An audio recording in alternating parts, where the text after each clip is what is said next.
for a double, and that's the entire push shut down. Spike stranded once again at the entrance of the site. Only 2 members left for Gen G, and they just cannot approach this site on the B side. Yeah, I mean, the contact there that Texture tried to take kind of backfired on him, as there was NDG lurking in the back of the site, ready to crunch. He's been great back there. Day 1 was a little rough. Since then, he's been good, but that's a very nice shot from kalian. That's the aimer, kalian. That's what he's proud. But it's going to be, of course, another trade back. Or the back here. Yeah, the flash from long range as well. Halo semuanya, hari ini kita akan lanjut nobar atau watch party VCT Pacific 2024, yakni play-ins antara Gen G menghadapi Team Secret. Ini match pertama ya guys, ada 3 match lagi. Mungkin ini sampai 8 jam lagi nih kayaknya live-nya ya. Oke, happy watching semuanya.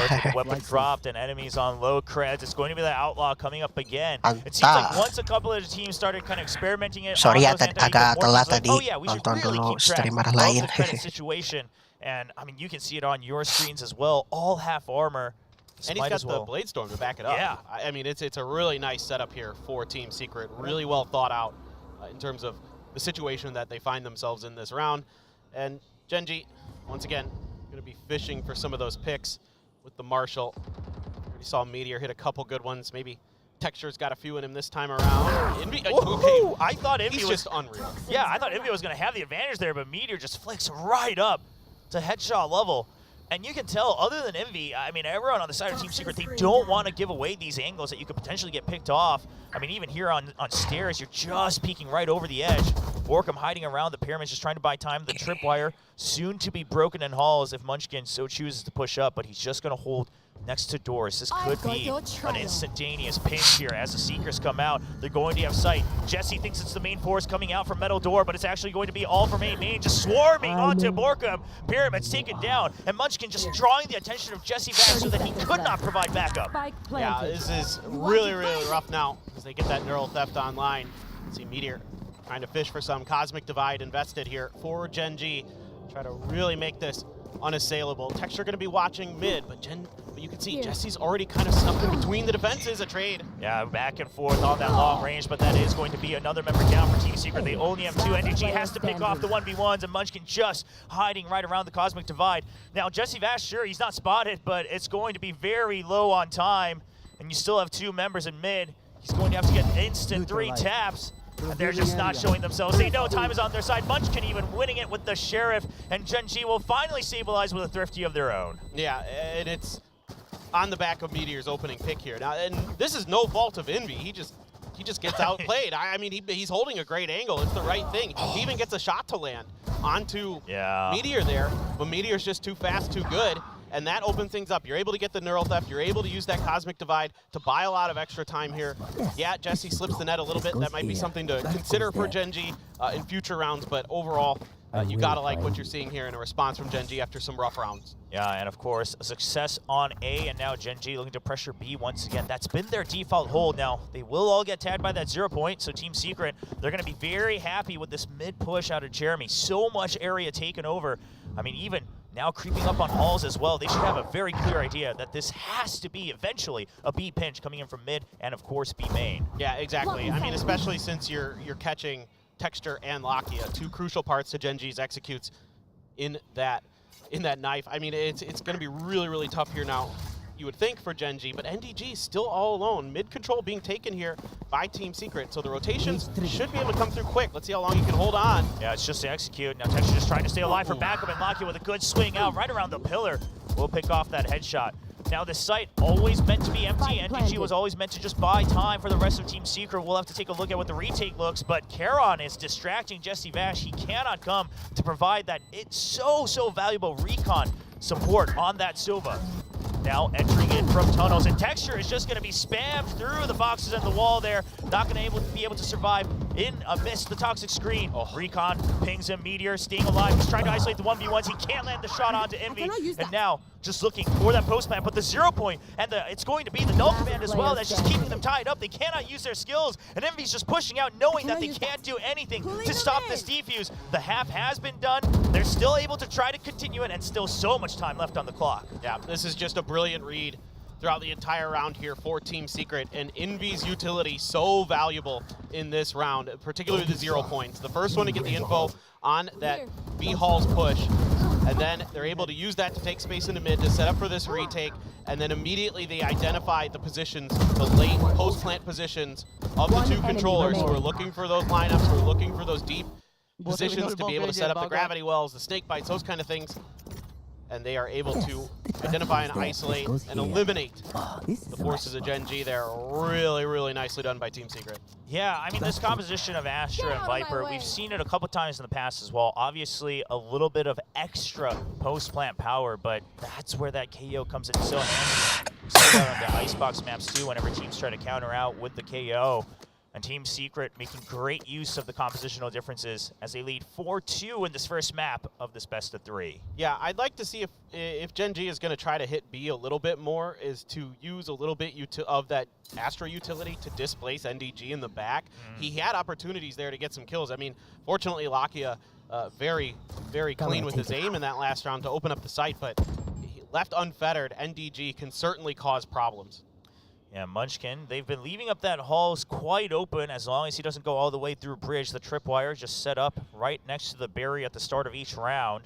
He will break that, just trying to make sure that Team Secret has to shift their weight, but they're not budging. Jesse Vash is sitting so far behind in spawn, and we've seen him do this last year quite a few times as well, kind of taking that commander position to make sure that they can still rotate. They have a safe rotation if the execute comes out. Yeah, and he's got lineups for days from back there too, so a lot that he can do from that position.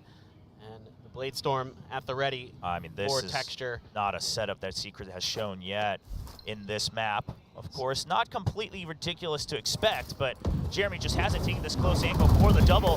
He has been spotted. The flashes come out with the Cloudburst. He's going to escape, which is exactly what Steven said. He can help pick off the kills at the entrance. No backup in the site, but Texture will still force his way all the way through. In the back, Bladestorm still online. He's hiding behind the box. He'll pick off another one. And oh, the Spike is trying to be stuck, having trust in Texture, but he can't get there in time. And it's going to be a 4K for NDG. Yeah, phenomenal movement here from Jeremy. It's a big part of what makes this so difficult for Gen G. The spot with the trapwire as well. Good setup, good anticipation here from Team Secret. And I wouldn't be surprised if this is a timeout from Gen G, because it might be time to pump the brakes a little bit and reassess here. As, again, no real utility hits NDG. He's able to just kind of walk around the site and do what he wants, and that's going to be a real problem. He's gotten comfortable. We've seen it, you know, yeah, day one, some jitters for sure. Team Secret talked about it in the interviews, but since then, he has looked really solid on this B defense. Yeah, very calm, and I would go as far to even say that Team Secret perhaps expecting that some utility might have been used, right? NDG and Jeremy both holding close for that cross angle, trying to make sure that they're the ones throwing a curveball, and Gen G perhaps relying a bit too much on the fact that it does seem they've identified, okay, it's always this NDG anchor solo on B site. Team Secret generally so far at this kickoff tournament, they seem to favor that 1-4, 1-1-3 setup on a lot of these maps, so let's target it. He's the newest one, he's the youngest one. Let's target him and make sure that we kind of rough him up to make it an easy site entry, but he has not been shaken at all on B side. Yeah, the idea is not bad at all from Gen G. It's just Team Secret is a step ahead of them in most regards. So looking over to this now, finally, Gen G going to be able to get another full buy-in. Viper's Pit is available here, but Hunter's Fury, Neural Theft, Bladestorm, a lot of ways to combo that Hunter's Fury off of NDG's utility. And then, you know, for Gen G, it's just trying to get into a position where you can actually get that Viper's Pit down. The plants have been mostly few and far between. I mean, that one round was all that they really got. The other one was a pistol win off the back of mostly shooting of Texture. So here, getting to that position is going to be crucial, and I like what they're doing. They're going to start assessing mid. They haven't really done that a lot so far, has Gen G, other than that one time Texture pushed up and had that little bit of a, you know, whoopsie daisies with Envy. We'll call it that, a little bit of a loop-de-loop, and it's going to be interesting here. But that, look at that, where that one-way setup. They see him, and that's a great setup. I mean, even lining up for the headshot on the jump onto the box as well. Jeremy was just prepared for it, knows exactly how that poison cloud operates. The lineup from the attacker side uses it against them. And now Secret, they're very well aware that this could have been a pinch onto A site. Orcam just trying to stay alive, trying to create space for Envy. And Envy is holding on to his utility until the actual execute happens. So much patience from the Filipino squad. Yeah, I love what I'm seeing. A lot of kind of what we saw against Talon, where they just kind of let the players come to them and then try to react based off of that on their defender side.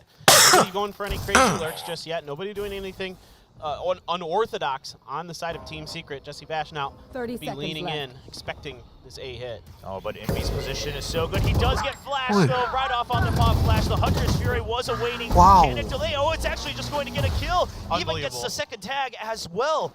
Sure, the spike will be planted and the pit will go up, but this is a risky endeavor for Gen G, but they desperately need it. No way out of this pit.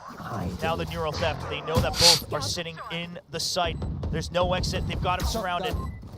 Second ping as well. Shock dart, a lot of damage onto Munchkin. Both of them now so low. It's an even fight in the pit, and Jeremy's going to take the pit down.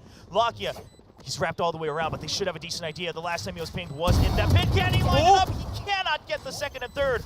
But now, it's still a 1v1, trying to go for that pop flash. He rotates over, he can't find the kill in time, and NDG will just get the defuse as Jesse Bash finishes up. And it's going to be Team Secret leading once again. Gila sih ini Team Secret. What just beautiful GG reactive ini play here, kayaknya. especially from Jesse Bash. Right before the second ping of the neural theft, he expects that there's going to be movement towards the other side of that Viper's pit. Lets loose with the shock dart to soften up Munchkin here. I mean, Jeremy probably had him dead to rights anyway, but it's still better safe than sorry, and the Hunter's Furies just absolutely beautiful.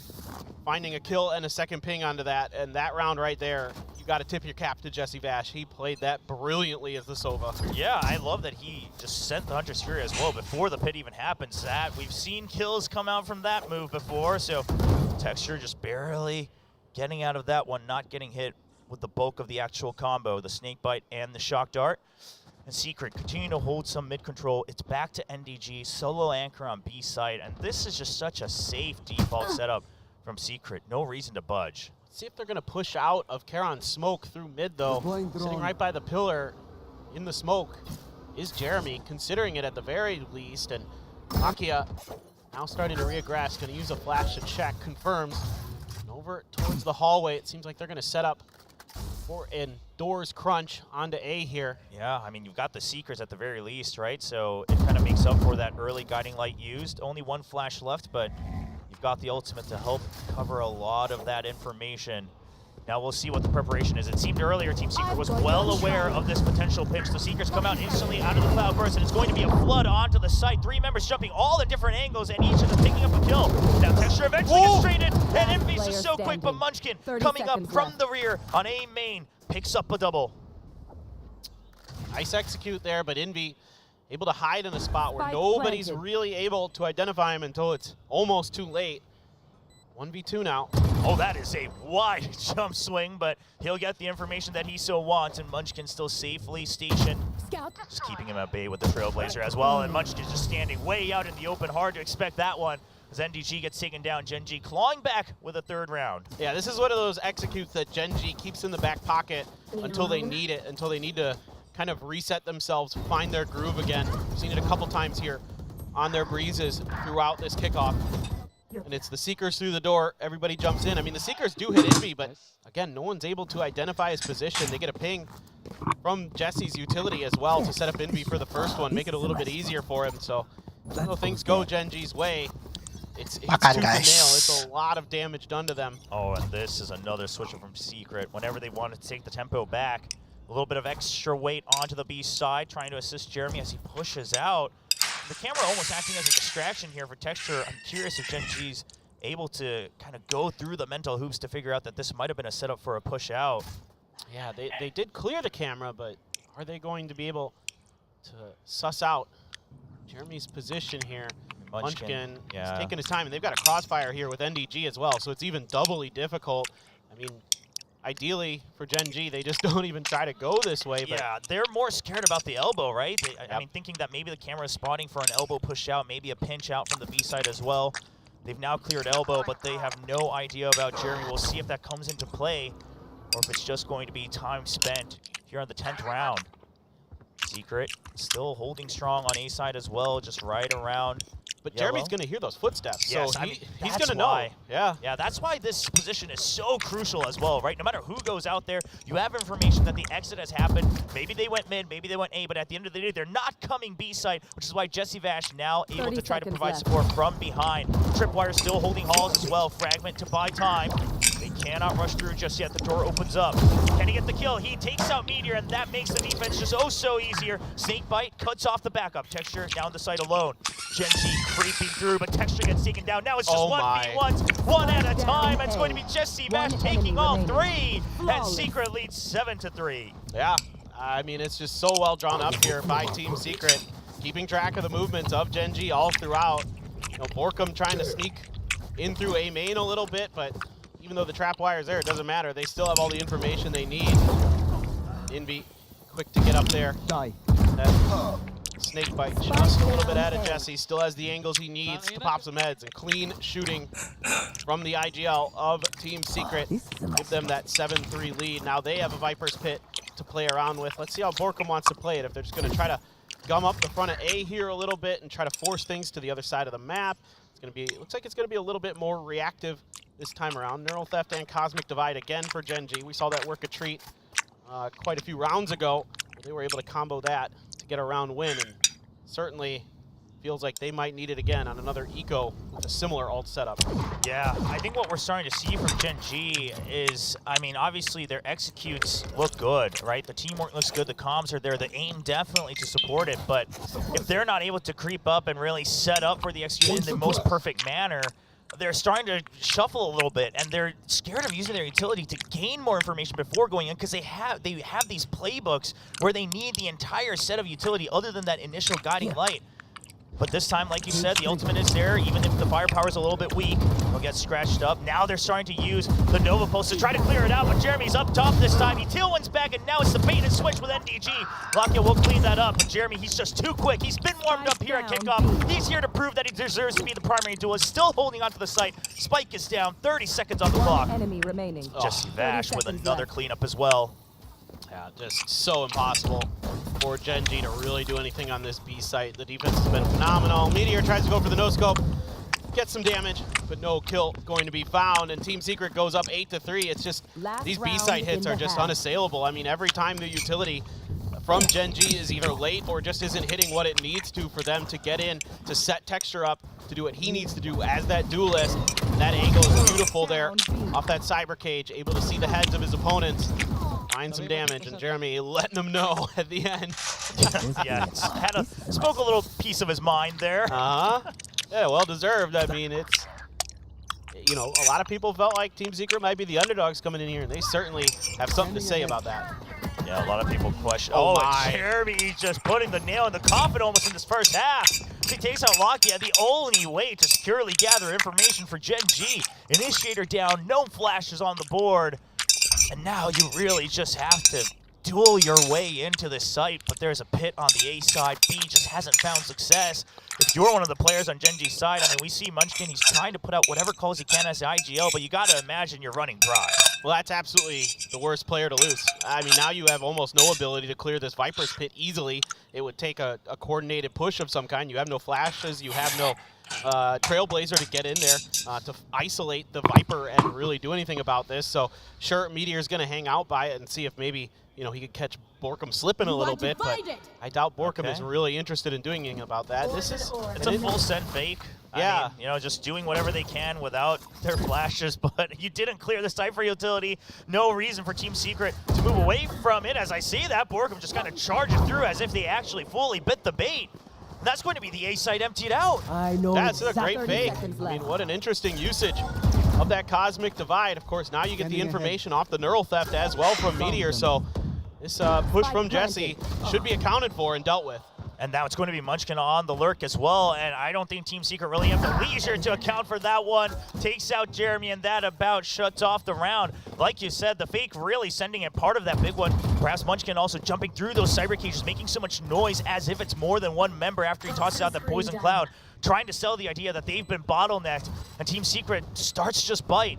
And now, just 2 members. They put up the cyber case trying to stick to the half. They want to get 1 kill, though, and it's not going to happen. And Gen G, when things are all said and done, 4-8, not as bad as we would have imagined when the map first started. Yeah, no, and I mean, this is tough, though, for Gen G. You came out winning the pistol, probably feeling pretty good, and then immediately losing the eco after that to Team Secret, and that's where things really started to kind of unravel for them. Really not able to find that comfort, that coordination.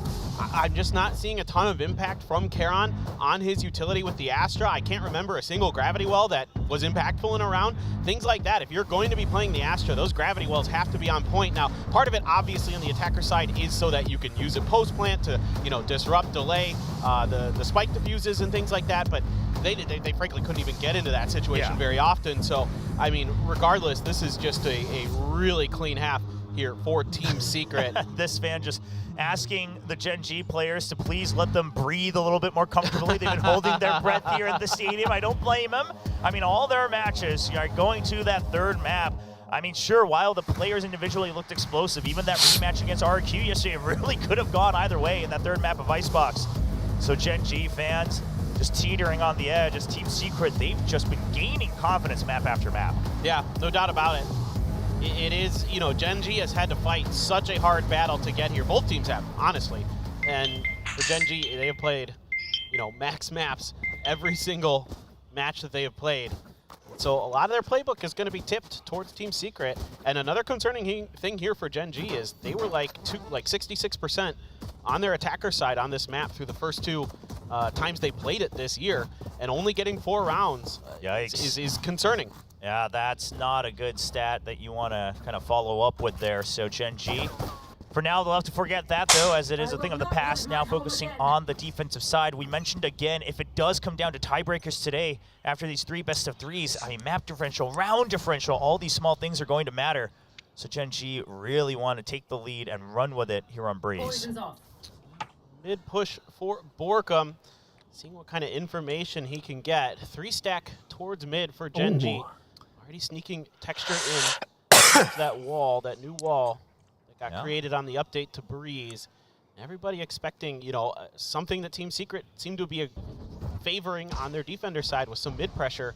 And Gen G here kind of trying to anticipate that, just leaving the A site wide open. Only kalian with eyes on it right now from mid doors. Yeah, and ready to exit as well, right? So just texture watching his back.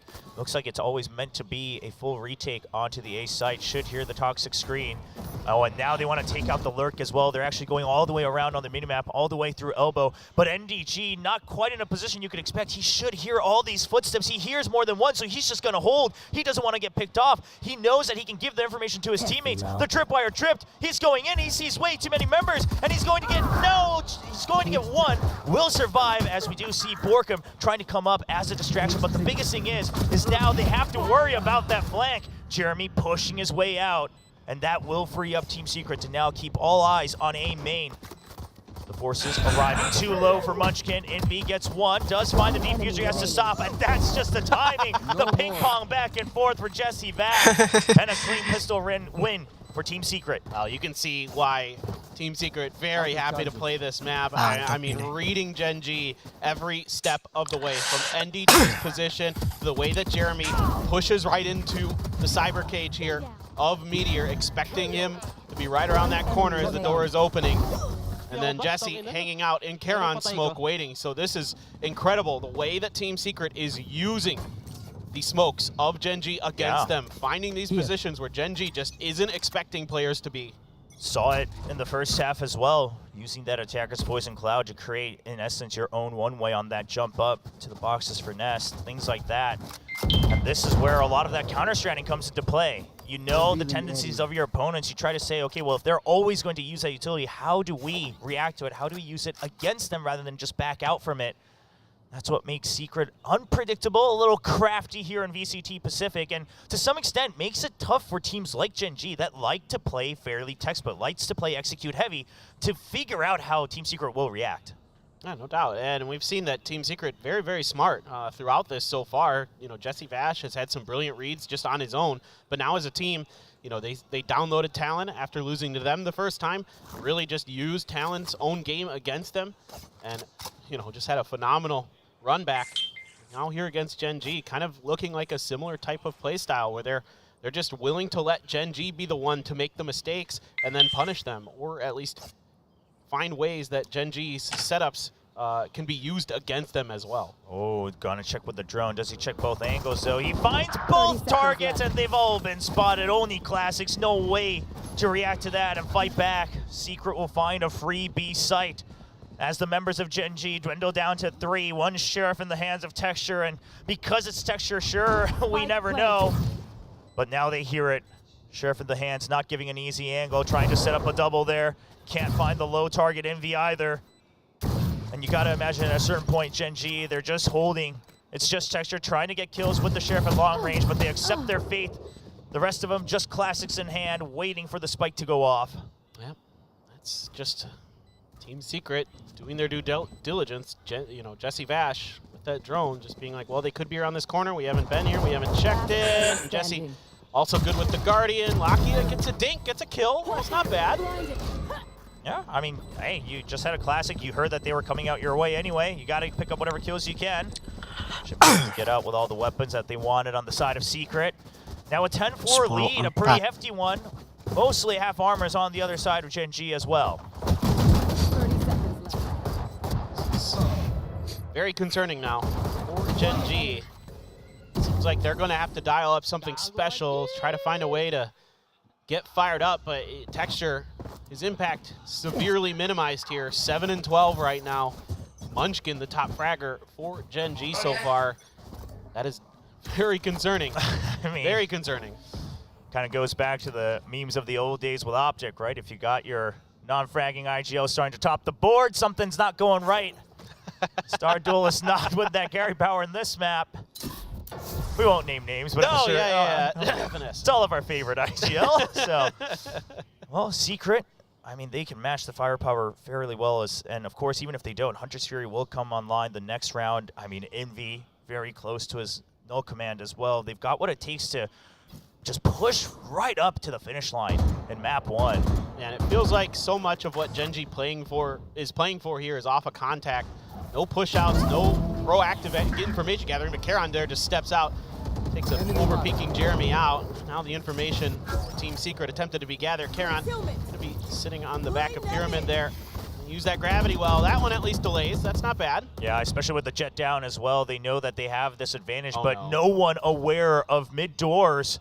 Now there isn't a backup. Okay, we do see Munchkin trying to keep his eye on it, but there's just too much time. The timing in favor of NDG. He picks off one, and Lockett goes down instantly as well. The entire site, I mean, they just all get hit at the same time. The comms perfect for Secret as NDG, the newcomer, helps open up this round. There just is no mid pressure, no mid control, no mid information at all for Gen G this round. Not a single ounce of energy was expended to check that part of the map, and it pays dividends for Team Secret, who find, once again, another weakness in their defense. Oh, you see, we're going to pick off Texture, and that is not going to feel good for the star player of Gen G. We've been talking about how he's had the tournament of his life, and Meteor now trying to scrape together whatever he can. The only remaining member of Gen G from 2023, but time is not on his side, and neither are the craftiness of Team Secret as they win the 2v1. 11-4 lead, 7-point difference, and Gen G still not catching a clue. That's the bonus now for Team Secret, and it's do or die time for Gen G. This is looking like it could be a quick map 1 here. Gen G has looked pretty solid on Breeze, but Team Secret now looking like they... Yeah, get those nerves out, get those nerves out, get comfy. I guarantee he's feeling really comfy right now. This is going very, very nicely. A couple Marshals, some Sheriffs for Gen G, full Vandals in the hands of Team Secret. You've got the Null Command, you've got the Hunter's Fury. Munchkin able to dodge the 0 point. Now up and over goes Team Secret once again, going for a mid-explore. I do see Munchkin at least considering this from the double doors. In fact, they're considering it from both angles. They're expecting this, and they were setting up to try to punish it, but the early pressure from the Marshals is going to back Team Secret off more towards B. Yeah. Now over into Meteor. I mean, this is a guy you wouldn't mind having this situation. And he's busy shooting, so he can't get the information with his camera either, and Team Secret punishes that instantly. Realizes if the Cypher is scoping down, there's no way to react to that. Munchkin will pick up a consolation kill, but that's all that's going to be. And you gotta imagine with all this utility, all the weaponry, and of course the timing in favor of Team Secret, that leads them right to map point with an 8-round lead for Team Secret in map 1. I mean, it is an eco, but it's an eco you have to win at this point. So the concerning thing for me here for Gen G in terms of just an overall perspective is that they're kind of tunneling in on stuff. I mean, from the macro where they set up for this mid crunch and they kind of tip their hand maybe a little bit too early with those Marshall shots, to just Meteor not expecting somebody to already have flanked over to the left-hand side of the site because he's too busy popping shots through a smoke trying to catch a freebie that he misses the even thought that a player could come over from that side of the map. And this is a little bit concerning for Gen G, and just great play from Team Secret. Just absolutely phenomenal stuff from Team Secret. Do not take anything away from them. This speed, it's a little fast, but kalian, that one singular gravity well right before the no command hits him, it's actually buying just enough time for backup to arrive. Of course, the weakness being applied to him helps pick up that initial kill. Meteor now we'll just wait until that KO eventually goes down. But Jesse Vash, jeez, Jesse. I mean, he is trying to clean up house. They're switching positions as well. The pop flash is good. Lucky will pick that up, and they will eventually pinch on to Jesse Vash. Gen G desperately holding on to this map. I mean, Jesse's so good today, man. He is looking like his birthday buff is carrying over today, man. Oh, it's the birth year buff. Yeah, 2024, the year of Jesse Vash. Better watch out. 34, that's it. That's right. This is his best year yet for sure. I mean, he is looking phenomenal. Great to see kalian having some impact with his utility. Something kind of felt like was lacking maybe a little bit earlier on in the map. Now starting to get a little bit more dialed in. Trap wires once again, as always, being set up on B, and now this time Gen G leaning a little bit more towards this B side, potentially expecting a switch up. A lot of anticipation for Jeremy's landing zone at the front of the B site there with the Cypher utility, trying to see if they can punish that position. I don't know what happened there. I mean, just the off peek out. I don't know why Lockie is... To be fair, yes. Why was he standing right in the middle of the stairs? That is a question that we will never discover the answer to, but Jeremy with a quick peek out gets the kill. Perhaps Lakia just a little lax on the timing, but either way, that leaves Meteor all alone. So Munchkin just trying to pinch together. Now Gen G's moving across the map. They're trying to pinch into this B site, but unbeknownst to them, Hall has been taken over by Secret. So the real tail in this loop around is going to be Secret when it comes to it.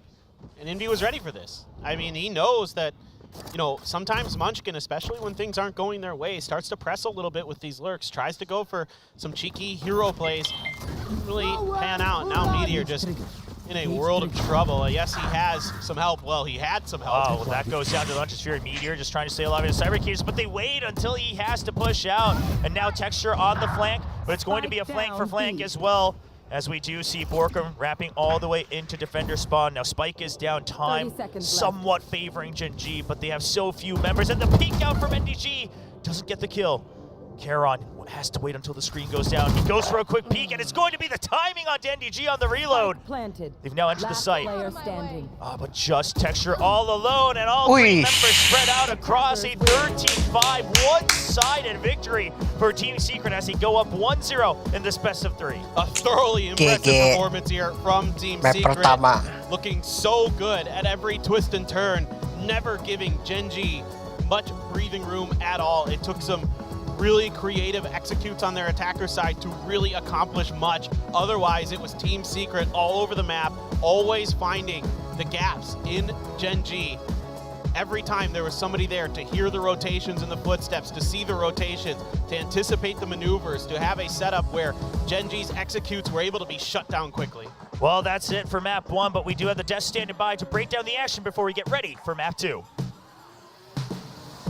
And it is a 13-5 victory in Team Secret's favor. That was a very quick first map, and Team Secret definitely turned things around and proved exactly what Warbirds had said, that they were ready. They were ready to adapt quickly, and it looked like Gen G just wasn't prepared for that, Asarai. Yeah, you talk about how there's a lot of quick adaptation here from Team Secret. Gen G's not the one who's adapting fair enough. There were so many intervals where it just felt like there was that one thing that was off from Gen G, whether they're going for that split push on A, opening halls, and then they just lose that halls control, still push up, and not really be able to readdress those issues that kept happening over and over again in this first game. Yeah, I remember that round. Envy knew exactly what was going to happen, right? Yeah. Jumped up on the box, got the drop on some of the Gen G players that tried to execute out of halls.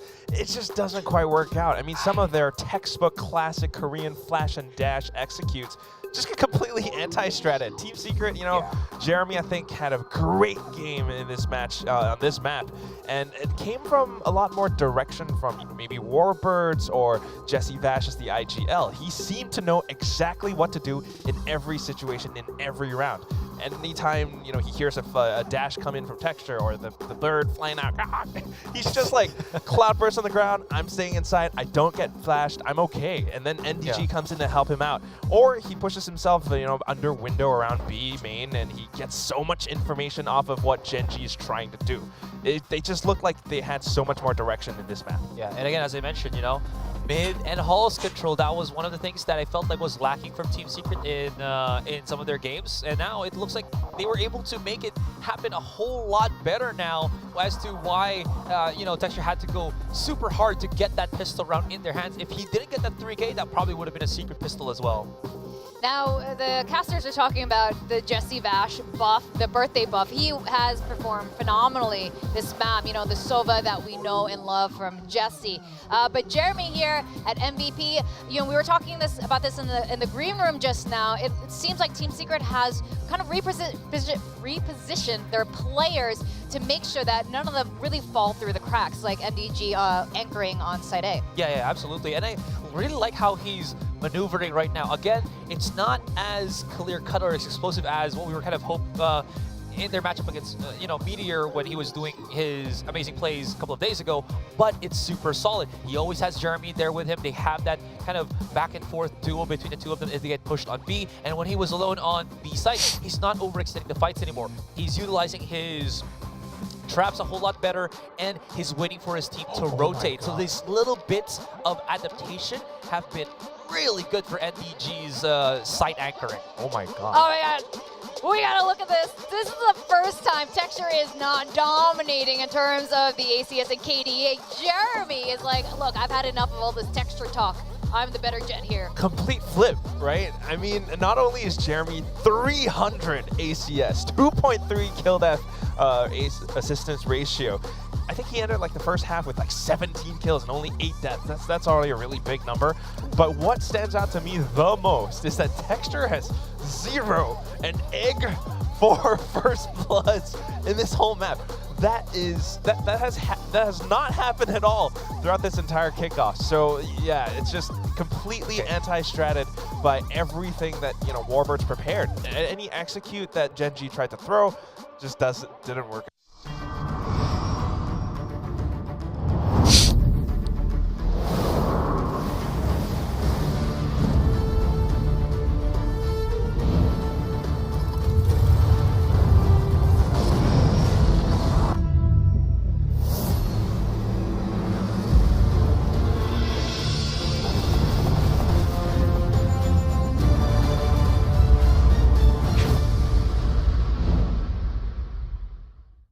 Up. You can tell them they're warming up. You know, maybe they were like you, adjusting to the cold, landing back here in Korea, and it was snowing today, but now they got it. They got the birthday buff. But you're right. They've been anticipating every single move, every single maneuver that Gen G tried to throw at them. And even in the second half, they just strolled in through mid-doors. Oh my God. That was so painful. They're just, you know, there are gaps in Gen G's gameplay right now. I don't know if they're panicking or what's happening. They're moving too quickly for Gen G right now. There was only one timeout called by Coach Solo as well, Gen G, and it just looked a little bit off. They couldn't adapt. They had no idea, and almost felt like they lost a bit of confidence. You know, they got so distracted by that push coming out of A main that nobody was looking at mid doors. NDG came in, and the way that they held that post plant, NDG was so chill. They had such a much better game, you know, working with Jeremy. But then by that last few rounds, NDG just had a camera. He was hiding around orange, and he just had one hand on the mouse, I think. He was scratching his face. He was like, I'm just watching the camera. It's all right. I don't care whoever comes like strolls along. It's, you know, they had all good. full control of the game, right? Yeah. Also, I just wanted to add as well, I don't think we've talked about this here. The second round in this first map, it was a thrifty pistol from Team Secret here. What was happening there with Gen G, right? Where they had full contact on A main, and somehow in like the 3-second standoff that they had looking at each other, it was Team Secret that was coming out on top with just, again, one Sheriff and all classics. So, you know, very iffy. That might have been the moment, actually, when everything just kind of got thrown off. I don't think they expected Secret to all be there and ready just to pounce on them with classics. You're right. Most of them, I think they all died to classics. I don't know how many Sheriff kills we had in that round. It was unbelievable, and Lakia standing all alone, it was just... I think they underestimated them a little bit, too. Yeah. And then, just dying to the classics in those positions that they weren't expecting Team Secret to be hiding in. But then they did kind of do the same thing back to Team Secret for just like one round. Meteor opened them up with a Marshall, and the rest of them tried to go for those reflex, but it didn't quite work out. But as it all plays out, you know, Team Secret starts to build out that momentum. That's the main thing. Coming up with that thrifty win really killed Gen G's momentum, killed Gen G's confidence. They couldn't come back from the game after that point, which worries me a lot about the next map, because I do feel as though Warbirds has tricks up his sleeves. Yeah, speaking of momentum, exactly. This is going to carry on into Lotus. So far, we've only seen Secret only play Lotus once against DFM. But before we get into that, let's look a bit at the replays of what happened just now. Some killer plays. There it is. Guys, yeah? Sorry, Right? There was a moment, that was the moment from Gen G where it just looked so good in the beginning, and then it just all started falling apart here. This is the round you're talking about. Yeah, absolutely. And again, I don't know what's happening here for Gen G. Maybe they just woke up on the wrong side of the bed, but every single time that, you know, I was mentioning when we were doing our pregame that I thought it was Secret that was going to have issues with their setups where they're just slowly getting into the site.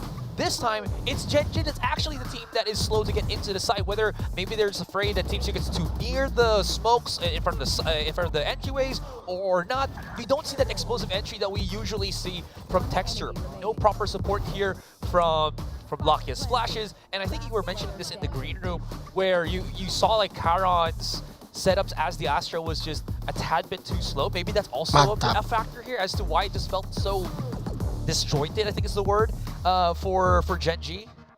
Yeah, that's right. And, you know, they really need to shake things up going into Lotus. Now, Gen G was fantastic on Lotus. You know, they only lost once to Paper Rex, but even then, I'm pretty sure they made Paper Rex sweat a bit. It was a 10-13 on that. Now, both of these teams seem to like playing double controller, but like you said, Quack, Warbirds surely has more plans up the sleeve, and let's look here. Looks like it's the same. You know, the only difference between our two initiators, Fade and Jesse back on the Sky. Yeah, Jesse on the Sky. You've got Envy on the Viper. That's what I was a little bit worried about for Team Secret, but after seeing that first map, I do feel as though Warbirds has plans in mind. The main thing is, as long as you know how Gen G executes, as long as you know their intentions, which is why sometimes you see Jeremy go into deeper positions, if they get that information and they know how to adapt against Gen G, then Gen G might have a tough time. It becomes a whole game of an adaptation. Gen G, you know, they need those timeouts from Coach Solo. They need Munchkin and Lakia to really adapt on the fly and figure out or throw new plans at this pie. Because if you're just using the same plan again and again, what is the definition of insanity, Asarai? Yeah, doing the same thing over and over again. Exactly. All right, let's see the insanity for Lotus. We're gonna go back to our casters, Paper Thin and Wilcho. Thank you very much. The thought just came to me. If Insanity is doing the same thing over and over again, are we all insane for keep going back to the analyst desk after every game? What are we doing out here? But then they keep coming back to us. Oh no, it's an infinite loop of insanity. Well, hopefully that's not the case for either of these teams as we do face Lotus on map 2. Now Gen G, a great showing on Lotus yesterday against RRQ. They've consistently favored this map, but that also means that there's a lot of tape to be studied, and we know what Secret likes to do with that. Yeah, no doubt about it. They seem to have really gotten Gen G's numbers so far, and another map that they'll have some info on. Certainly has alarm bells ringing in Gen G's ears. There's no early pressure, early aggression. A little bit of a mound push here for Munchkin to potentially deal with, lining up with the snake bite to try to slow things down a bit. Keeping a couple members over on the other side. I think looking to see how much contact they get here as Team Secret before they really fully commit. Yeah, but they're not quite aware that the backup's already arrived on Waterfall. Now the Poison Cloud will actually push them back. And now Gen.G looking for a timing on the counter push. It's going to be the Paranoia. It doesn't quite catch anyone as they all jump right around the wall. But that gives the idea to Team Secret that this was a rotate, and they will just hold. They know that they can't win the timing fight if you rotate at the same time. Just looking to re-aggress, make sure that they're not losing control of Mound. You love to see this type of operation from Team Secret. It's just delayed here from Gen.G on that attempt to punish the orb push. Munchkin, once again, under a ton of pressure, has to get the heck out of there. All the utility forcing him back, but he's going to re-aggress on this angle. Looking to see if anybody's going to try to push in. And goes in early. Push out. Yeah, Jeremy coming in. It's going to be a double team as well. I mean, Munchkin not quite finding out that it was 2 members, and it's just kills on all sides, and we see a flawless on the pistol round for Team Secret. Yeah, it's just every time Gen.G wants to do something, has a tendency to do something, Jesse Vash and Team Secret are just a step ahead.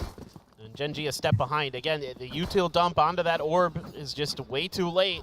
By the time they even get the Paranoia and the Fade util out there, One enemy remaining. Team Secret's already around the corner. And then they're just waiting here, and Munchkin trying to do what he can, tries to go for an aggressive play into the smoke, seeing if he could maybe do what Team Secret was doing to them a few times on the previous map, but did not pan out. The Haunt Nade combo here from the side of Gen.G to try to gain a little bit of extra space, try to put those classics, those brand new, very awesome classics that we have, Will. I know.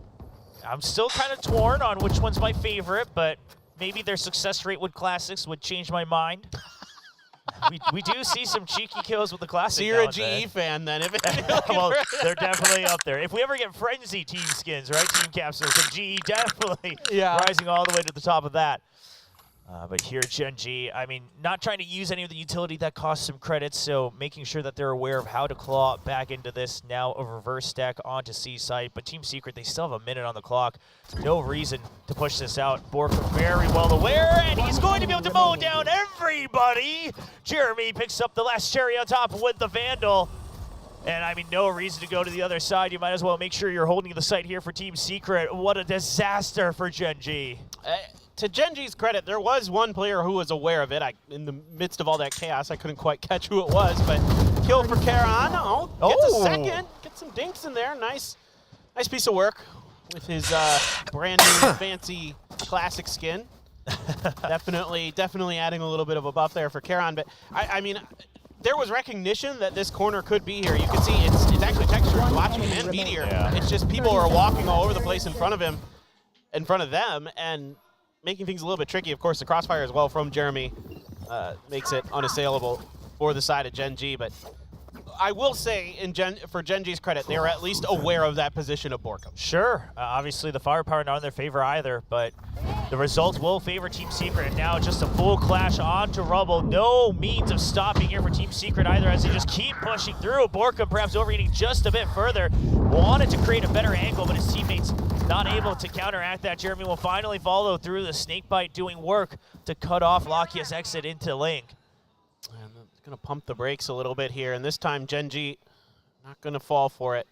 They're going to keep their feet planted as well. Not going to anticipate the rotate this time. They're on at Baby Door. Texture on site. Munchkin in here as well. Oh, but Jeremy's just so fast on that swing, and now the backup being called over, but Munchkin, he knows he just needs to stay alive. They have to regroup. Texture on an island in tree.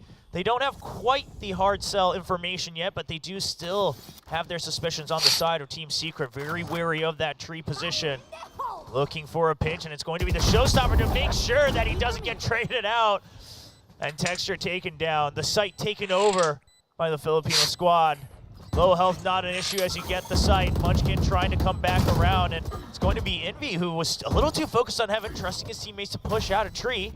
That does give an opening for Gen.G. Already a tough round, but Munchkin trying to make the best of what he has left. 2v2, Jesse Vash still remaining. Can't win the fight yet, but time in the favor of Team Secret, as Munchkin just can't get the reload in time, and another bonus round win for Team Secret.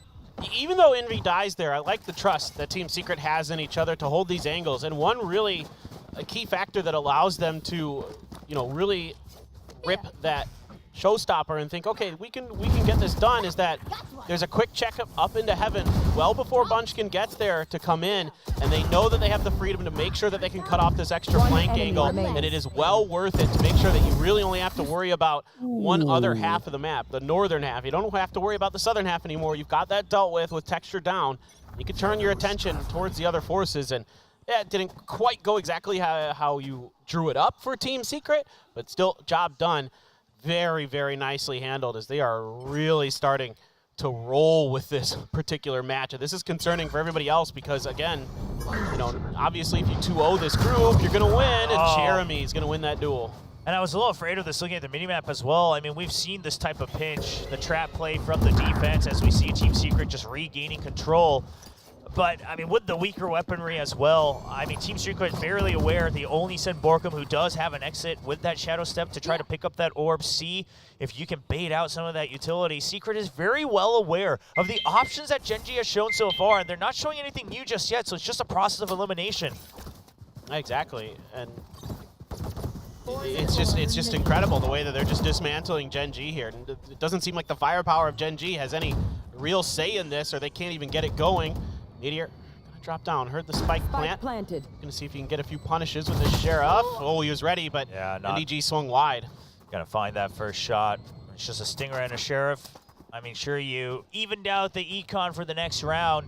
So trying to figure out what the best course of action might be here. Obviously, the most ideal would be a couple exit frags to your name, but you also have to consider Jesse Vash now on the hunt, only 3 points away from those Seekers. If he can get the double here, that would be the most ideal scenario for Secret. He gets one. He's trying to swing around. Lakia will eventually shut down the Sky, leaving him 1 point away from the Sky ultimate. But the round already escaping Gen.G's hands, and perhaps the match as well, as they will now be down 0-4 as the spike goes off. And again, this is very, very concerning here for Gen.G. Again, obviously, if Team Secret just goes 2-0, if they're able to beat Gen.G here, beat Zeta, they move on. There's no question about it. However, again, if it comes down to the tiebreaker, the rounds start to really matter.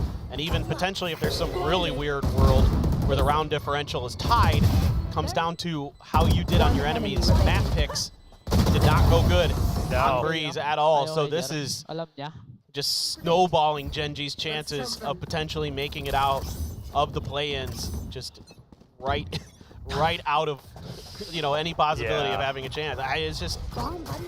It's amazing what Team Secret is doing. Yes, obviously a grueling schedule and a brutal tournament format, but at the end of the day, going down to that lower bracket in the groups, you do have to claw your way back in. All three teams today facing the same scenario, and it just looks like Team Secret came prepared for this moment. Almost as if to say they've always been used to having to claw back in to prove themselves back again once maybe some fans or us along as well for the casters started to lose faith. They always say, no, it's just one opponent, it's just one day. Now clearing out those angles that Gen.G loves to hold. They often have that cross angle set up with the Killjoy utility, so Team Secret noticing that it's a change, and that gives them the confidence to break in. The Seeker's not going to find Meteor in time, and Jeremy stranded on the entry. Still too much utility left to be able to swarm the site. From the shadows onto the A site. This is a risk, but he's going to just stick it all the way through, and Jesse Bash will catch the rotate on Meteor. Spike planted. He had him read. He knew that Meteor likes to try to push out immediately. Of course, with Borkum's TP as well, a new wrinkle in Team Secret's attack plans. Texture, though, good for one, not good for the other. Yeah, that's going to be Envy holding time until Jesse Vash can get through. If Borkum can just stay alive, maybe even win this 1v1 against Lakia. No, Lakia with a nice swing and a crouch will clear out the site. They have information about Rubble. They know that Jesse Vash was still on C site. Will they start the defuse? They're going to look for the stick. It's going to be the Paranoia on one side. Charon still trying to defend the diffuser. They're just going to barely be able to stick it and finally get a precious round win as Envy just gets a nice extra ult point to his name. Still very costly here for Gen.G. And again, a different look from Team Secret, and it almost works, but when Borkum TP's over there, that starts to spread out Team Secret, and then Jesse stays around for that lurk. Yes, it works. Yes, you kill Meteor. Yes, you're reading the way that Meteor likes to rotate out of there. We see this all the time where Meteor wants to get out of that C site quickly and start helping out towards B if he possibly can, and Jesse punishes that. However, everybody kind of gets a little bit disjointed here, and that allows that firepower of Gen.G to really shine, where they're able to win those isolated battles, something that Gen.G is going to need that of and more if they are going to be able to win this map. It's looking like a very tough match overall. Secret not only coming prepared in the strats, but the firepower, none of them really backing down from the likes of Texture, Meteor. I mean, even Charon, who Gen.G has been touting, has aim second to none. Now, the push out from Mound allows Gen.G to hold a bit more of a frontward line across the map. B site just being anchored down by the Viper alongside an alarm bot. And this A site seemingly prepared to empty if need be. You do have that Nightfall on Lakia for a potential retake or to delay. I mean, he's going to have to find a way to get out of there potentially. Yeah. He's in a really tight spot. Oh, and Texture dies as well. That's his only exit plan. Lakia now just has to fight, but gets hit by the Paranoia. The paint shell's doing some damage to him as well. Scratched up, can't take the rope anymore, son, as he's just stranded in the middle of the site. The Nightfall will buy time, but Jeremy has not been hit. He takes that full health to try to break it open for his teammates on Team Secret. The smoke comes up, but they spotted him right under it, and Borkamos get the spray, and Jeremy hiding in the smoke already. Munchkin just barely surviving. But too many members of Team Secret already on the site, and it's going to have to be a save for Meteor. Yeah, this is just a great play here. Texture maybe getting a little over-aggressive or just getting beat at the point. And then that puts Locky on an island. Great combo there with their utility, with the Paranoia and the paint shells, knowing that the only exit for that player from tree is going to be towards that ramp in the back of the site. And they made Lakia's life miserable. Even with the Nightfall invested, just not a lot they can do. Yeah, I mean, the Nightfall investment's the one that hurts the most, I think. I mean, you were already stuck. I don't mind the timing of it because obviously Team Secret tried to stall a little bit, tried to wait for their own utility for that set execute to come out. So Lakia thinking he has just enough time to get that decay onto his opponents, bring the backup together, and scare off Team Secret. But Jeremy just barely backs out of the Nightfall, still has full health, still has audio, and says, I will be that scout and the entry that my team needs. And that's all they needed for that round, and that forces a timeout from the Gen.G coaching squad. Yeah, of course. It's going not great here for Gen.G, and it needs to turn around sooner rather than later, of course, if Gen.G is going to have some hope in this. And you can see that Munchkin, the pressure of this match, starting to get to him a little bit there, head in his hand. And of course, it's very tricky here because a lot of the things you've been able to get away with as Gen.G so far here throughout this event are now starting to be just completely dissected by Team Secret. A lot of these, individual hero plays and things like that just aren't being given an opportunity. The sloppiness sometimes with the utility from Gen.G where they're not really all together on the same page, or the timings are just a little bit off or a little bit too late, things like that. But, here it's like Team Secret is just more proactive, just understands the positions better. Their utilities landing in more impactful situations. Like you said, Lakia there just, this is a player that makes it even worse that someone's free to just run around on the inside without those tethers attached, without any information on that player's position. It just really add confusion and chaos to what Gen.G's trying to do to try to hold on. Now, Munchkin, Munchkin's got a Viper's Pit. You've got the Rocket for Texture. So this round feeling very, very important here with those two big ultimates in hand, even though you're on a very weak buy. That's the part, right? I mean, sure, you could go for a broken buy in some way, shape, or form, but they know that hasn't been doing them any favors so far in this matchup against Team Secret. So they will choose to save just that one Phantom carried over from the previous round. And Secret should have a fairly good read on this. The timeout, giving both teams a chance to regroup. I'd really like to see, honestly, Gen.G go for it here. Like, try to set up a play where they can use Texture's Rocket to grab a gun, but, are they even going to be given the chance? It doesn't look like it. Look how far back Team Secret is playing other than their three-man stack. So they're aware that could be a possibility bouncing in, and a little ambitious there from Jeremy. Yeah, I mean, perhaps just trying to get the scout onto how many members are stacked up here, and he gets the information, but Meteor still gets two. Now, is he aware of Borkum having crept in? Now he's very well aware. The Prowler providing the backup. That will be weapons recovered as well. And now, I mean, this is the dream scenario for Gen.G. You mentioned perhaps using the showstopper to recover a weapon, but they're just going to get it for free with Meteor getting the double on the entry. Yeah, I'd say this is probably the first round of the entire match that's left me scratching my head a little bit with Team Secret. That one a little bit ambitious. Not much help for Jeremy. Envy, though, good against Charon.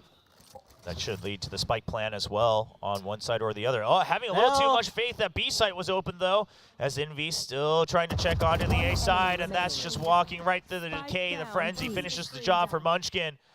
And Envy now just looking to get maybe the Viper's Pit up and ready for the next round as time not on his side. He won't even be able to finish that as Lakia will get the last kill. A thrifty for Genji. Very well may be the spark for them that changes their destiny on this map, because it certainly felt like it was going the wrong way with that with that poison cloud there. Nobody really able to feel comfortable to get in to try to help and attempt to take Meteor out, try to cut off his angle from Mound, but Meteor was well ready for it. Not fooled by Borkum's TP at all. Now you've got the op. Now you've got a bunch of ults available. Team Secret with their showstopper lining up towards C, but the push out is going to be tough for Genji potentially if they go for this. Well, yeah, they've got a double setup as well. Just going to hide away at that box. It's going to have to be a quick peek there, and he's not going to find the kill, but it is a setup for Munchkin. He gets scratched up through the wall. The trap play from Genji dismantled by Team Secret. C site now open. Genji scrambling to reposition, but they just don't seem to have a good answer as they are now spread out, one on each site. I mean, Borkum's just holding that angle. He's just ready for that player to be there. It's just great protocols, great discipline. And now just the fake out on the door. Meteor, high intensity. Not quite sure how many members would have rotated through that. Lakia also prepared to fight for his life on C site. But Curiosity has killed the cat, and Meteor can't afford that in this round. Same goes for Lakia. He'll find one, but can't escape with his life. 45 seconds still on the clock. So much leisure for Team Secret. Meteor has to win this battle if they're going to take Finds this one. round. Oh, no, the swing out from NDG. Unbelievable. I mean, great movement as well. Just a quick react on that first contact. And Charon, while they don't have solid information of where he might be, the process of elimination in the favor of the 3 members left on Team Secret. Now Charon clearing every corner. The poison cloud will go down at some point, and Smoke's there as well, and decides rather than going for a hero play, might as well play it safe. Don't want to lead NDG a little bit too close to that lockdown either, it seems. Gun here. It's going to be a save. Gun For here. sure. With a, there is some bank account here for Genji to work with, and he's able to recover that op. Jesse had picked it up, but with Lakia finding him, they're able to come back over and at least carry that very, very expensive weapon over into the next round as Team Secret will claim their 6th. Go up 6-2. Things, you felt like maybe there's a glimmer of hope here for Genji. You're finally able to get that operator into Texture's hands. And once again, Team Secret just tearing them to shreds. Look at that. They're just so ready. Everybody on Team Secret knows their angle that they need to be covering, knows their job, and they execute it nearly flawlessly. So yeah, I mean, especially with it not being a jet either, right? You gotta imagine there's some sort of backup. Now, Genji in this coming up round, they go back to their default setup that they've shown so much here at kickoff with the turret over in that new corner on C site. That's something that Team Secret has been checking for every time they attempted the entry into C. Obviously, it bites them back a couple of those rounds, the 2 rounds that Genji actually does get the round win. Well, you can see here that early on for Genji, it's a push towards A main to make sure that this is going to be a C hit. Now you've got Munchkin and Meteor here. Tons of mollies, tons of delay, tons of damage that can come through. And you got the Paranoia at the ready as well for Charon. So this hit comes through for Team Secret. As long as the utility usage is good here for Genji, should be a fight in their favor. But seems like for now, Team Secret isn't fully convinced that this is the direction they want to go. Alarm bot to check for Texture over on the other side. Yeah, and I'm very curious about this because one of the things that plagued Genji's opponents yesterday is that even if you knew the setup, you couldn't break it. This time it's going to be the guiding light that absolutely denies the turret that frees up Jeremy to fly high with the showstopper, and that is going to be the site broken open and actually cleaned up as well. Jeremy and Borkum continuing to fire on all cylinders, and it's just Texture left with the operator in hand. It has to be saved once again. One of the worst scenarios for your opera where you're just holding on for dear life. Yeah, this is just, it's painful. I mean, Texture's 1-7 right now to make everything it's just really apparent Oh, how no. sideways it's going. Yeah, NDG should have him dead to rights here, to be I mean, honest. it's so quick, right? It's so hard to predict that NGG would have just been chilling the entire time into the middle of the map. Oh no, is he gonna Yes. go for it? Yes. It's gonna be the Filipino special from NDG.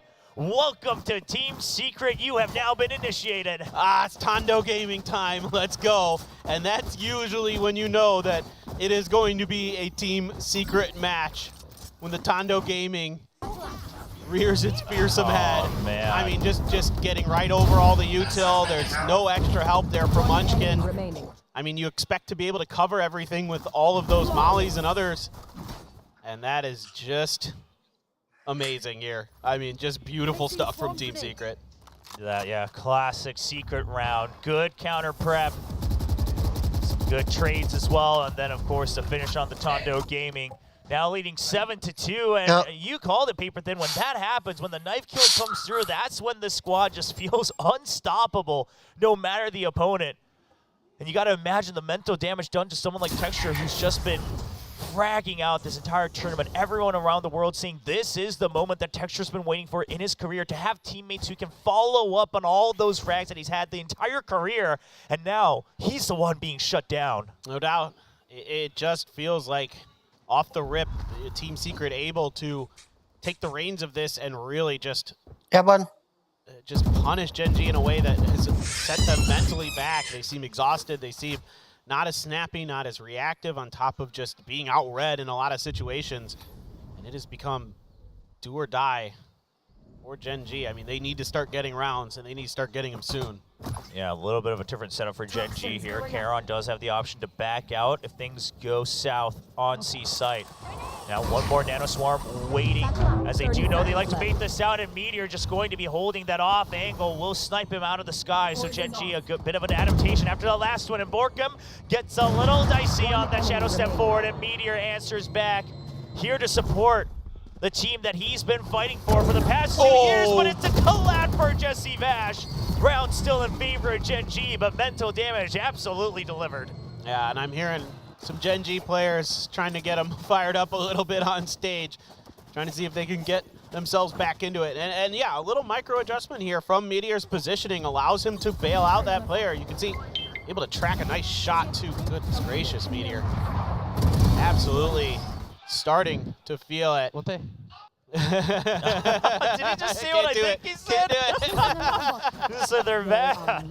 Okay, I mean, listen, you got to do what you got to do to hype yourselves up. Yeah. I mean, look, it can still happen. You're not out of this by any stretch of the imagination. Well, they're going aggressive. Well, I mean, if they have that confidence off of that trash talk, they got to deliver on it. It's going to be a triple kill for kalian on Texture. Still holding on. Lakia here for backup. Is Secret aware that there's more forces? They absolutely are. A 2-for-2 trade in favor of Secret as they now equalize. 2-2 ults on both sides as well. Both sides, Viper and Killjoy. But the early rotate from Munchkin. The lockdown, he wants to find a timing here, wants to isolate the 1v1s. He's got to find it, but Envy lines up the headshot. And again, an attempted hero play from Munchkin gets shut down. Spike planted. Trying to see if he can cut off both these players. Meteor. Timing, he gets one. He's so quick with it. Still got it with the scope, but doesn't get the collat. And NDG will finish the round. Last round before the switch. I like the idea from Gen G there. Roll with the confidence, and it almost worked, but NDG swinging that corner so aggressively, so effectively. We saw him do it to Meteor earlier. Now he's just right around the corner with the extra cover fire. Remaining. I mean, it's so tough right now for Gen G, because this Team Secret team, not only are they reading the maps well, but their aim is crispy. They're playing off of each other very nicely. This is something that really impressed me against Talon, was their teamwork, was the way that they just played for trades. They weren't afraid to just stick close enough together where they can cover each other a little bit. Jeremy's going to maintain that op. A bunch of ults everywhere in this final round of the half. Yeah, just some aggression from Gen G, as they don't have the best weaponry. Now, they do have all the ultimates they would want. In fact, the entire arsenal of it for a retake. So, taking strong control of Rubble. You don't mind it, you don't hate it, but they will have to at least delay, take out some of the other counter utility as well, because Jesse Vash still has the Seekers. Borkum with the From the Shadows as well can really throw a wrench in your plans. And I don't think they've ever identified this alarm bot positioning. I don't think Texture ever fully pushed through enough to know. Now you're going to expect one in there in some aspect or another. Seeker's going to be committed here. Clear the site. Borkum going for a little information check. Lockdown to try to delay, and Meteor able to step up with a stinger and get Jeremy. All right, that should be a weapon recovered as well with this lockdown in favor of them. He will get detained, but teammates on standby. Gen G surely aware, as we do see Jesse Vash just trying to get his energy back up after his birthday. Trying to get back into forward. The pit goes up, though, now that they've been pushed out of that C site. B closed down. Now regaining control of Rubble, but the timer not in favor of Secret. Only 20 seconds left. Jesse Vash is here to try to sell the fake, the Nightfall, but it's going to tag 2 members, and Gen G should have a strong idea. The run and gun with the stinger, and Lakia does it when Gen G needs it most. Shuts down the round. No time for a spike plant. No way to get the ace for Borkum, and it will be a 4th round win. I mean, that's nice. Getting those stinger kills is a really nice little extra treat there, and no falling for the bait here. Jesse, you know, probably purposefully taking the detain from the lockdown to try to see if he can bait somebody out, see if somebody would get over aggressive on Gen G. Not going to fall for it this time. Ready of Jesse's tricks, but still an 8-4 half for Team Secret. Concerning for Gen G, but now they go over to the attacker side. Again, they're better on this side of the map typically, and they're going to have to be if they're going to keep this match alive, because right now definitely feels like all Team Secret all the time. And there's some good rounds here and there. That last one being one of them. Some nice trickery, but they had all the ults to work with, right? Like coming into that round, like if you're not winning that round, then it's not great. You're feeling kind of bad. Yeah. And the one on the very top, it's a little poem for Munchkin, trying to use his name as an acronym, but it just completely does not follow the letter, and it just says Sangbum, which is his great name. Wake up, please win. Has nothing to do with his actual ID of letters. Just trying to send a message here. Please win. Wake up. Yeah, that's. I mean, that's what's needed, though, right? I mean, the call is clearly in favor of Secret. Jesse Vash staying one step ahead of Munchkin, the IGL of Gen G.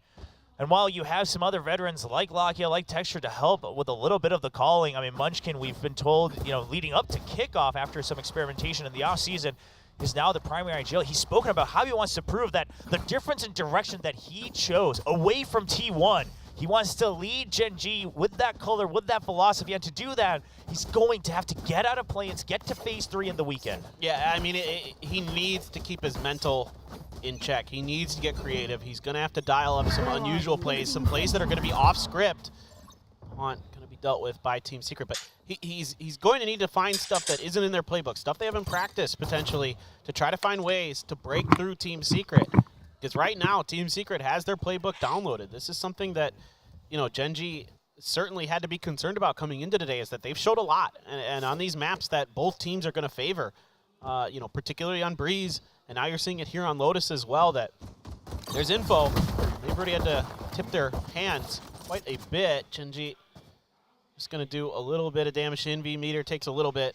Everybody backing off. Jeremy going to be point of contact. Back up from Borkum on the other side. Paranoia at the ready. At the minute mark as well, trying to regain control of Robo. It's still a lot of utility, like you mentioned, available to push back the aggressors of Gen G. Now the Haunt's going to come out. Jeremy pops it out, but the Prowler to follow. But it's just utility trade, and at the end of the day, not much area gained. Eventually, it's just the force rotate on to B, but there's still an alarm bot, a Nanoswarm, and the Toxic Screen as well. Jesse Vash is so prepared for this as they just walk right into the deadliest trap in the pistol round. Spike down past the Toxic Screen. Pink Shells to push him out alongside Snakebite. They'll get that kill, but they have no idea how many more members there might be. That's good news for Gen G, as it's just one member on the site. Now a 3v3. Not aware of Baby Door. It's a quick swing from Texture. Equals it out. NGG tries to find a timing. That's a risky move against the likes of Texture and Munchkin. And the entire crowd here at the S Factory trying to cheer on the home team of Gen G. Able to find a much needed pistol win at an opportune time. And I like the way Gen G plays this. So a lot of the beginning part of this round is them baiting out the utility of Team Secret. They basically have nothing left except that Nanoswarm at the door of B by the time they get here. So yes, they lose a couple players on the initial attempt, but they have the ability. They still have the paint shells. They still have the paranoia. They still have everything they need to get the job done here, and they're able to do it very, very effectively. And that's encouraging. If Texture can get into this game, then things can get real scary real fast. Yeah, you want to get him fired up, but Jeremy shuts him right back down and says, I've been climbing that power ranking here for VCT Pacific Kickoff.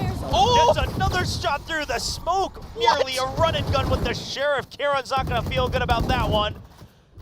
Gen G now stuck at door. Jesse Bash with a cheeky timing, but the Prowler will spot him out. Not going to be able to use that to his advantage this time. Envy even. Another Prowler as well. Full util usage. Getting that value for Lakia, but Envy is just too quick with it. I mean, this round not going in any way that it was supposed to on paper. And NDG has found a timing, but so has Meteor. Now, unbeknownst to each other, we'll walk through ring around the Rosie. It's going to be hard to recognize that NDG might be in the site, but Meteor, he does make sure he's thorough, and will bring home the round win. Still a painful, painful round for Gen G. They lose 3 of their guns. They lose a lot of armor on the players that survived as well.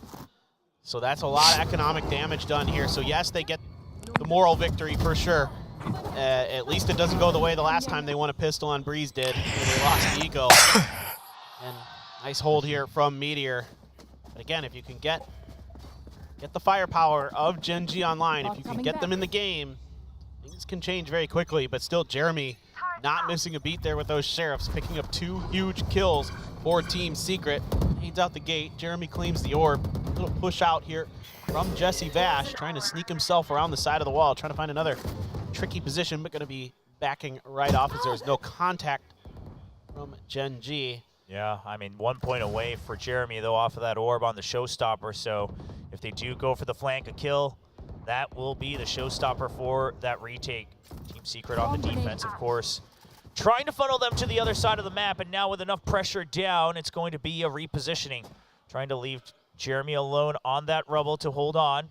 If he gets a kill, he has that showstopper for the exit as well. This is just a walk-in, but NDG is just right next to that one-way. Now a reposition as well after that corner's been cleared. This is going to be so hard to read for Gen G if they want to go into the C site. I just love NDG's positioning there, trying to punish Gen G again with those smokes, with those tricky positions that maybe Gen G won't expect. So they now make their way in. Meteor once again going to be watching for the lurks, watching that B angle. Oh, this crossfire could be deadly. Both of them elevated as well. Not sure if Gen G is going to check the left side. And Texture, he's going to make sure he's thorough, but it's Envy. One more. Texture not able to get the 180 swivel as he has to get the kill. Snakebite down as well. Time in the favor of Team Secret. 15 seconds on the clock. It has to be a quick rotate to B, but the backup has arrived. Jeremy, if he gets 1 kill, once again, it's the showstopper. That Raze ultimate that's going to ruin the show for Gen G. They will be able to stick the defuse. The kill not coming through for Jeremy. A Meteor keeps Gen G's hopes alive once again. Unreal from Meteor here. That was a tough spot to be in. That had to be some kills, so they had the time to get that plant down comfortably. And he's able to come through huge for Gen G. And the wraparound. 1v3. Munchkin, a little shaky on that, but Envy, of course, well aware of the possibility. He's got that full year of experience last year in VCT Pacific and has grown as a veteran now for Team Secret.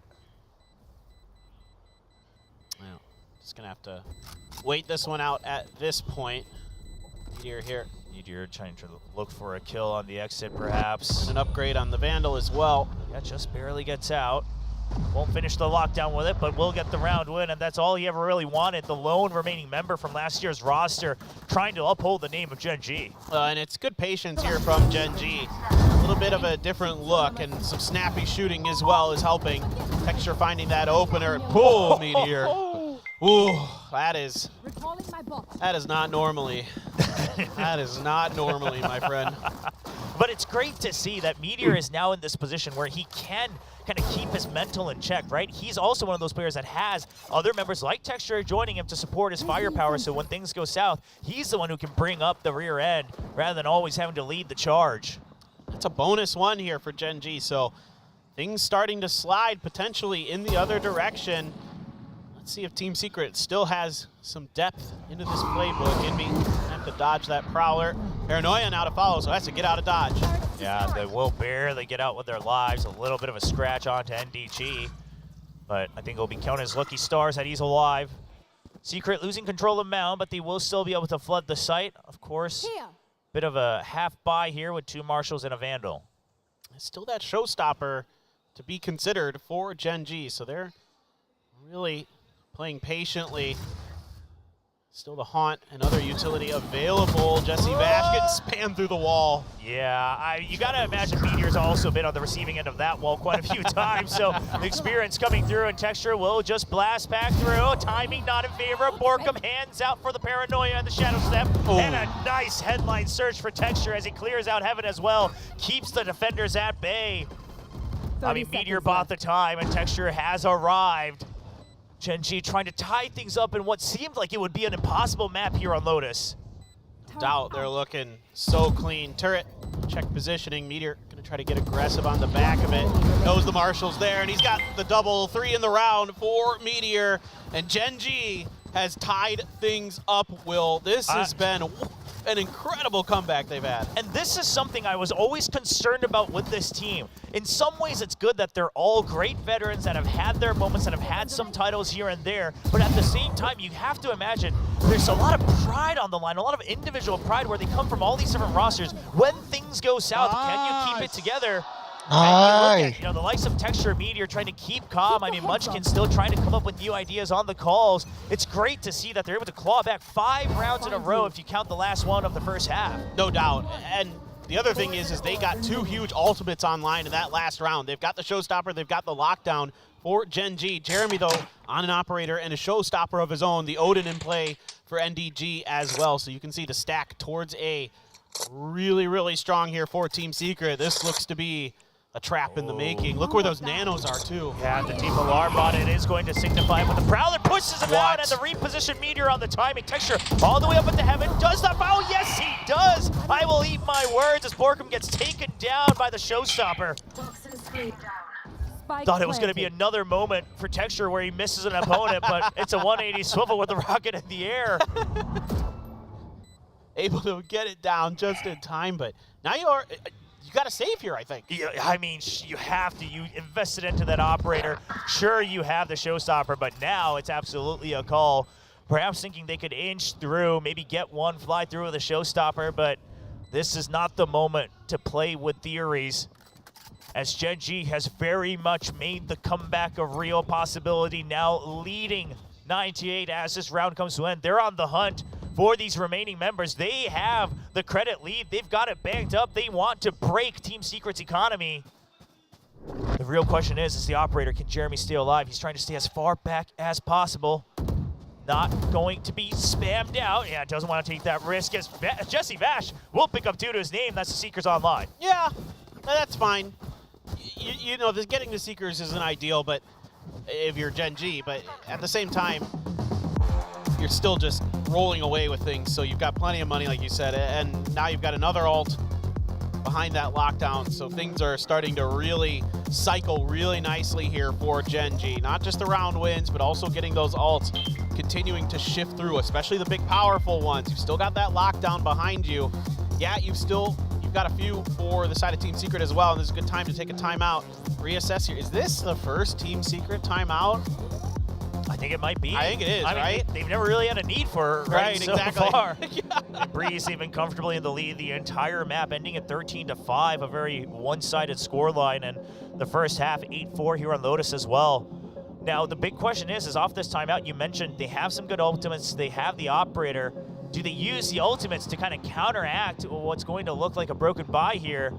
Or is it just going to be, all right, save up, make sure the operator has support, keep that alive as we get ready for the remaining rounds? We'll have to wait and see. And it is just going to be Bulldogs and half armor. So they want to buy up, they want to match the firepower as much as they can in this round, trying to make sure the lead doesn't get out of hand. Yeah, I'm fine with this. I think this is a really solid idea. You've had some okay reads. Like, frankly, they had a good read on what Gen G was going to do that round. It's just Gen G is starting to feel it, and that cracked firepower that we've come to expect from them so far here in kickoff finally is shining through, and players like Meteor are able to win battles that look like they should be rather tricky. That is a little bit concerning here for Team Secret. Some smokes gain a little bit of space, but the toxic screen is going to stall them up for now. Just little bit of spam back and forth, nothing connecting. Yeah, and we do have Meteor on the lurk in B main this time as well, so Gen G could be very well prepped for a pinch onto B, depending on the util setup, seeing if they can bait out any of that crucial utility, maybe an op shot, maybe an ultimate, whatever it can take to gain an advantage and some information. The Nanos are a lot further back this time, so Team Secret is going to want to absorb the pressure a little bit more before they spring their trap.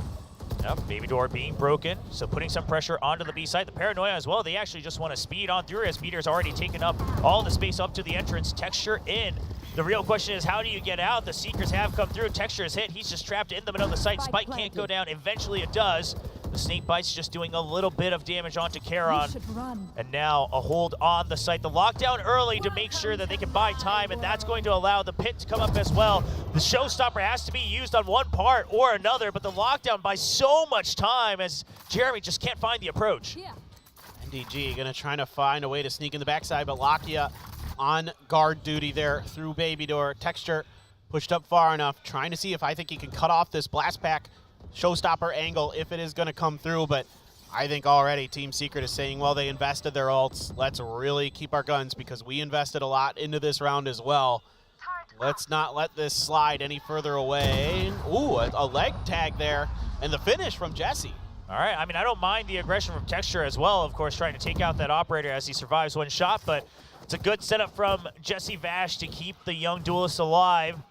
Jeremy sitting at 14 kills. He's been a little quiet the past couple rounds. Just wasn't part of the action, really, as the operator has been avoided by Gen G. And now that they know that that's the focal point being carried over, it's going to be on the side of Gen G to figure out the next couple rounds. And now you've got some toys to play with for Team Secret. Now is your turn to try to punch back with those alt rotations. You've got a showstopper. You've got a Viper's Pit. Jeremy's been sitting on this showstopper for a while.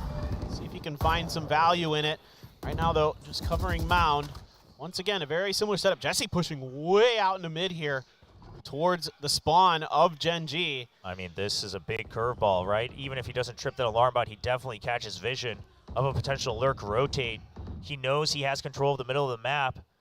The Meteor just bouncing back and forth. It does feel like Gen G at some point, if they don't get an easy entry into A, they have plans for a C rotate here, and that could spell trouble given the IGL's position of Team Secret. Now Munchkin just inching forward. You called out the deep, kind of further back utility from the Killjoy last round for Team Secret. It remains the same. Never got sprung. So the trap is still going to be a little bit holding on to the Nanosword, but that's not going to pay off, and it's just a walk right through as Texture with a wide swing onto NBG. Opens up the site. Lucky and Karen following suit. A site broken open, and Jesse Vash just will not find the timing. It does seem like Meteor got a little bit of audio cue there and a little bit of a duel against Jesse Vash. Oh, the timing not in favor, but still the numbers absolutely advantageous for Gen G. And this has been the switch up, right? Gen G in the last couple rounds, it's just been quietly walking up until they're ready to spring the execute. And this time, as they see no reaction to the alarm bot, they say, let's just push our luck a bit further. I mean, it looks like Team Secret really wants to wait until the last minute, and they're into the site. No doubt. Nice shots from Jeremy, but the money is no problem, no concern at all. Jesse gone. Okay. No chance for Munchkin. But, I mean, listen, Jeremy's proving that if they ever did come to his part of the map, then he probably would have gotten him. Yeah, and as Gen G, it's not ideal, but in a way you're fine with this because A, Jeremy's already got the showstopper. Who cares if you feed deaths over to him? You're full buy. You might as well gain ult orbs any way you can. You don't care if you drop a few guns in a few rounds. This is, you can throw bodies at this all day. It does not matter. As long as you've got the round win secured, go for it. Yeah, there you go. Now Munchkin's in it. Yeah, he was looking very pressured, of course, as the leader for this squad. But the last couple rounds, absolutely good reads from Gen G, and now they see the strong push back onto Rubble. And they were fairly prepared for it. The spike wasn't picked up at the start of the round. The Haunt as well, getting so much info on what's going on over there. Wasn't cleared quickly by Team Secret, so Gen G identifying immediately. Tons of pressure on that side of the map. Let's try another side. Texture now with an op of his own to counter the duelist. Oh, Munchkin might be crossing paths with Jeremy here in a second as this execute is about to happen. Yeah, it's just going to be quick clear on the utility, of course. Oh, meanwhile, on the other side, Jeremy pushes out very far out, though.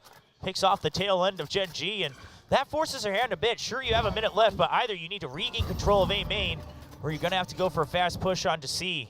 That latter part, of course, timing not in your favor. A Prowler draws out the showstopper. He doesn't have his goal. He jumps over the rocket. Oh! Lakia, you madman!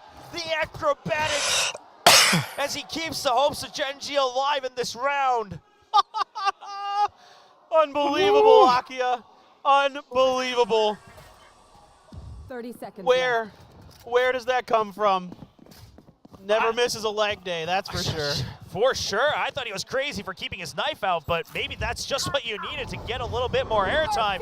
And now the Nightfall as well to just keep them tied up on the A side. Gen G, you might be cooking a bit too much though, as there's only 12 seconds on the clock. Kieran's gonna have to jump through and the site is not open. Now it's the From the Shadows. Chooses elsewise. You already saw the pit on A. It's the only site that was open, and he will barely get the plant with 1 second left.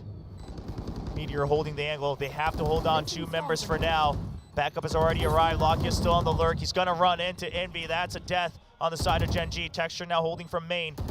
Meteor trusts his teammates, gets the swing. Contact there, now contact ready for heaven. And Envy's going to start pushing through his own as NDG. Texture all alone. A little late to the party with the operator, and despite the heroics of Lakia, it will be Team Secret clawing back. Finally, Team Secret is able to find a win in this half. It has been so difficult for them, and it looked like it was going to be again. It looked like Gen G was going to find a way to best them. Munchkin somewhat aware of the possibility. I don't know if he was necessarily expecting the op to be there. Challenged it anyway. Then the jump from Lakia felt like that might be the moment that just kind of spirals this round out of control. After 7 rounds in a row for Gen G, Team Secret is on the board and their defender side. Can they find more? Got the op back. They've got a judge for Jesse, expecting a player to potentially blast back towards B. We saw this previously with Jesse in that position. Yeah, and I mean, a little bit of a ego battle there between the Odin and the operator as well. But barely missing shots on each other. Just a little bit of a scratch up on Jeremy. And I love that Gen G's taking their time now. It's been working really well for them on this attacker's side. Not many fast hits. They're really working the map, really trying to figure out where the players and the setups of Team Secret are, or at least getting enough space that they can just kind of execute so quick that Team Secret doesn't seem to be able to react sometimes. Yeah, and I mean, constantly spamming the Odin too. We see it with teams that are good at using the Odin on this map. I mean, for one, obviously you're clearing angles, but 2, the sound really helps mask anything else you're doing. Slow creeping up, taking control bit by bit. Absolutely. Now, on the minimap, we can see this is pretty much a full send on to A. Maybe a rotate out together in through Baby Door if things really don't go there in the way of their ideas. What a shot! Jeremy finds a nice timing shot. The showstopper still goes through, but the paranoia holds him at bay. Borkum hiding in his own smoke. The site has been cleared up, but it's going to be Texture answering back against the earlier op shot from Jeremy. A nice clear onto Evan, and he's now taking control of the enemy's smoke. A deep smoke out from Karen as well will keep them at bay a little bit further. Jeremy just trying to pressure if anyone's here. Texture wants to go, and he sees the barrel, but he can't find the kill. Yes, he does, right at the edge. The operator down, the raise down for the speed retake, but they will start flowing through. Lockdown, Meteor can stay out of range in tree, just opening the door. Will he actually exit? Yes, he will. They want to hold from outside, just in firing range onto the spike. Now the locked in over, and it's going to be a quick peek out, but the judge is not what they expected. A 1v1 with Kieran solo. The judge, no, it's the Vandal switch up at long range, but he does not have time. Jesse Vash will try to stick it, but it's going to be too late. And Gen G reaches map point on Lotus. Wah, match point. Unbelievable. Genji. What incredible rounds we're seeing from both teams, fighting to the nail for this. Texture there heard that blast pack and knew exactly where Jeremy went. He immediately was looking up, sniffed out Borkum inside of this smoke as well. Well played by him to give them the chance. That nano popped at a great time here by Meteor during the lockdown to make sure that they couldn't start defusing it, getting it to half. And that's a key point that keeps that round in Gen G's hands. That allows them to delay enough. A nice attempt by Team Secret, but the point of attack by Texture too good, reading those situations so nicely. Oh, and I love the way that they've been taking control of this rubble as well. I mean, a bit of a different blast pack just to make sure you get out of the head of the paint shells. Haunt onto the side of rubble as well. So Gen G fully in control of the A side. Once again, it's a 5-man stack. Do see a Bagi for Jesse Vash, and he found some fun with the judge, but it does get a bit more difficult with the pump action. kalian in the lead for Gen G. Had a great save in that previous round, buying just enough time. The second to last kill. The rookie, all eyes on him as an unknown factor. Has been putting up some numbers, but would love to have another map to showcase even more of what he's got. Gen G just waiting on some util here. Toxic screen and the haunt going to be available. And that might be the go time. Still the boombot there for Jeremy to maybe cause a little disruption. Because he's going to push the smoke. Oh, and it's just not going to pay off. His texture just finds him right away, and now it's going to be the C's. They know that it's caught on to somebody. The Prowler there, they hear the Bagi, and that's timing for Meteor to swing around and get an easy double kill lined up. B site is now open. NDG and Borkum left alone. NDG will swing through with some heroics, but kalian rookie for rookie, and it's going to be the last kill for Texture as S Factory blows up. Gila. And Gen G bringing us to a map 3. What an unbelievable attacker side here for Gen G. It looked like it was going to be all Team Secret, and we were in store for a fast 2-0, but they had something else to say. The superstars for Gen G really heating up there in that second half and really starting to download and understand what Team Secret was doing. Playing very patient, waiting out for some of the utility, waiting for Team Secret sometimes to get a little bit over aggressive, but also starting to understand the way that Team Secret was attacking the smokes and other positions like that. I mean, you saw a texture with that showstopper, just read Borkum like a book. Yeah. And oh my goodness, what a map. What a map, and we all knew this was going to be a long day, but Gen G guarantees it will be extended. We have the analyst standing by to break down the action from Lotus. We've got a series on our hand. What a way to start off play-ins. We are going to go to a map 3. I have to say, even though Gen G totally turned this around in the second half, we thought it was going to be over. I do have to give some props to Secret for getting the very first knife kill of kickoff. Tondo Gaming, you were making fun of our accents and how we were saying it all wrong. It's Tondo. Tondo. Yeah, Tondo Gaming. You gotta feel like you're from the streets. All right. Well, over at Lotus, which is not so much the streets, a lot of grass and like waterfalls, which is really nice. Yeah, I mean, they completely turned this around. Team Secret looked like they were continuing that momentum from the very first map. You know, they're just predicting every single move that Gen G was gonna do. But on the flip side, after halftime, Gen G started reading them right, starting to understand their tempo and responding correctly. Yeah, absolutely. The rhythm was just so much better. And I think it was pretty much spearheaded by Meteor, who I think for the most part survived the first half of this game when Team Secret was somewhat dominating the first half. He has an overall kills. I'm getting too far forward of the stats that you're looking at right now. Just 23 kills in that entire game, and a lot of the impact plays that really saved Gen G were those, 2 rounds on the first half where he was the only one that defended that C side when Secret was pushing in. And then after that, you saw, I think the caster was also talking about it, that they were downloading Secret on the second half. And a big part of that was just how Meteor was able to create tempo by himself. He was lurking on C-mount, he had utility so that Team Secret couldn't really flank as fast as they wanted to when Gen G was pushing onto the site. So yeah, definitely Meteor had such a huge impact in that Lotus map. In the whole game overall. I mean, like you mentioned, he was the only one in that first half getting frags against Jeremy, putting a stop to some of Team Secret's executes. But that said, also, you know, things looked kind of rough for Texture overall. Oh, I mean, my this goodness. never really happened before, right? Texture getting only like 2 kills in the entirety of that first half, and then that was that one round, like all of his teammates died, and he just like sighed in front of the camera. He's like,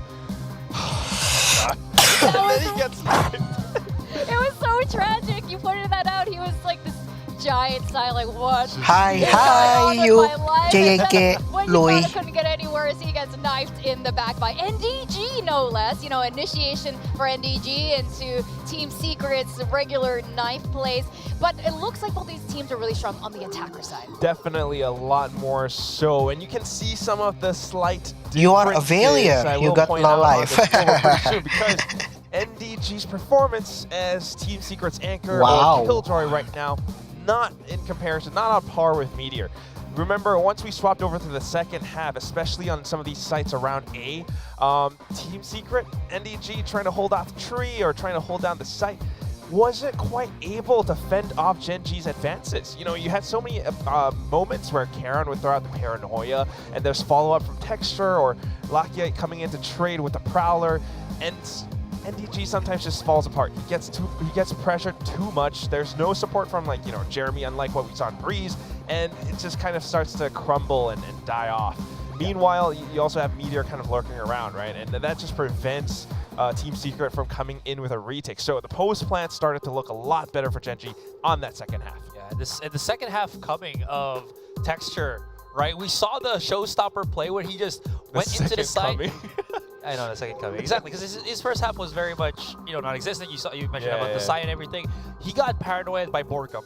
Pushing into the A side, dude was full blinded, didn't know where Borkum TP'd, and his instincts told him just shoot up on heaven, you'll get one, and he gets Borkum, right? Borkum didn't even respect that, so Texture definitely. The showstopper. I like yeah, he did get borked, unfortunately. Followed by, nailing Jeremy straight after that too. He was just reading that really well, and you can see that they were getting that confidence back going into the second round. And it almost looked like you said, Quack, he was having this big sigh at the beginning, and then it completely, and then he found his momentum later in the second round as they started building up all those kills again. Now we got to look at NDG and Meteor. It looks like a lot of these players are trying to fight for that, power ranking duelist spot. There definitely is a little bit of that competition between the players, right? And you always want to be better, or you want to perform better. But that said, despite the, what was it, the Tondo initiation? Tondo initiation. Tondo initiation for NDG. Yeah, there we go. Even though he did get the knife kill, performance-wise compared to Breeze, it's just still not quite there. And I think that's kind of harkening back to that point of, that you mentioned before, Ass, right? He's still kind of the newer guy coming from Now Esports onto its Team Secret. They can't really fully rely on him to be that sole anchor. He can anchor, but he needs a bit of support. Yeah. Unlike Meteor, who's just able to do it by himself. He switches up the positioning sometimes. Sometimes he just holds out from the stairs area of C site, gets the shot onto Jeremy because he's trying to play an anti-flash position or something, or maybe he repositions off to an off angle, anticipates the positioning at which the landing zone at which Jeremy would land. That's what Paper Thin was talking about. So I just wanted to add. I just really feel like a TLDR to that as well is there's just such a big difference in pedigree between Meteor and NDG here that it feels like NDG, he has to first lose the map first, talking once with his team, and then he starts building up rapport, right? We saw that on the Breeze map, but since he's untested on Lotus and what is upcoming to be Icebox, that this might be the the secret that we saw say a while ago. We want a quick day because this is exactly what they didn't want to happen. Go into a game 3 with a very heated players of Gen G.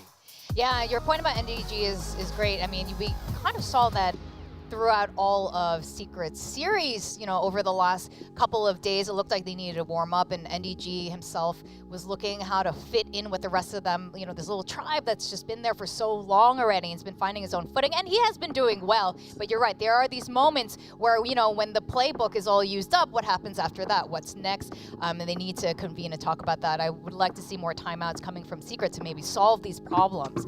Now, going to Icebox, like you said, we haven't seen Icebox from Secret in a long, long time. Like, the last time was only literally here in the stadium, in this physical Icebox-built stadium. It's the only time we've actually seen Secret in Icebox. But before that, let's look a little bit at the highlights of what happened just now on Lotus. I mean, again, you just kind of come back to how Team Secret was popping off on the attack. Gen G not quite able to defend. He didn't have the reads. Texture couldn't get the opening picks. There's your knife kill. Look at how frustrated he is. Oh, that that's good. That's how he wanted to bang on the. Not as much as As Alex? Yeah, Certain coach starts hitting desks. Yeah. The best. There's actually a Twitter profile that's yeah. Alex's desk. Man has.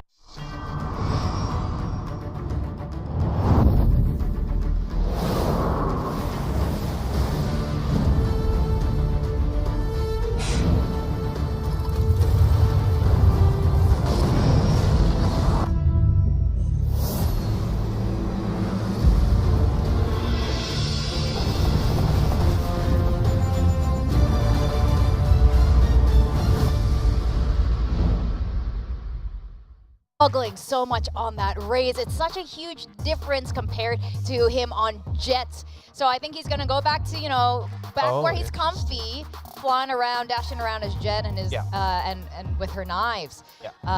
So this is it. This is Team Secret on Icebox. We got a Sage. Sage, yeah. Okay, so TLDR, last time it was Jeremy as the Killjoy, and sorry, not Killjoy, but Sage. They didn't have a duelist in the very, very last night that we saw them on Icebox, so it seems like they're coming back to a more kind of standard comp, I would say, on Icebox right here. And I do like the Sage, and if you would go for Harbor, for those two things, just because you have the wall for a safer plan.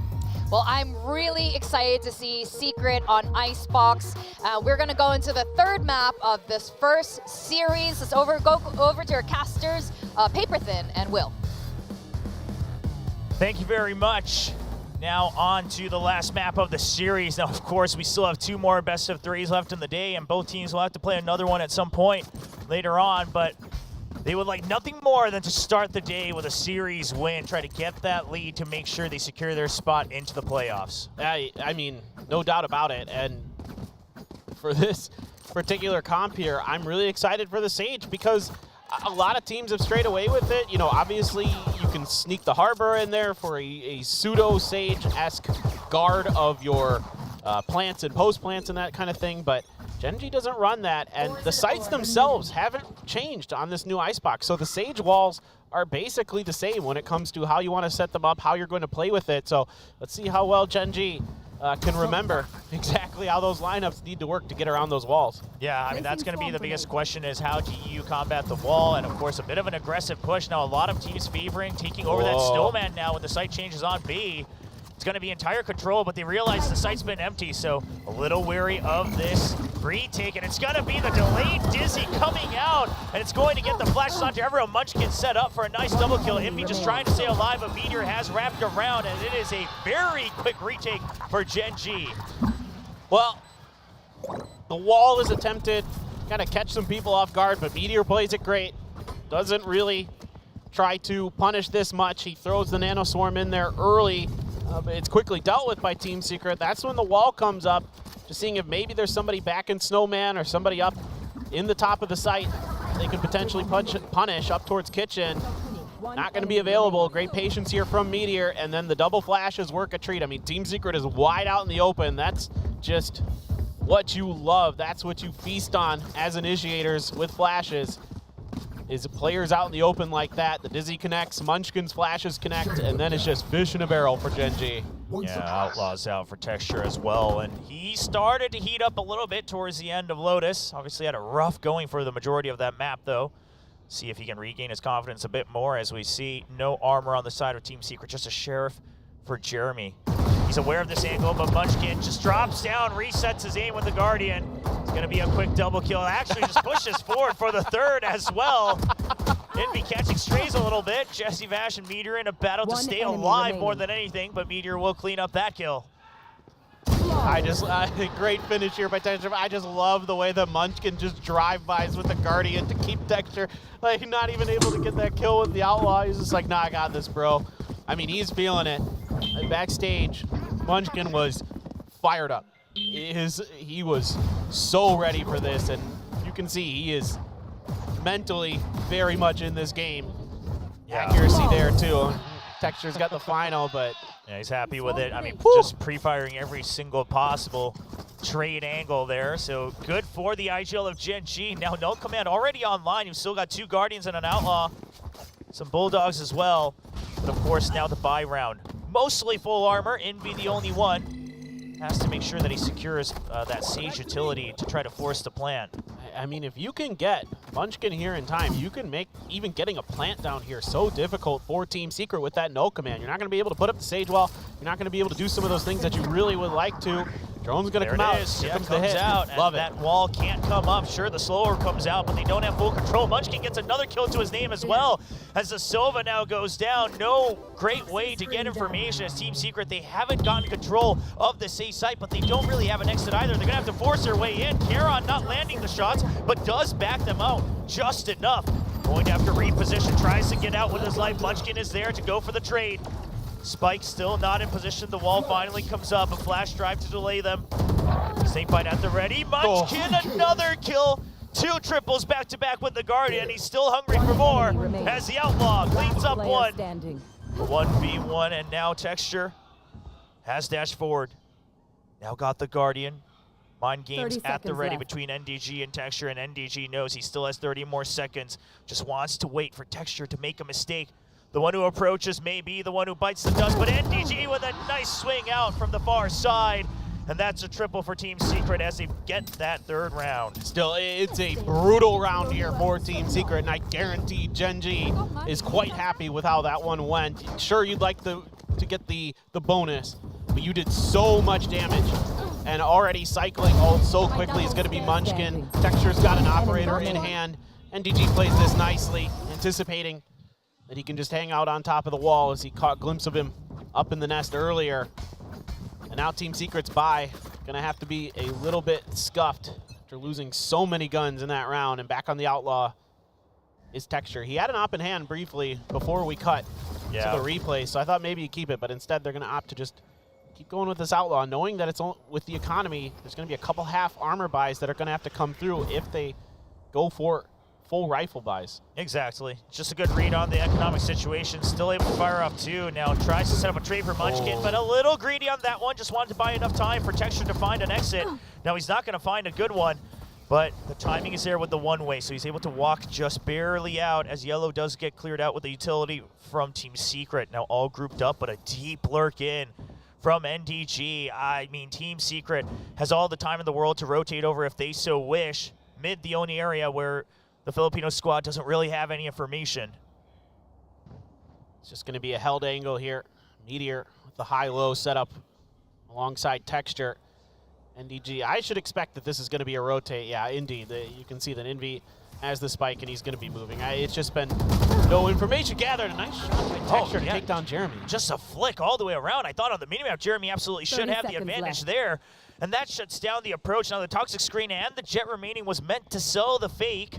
Of course, Jet going down, that keeps Gen.G questioning just a bit. A little late on the rotate, so they will have to give over the spike plan. The big question becomes, what does your retake look like? Texture very low at 15 HP. Can pick up a Vandal though, so firepower coming up. And Envy not going to be able to use that resurrection just yet.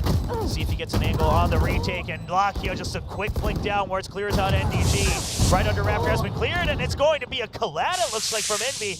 A double kill either way for the Sage. Does have the resurrection, and that's going to bring Jesse Vash back up. It's going to be Intel and Shock Darts available. Only 15 HP and a dream. Spots one, but the Shock Dart barely dodges it. Sure just wants to find the 1v1s, but they won't give it to him. And Team Secret ties it up 2v2. Yeah, just great map awareness here by Team Secret. Able to punish that early setup from Gen.G. And I think now maybe Gen.G kind of wondering, oh, what if we had gone for the op here? But it didn't really matter. The opening shots didn't even land. And that's nasty from Envy with the Guardian. That high pen proving its value there. So, okay, back to evens now, 2-2. Gen.G a hot start, Lakio with a Bucky. 4 Sheriffs, otherwise for Gen.G. Know that they can do damage with it for sure. Trying to gain a little bit of space here towards Garage to put this Bucky to good use. And that's the drone, and that should spot you. Just wanted to find a time, but the fragment actually does a little bit of damage. How does he still get 2 kills as he's just getting burned by his own teammate? Maybe just making sure that Lakio feels the pressure that he ain't got no exit, because he's got to fight for his life. Takes down 2. And Munchkin still hidden behind Yellow. Meteor's going to get the first kill. They're just not quite aware, but it is a wide swing from Borkim. Picks up the kill after a bit of a spray. Alarm bot deleted, and the site somewhat in control. The wall going to do a lot, but the real question is, Vandal picked up on the flank by Texture. He's wrapping around. Spike not planted, and another kill for Meteor through the ground, and Texture will get a free kill to his name as they bounce back with a thrifty for Gen.G. And Munchkin just stood up and let Team Secret know it. He is absolutely feeling it right now. It's also going to give a thrash over to Lakio after the start of that round. I mean, the fragment here may also be to just kind of confuse Team Secret to make them think it's actually a back off. Potentially, Could but be. I mean, I don't know.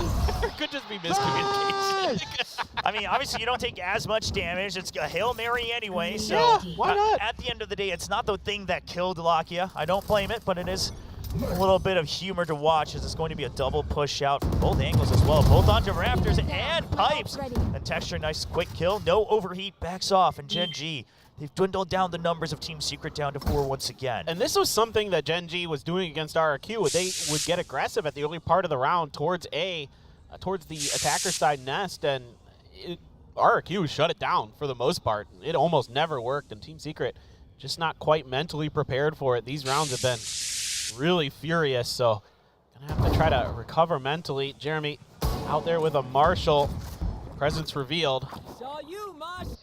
Just trying to make sure that they're not giving up positions on A. They even get the Dizzy spot as well, and that's an easy kill for Texture. No sightline for Borkum, and Meteor holds true on B site. And the Korean fans are getting rowdy as they would love to see Gen G fight for that spot into the playoffs. And it would be just an insane comeback here for Gen G after such a brutal map 1, after such a brutal start to map number 2. To have that run back and to now just be that Gen G that we've come to expect. The tremendous firepower, the coordination now starting to click. These double initiators have set up some really nice kills for the squad. Munchkin, of course, getting it done on his own with some phenomenal shooting. Still the thrash for Lakia, Bladestorm as well for Texture, Bladestorm for Jeremy. Lockdown for NDG though. So you can see Team Secret a little more wary, checking their angles a little bit more thoroughly this time around towards their side of A. Lakia is way out here. Exactly, it's a push out, and not just solo either, a heavy push out. They spot nothing, I mean, not even a turret to watch the back, so they're pretty convinced that whatever they saw over on the A side should be the main forces, as nothing was spotted on B either. Just leaving Meteor to watch the potential lurk in mid. And this is the site already flooded by Gen G. Not sure if Team Secret will have any guesses to this. They start to see the wingman. They're a little wary, but Karen with a quick trade. And they haven't spotted Texture yet either. All angles still held by Gen G. And now the thrash to push them out. He does get the detain onto both. And it's just going to be a quick chase down as they're trying to find the last member. And Lakia will chase him down. Gen G with a great rotate, great read on mid is going to get the 5-2 lead. It's getting loud in here. It is really exciting for Gen G fans. Now you have another no command, second of the half already for Munchkin, and just reading every push, every angle. Karon there showcasing his aim. Lakia's turn to pop off a little bit, and it is time for Warbird to pop a timeout. See if they can get things squared away. Very, I don't want to say one-dimensional, but very deterministic here for the side of Team Secret, where they're just kind of now sort of tunneling in on a site and not really kind of playing with the map like we saw in Breeze, right? A lot of attention towards mid, a lot of stuff like that. There's been zero attempts to try to get, you know, kitchen control or mid control or any of that kind of stuff for the side of Team Secret. Yeah, it's tougher for mid control though, right? With stuff like the window, Sure. A little bit easier, I guess more options, I should say, for the defense to hold on to it. And in the past, of course, it was usually always the Viper. You didn't really have anyone else who could afford to lurk around in this composition, as you need the wall for the setup, you need the info with the recon. I mean, you just cannot afford much of that. Maybe sometimes it's the Killjoy, depending on your setup on the lurk, but Team Secret, it seems like they're kind of starting to question the compositional differences. Gen G, with double flashes, double initiators, a little bit more flexibility, and now they're trying to focus a little bit on the middle part of the map. Yeah, as they should. They need to at least put attention on it. It needs to at least be in Gen G's brain. They can't have this information for free. So I think they recognize that they need to at least show that mid is something being considered. So smokes and shock darts there, and that immediately draws a lot of attention for Gen G over. Texture here. Now finally, with an operator in hand, Meteor has a lockdown as well to boot. 4 ults for Team Secret, and the opener for Texture is good. And it's Sage as well. I mean, that absolutely breaks apart the composition of Team Secret. The Viper down as well, and the kill doesn't come through, and it's going to be the save from Lakia. They just cannot get this Jet out of this position. 8 HP and still alive. No need to reload if you're just able to find the shot for Texture. Very confident. Has his back covered with his teammates who have arrived in time. Just unbelievable. I mean, now the coordination and the teamwork is there for Gen G. Now they're playing at a faster pace, at the pace that I think suits this Gen G squad on their defender side. On their attacker side, I'm happy to see them slow things down a little bit, but here, it's help quickly. It's everybody really playing for each other. Texture, love the change in angle there. Love the way he's utilizing these new angles that have been opened up for the defenders on this B side.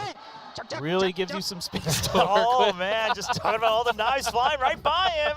Didn't quite get the kill. And the spray as well from Lakia. Oh, really rubbing salt in the wound against Jeremy on that last round. And look at that, Lakia just able to step up here, get an orb, more or less for free.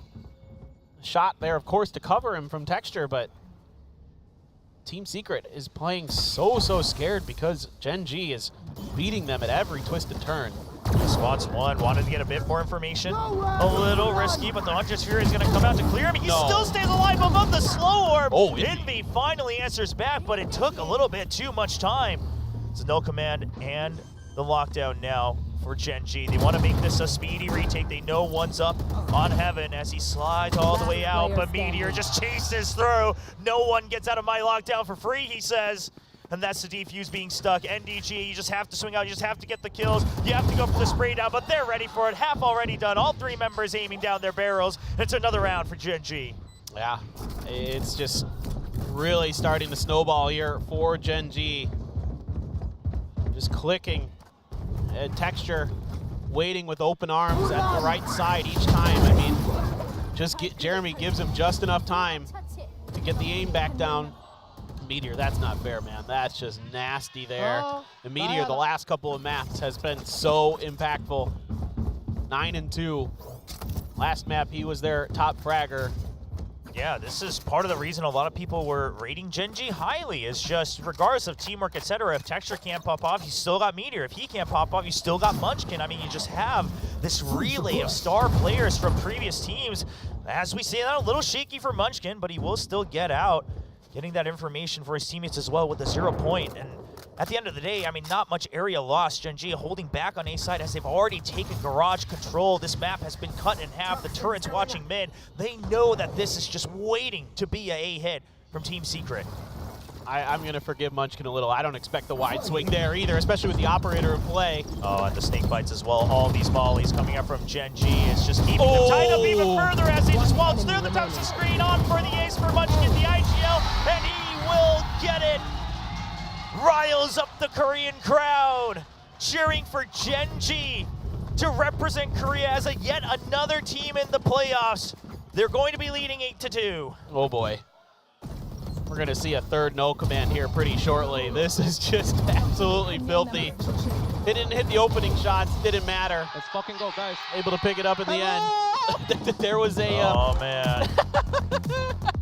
Oh, man. Yeah, let's go. A little extra wordage in there. just so we're clear, this is not the mixed roster that exists in Korea. That's T1, but he still wanted to speak his mind and let everyone at home know exactly how he felt about that last round. Yeah, Munchkin's got pretty good English. He's been talking to me a little bit behind the scenes. He's a funny guy, and you know, Team Secret, man, it just felt like they had such a good read on Gen G coming into today, but now that you're really seeing what Gen G is capable of, they all start playing together, they all start reading their opponents really well.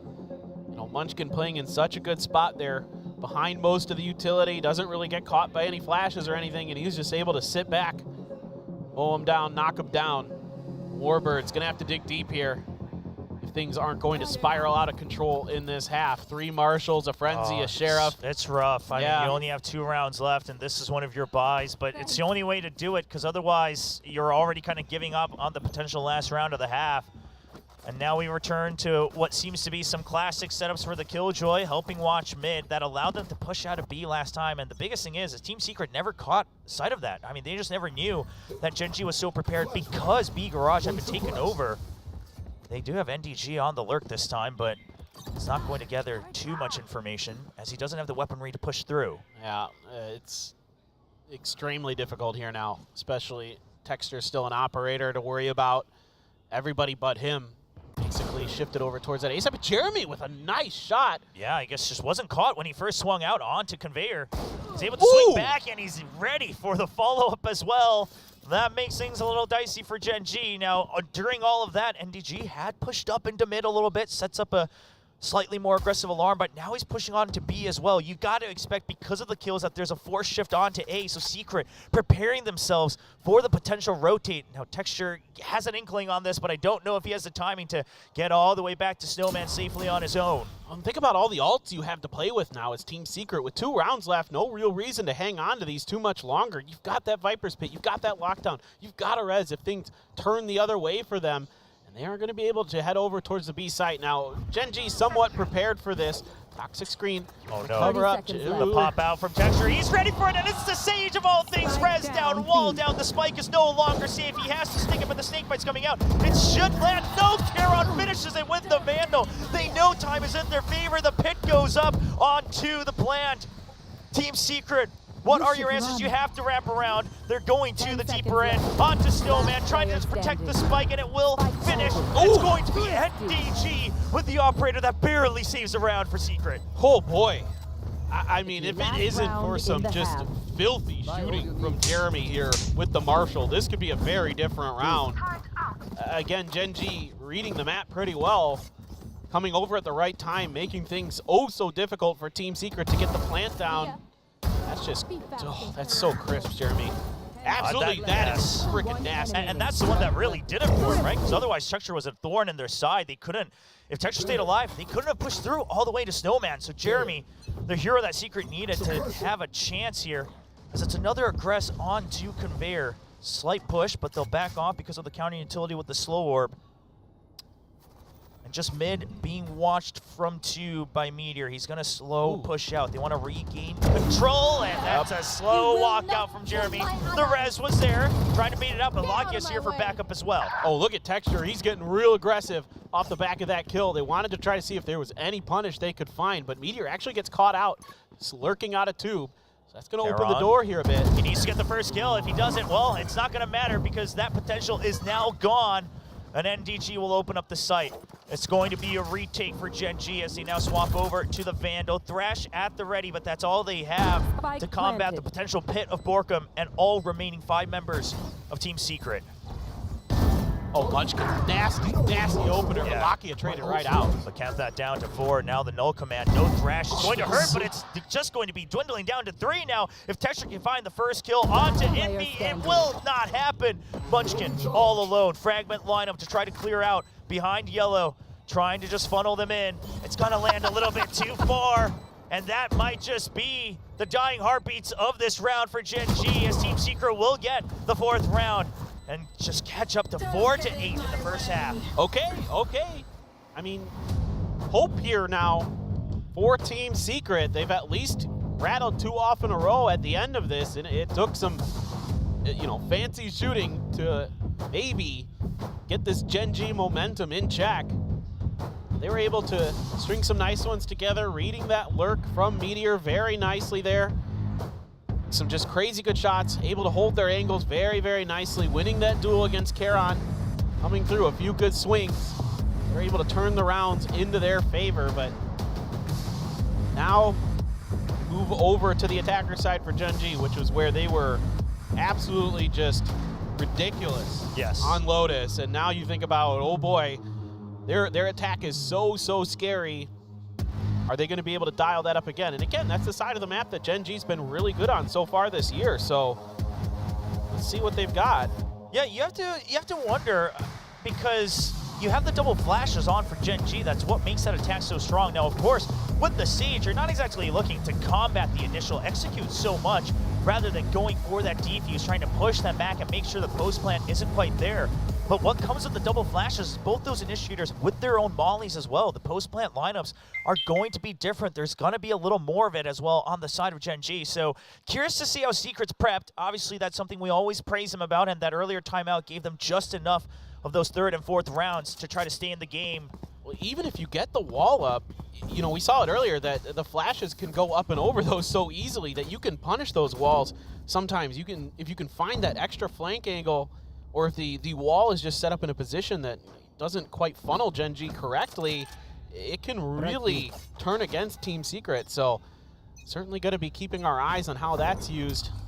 Gen G, a little bit of pressure towards A, but this all looks a little bit fake as that spike hasn't been picked up just yet. Texture and kalian over on the B side, 3-stack on the A. Both sides mirroring each other in terms of numbers that appear on the other end of the map. Jesse try to potentially bounce a shock dart in there, thinks better of it. Yeah, doesn't want to react too early to that Gecko utility. Obviously, that's the benefit of Gecko. You can just kind of throw that out, try to trade for util, but recover it for the 10-second cooldown. And after this default, no early push from Team Secret is going to let Gen G know that they will want to go to B. They've already taken care of yellow. They have the approach onto the site, toxic screen at the ready. And there is a deep nano swarm from Team Secret, but I can't imagine Gen G is going to push all the way into Snowman, given the positioning so far. Just an early check with that 0 point. Meteor here. Potential lurk battle with him and Jeremy on the other end of this. You gotta watch out. Oh, they are gonna push all the way through, and it's going to be the Nano that goes off. So not the entire team quite there, but kalian picks up the first kill, and he's going to find site. Borkum eventually cleans it up with the headshot. A nice angle from Texture, but he can't find the kill. Spike still not planted. They have to take it back out of the site, and they're gonna have to run all the way through as Meteor has cleared out the A site, but 2 members lost. Now a 2v4. Meteor has to hold true with only 22 HP. He has to do the impossible and dwindle down the numbers of Team Secret as Munchkin has to run in and stick the plant. No cover for Munchkin. He's just gonna put it as far as possible. Meteor wants the first kill, the run out from Borkum. He's ready for the trade, but Munchkin 1-for-1 trade, and that's the wall up. Meteor, you just can't get back into the site. By the time you finish carving out the ice, the spike will be defused, and it's going to be Team Secret picking up the pistol. Huge, huge win here for Team Secret. Just able to get Borkum in a position where nobody's really ready for him on Gen G, and he picks up some huge, huge kills. Much needed there. Jesse only has 1 kill so far in this map. He was so hot to start this with his gunplay. That's pretty sick there, Borkum. That was Jesse's first kill. I mean, been very quiet, right? Not much he had to do really during the first half as they were just getting shut down back and forth. I mean, let's say it like it is. I mean, Jeremy and Envy really putting up the bulk of it that had impact in some of those round wins. No doubt.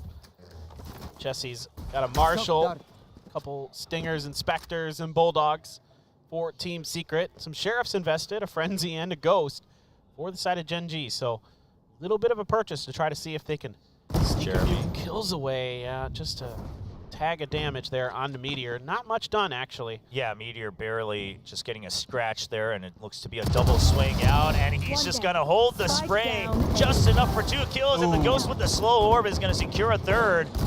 The commitment with the Stinger, you really have to stick with it, and he knows just how many bullets he has. And they're going to continue hunting forward. High-low setup from Team Secret. Meteor looking for a cheeky kill, but the recon is just going to give the 4th over to Envy. Well, get a res on pretty quick here for Envy with this hot start that he's had. I mean, that's a big one, too. Obviously, is going to help a lot against those post plants. Now, hunting for the ace. Teammates trying to help scout out for him. And it looks like Jesse Vash just following up on the ropes as well. Now they have information. It's the Stinger spray, and Envy will answer back with an ace of his own. Very nice here. Nothing wrong with getting your Sage right towards that early res. Everything able to be kept for Team Secret. So you still got the Spectres, still got the Marshall, still got the Bulldog. Use the Stinger for Envy, good enough. The Ghost to do some serious damage. Great recon, great setup from Jesse for the 4th kill. Let's go. There, and you can see they're starting to get fired up themselves in a very crucial round here for Gen G. Half armors with the rifles. Full armor abounding for Team Secret. Yeah, you're really going to have to make use of all the utility that you have. You really have to bring this comp alive for Gen G. Once again, a 2-3 split. Their go-to default turret watching mid, and they will just pressure pipe so that there's no aggressive push. And to trade util for util, but we noticed even right off the bat from the pistol, Secret, they're very well aware of the advantages that the Gecko brings. No doubt. They are not falling for it too often here, especially on this defender side. Hasn't seemed to really give them too many difficulties, but now Gen G reconsidering the A side, swinging back over the other way. Texture made some noise though here, had to clear the Killjoy utility. A Nano Swarm has popped. Maybe give a little bit of extra help over towards Borkum if there was a push towards yellow, but Texture actually backing off, taking their time, really going to try to dial up an explosive execute as all 5 members of Gen G are making their way over. Yeah, all in main as well. I mean, Borkum, if he gets the spray down, if he gets the snake bites accurately, this could shut down the entire thing. He wants to close the angle. He doesn't want to swing out too early, but it might be a little too late. He does hear the tailwind, though. It's the perfect time. As the snake bite goes down, it's going to have the debuff. Eventually gets the kill onto Karon. That slows him down enough. Only 20 seconds left on the clock. No easy way to force this. You got to send the wingman in. The Nano Swarm's now done. The Dizzy to make sure that the spike goes all the way through, and it's a nice flash as Gen G gets 2 kills on the board. 3 versus 2. You do have the res, but do you have the opportunity to use it? No. It will get taken out. They now have information on the last member, Jeremy, with a Bulldog. Pushing through, Mosh at the ready. Could just be an easy double swing, and it is. As soon as they get audio, it's going to be Munchkin picking up a headshot, leading Gen G 9-6. Well, a needed win here for Gen G, but a costly one. Still going to be able to get half armors and rifles.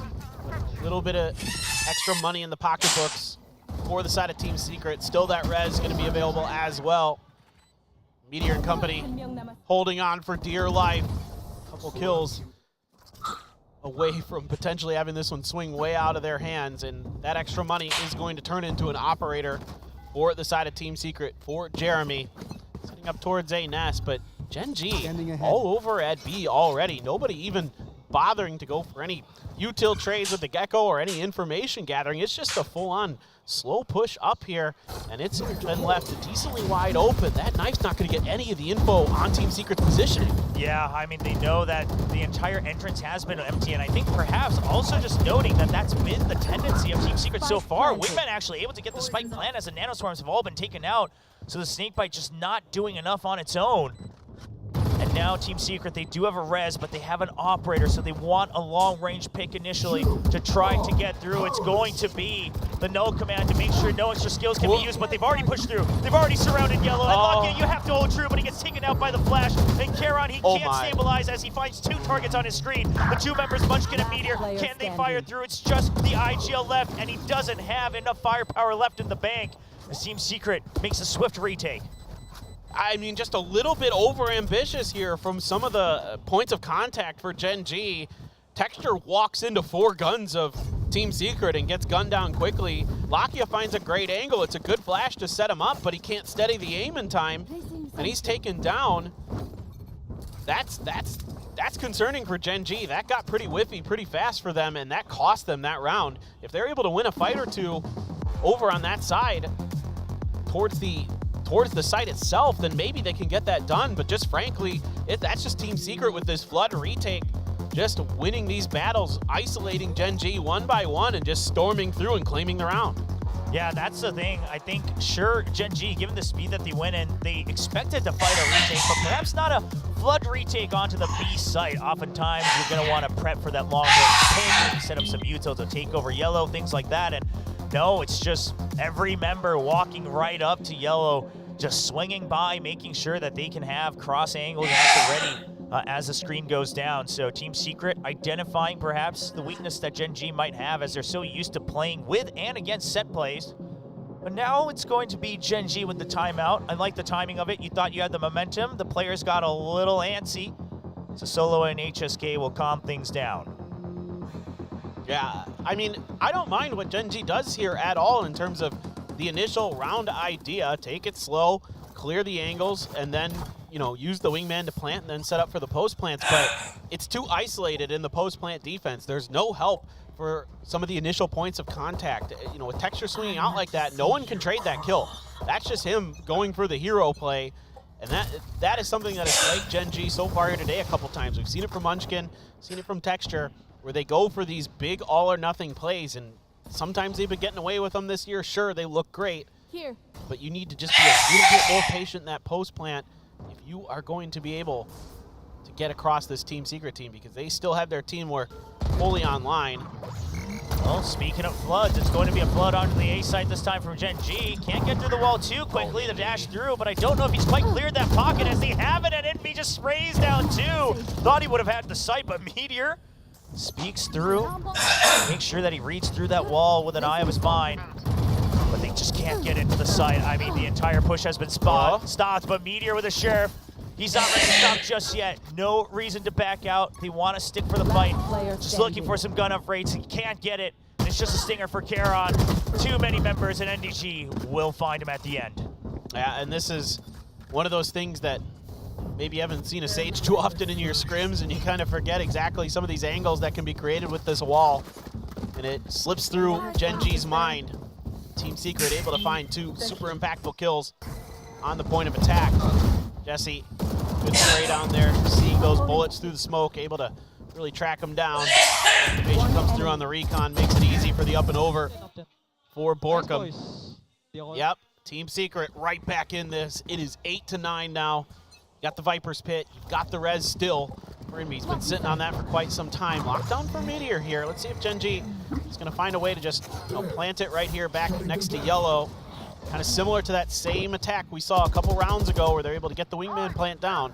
Yeah, just a quick one, but the 100's sure going to be sent out because he knows that they're all corralled into green, and it's just going to be an easy kill onto Munchkin. That's an important member. That's one less molly. 2 flashes down, the info down as well. Here. And it's that 0 point that gives it away. They know what the attack is going to look like. They know where they're setting up. Jesse Vash just says, okay, guys, I got this. Stand back. I mean, sure, now the lockdown can go through, and it's going to buy them enough time. Team Secret, maybe they have some choices to push through. They're trying to make sure that yellow is empty. Texture just trying to get out alive. He cannot.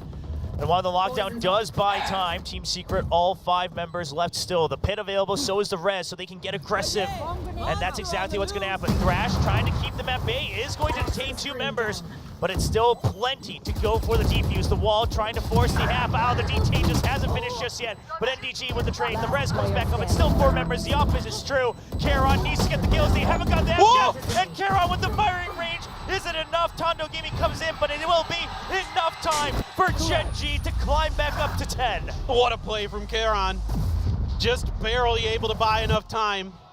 That's another knife, but last time around, the knife did not translate into a map win for Team Secret. And what a hold here. Meteor able to get a very critical kill off the rip. Detain there. Oh, helping man. him out. Oh my goodness, that is crispy. Just the awareness to give up on that second kill as soon as he doesn't get it. He knows he needs to stop the defuse, and it's before the half is done. Yep. I mean, the rookie getting used to the stage, getting used to pro play, bit by bit for sure. Maybe not putting up the absolutely ridiculous numbers we've seen from some of the other additions this year, but he is holding true and growing as a member of Gen G as they now find momentum. They've realized this is the weak spot of Team Secret. They want to continue punishing it. The spike plan continues to be given up by Team Secret. Look where Jesse's playing with this Judge. It's way in the back towards Snowman, expecting some kind of aggressive push out. Well, Borkum just says they're not going to get that far anyway. They're going to have to go through my guns first. Yeah, Borkum finally stopping the plant, stopping the push as well. It's a good shout onto that Snowman, and they have to back out. Now they know the backup's all here. I mean, no real lurk for Gen G at all. The turret just watching for a flank around them, so they're gonna want to stick to this unless they start to rotate now. They won't have enough time to clear every single angle slowly.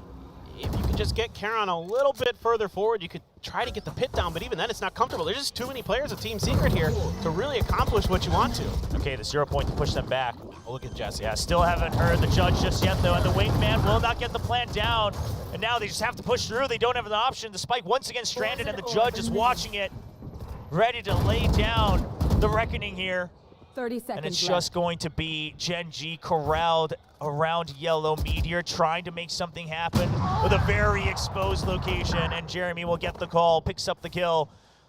And only 15 seconds left. The round surely in favor of Secret, but the real question is Gen G, can they stay alive? Cred's not looking good on either side. Yeah, so Gen 10 G seconds left. calling for the save, I think. Just trying to see if they can hold on to the rest of this round, and neither team really wants to drop a gun if they can help it.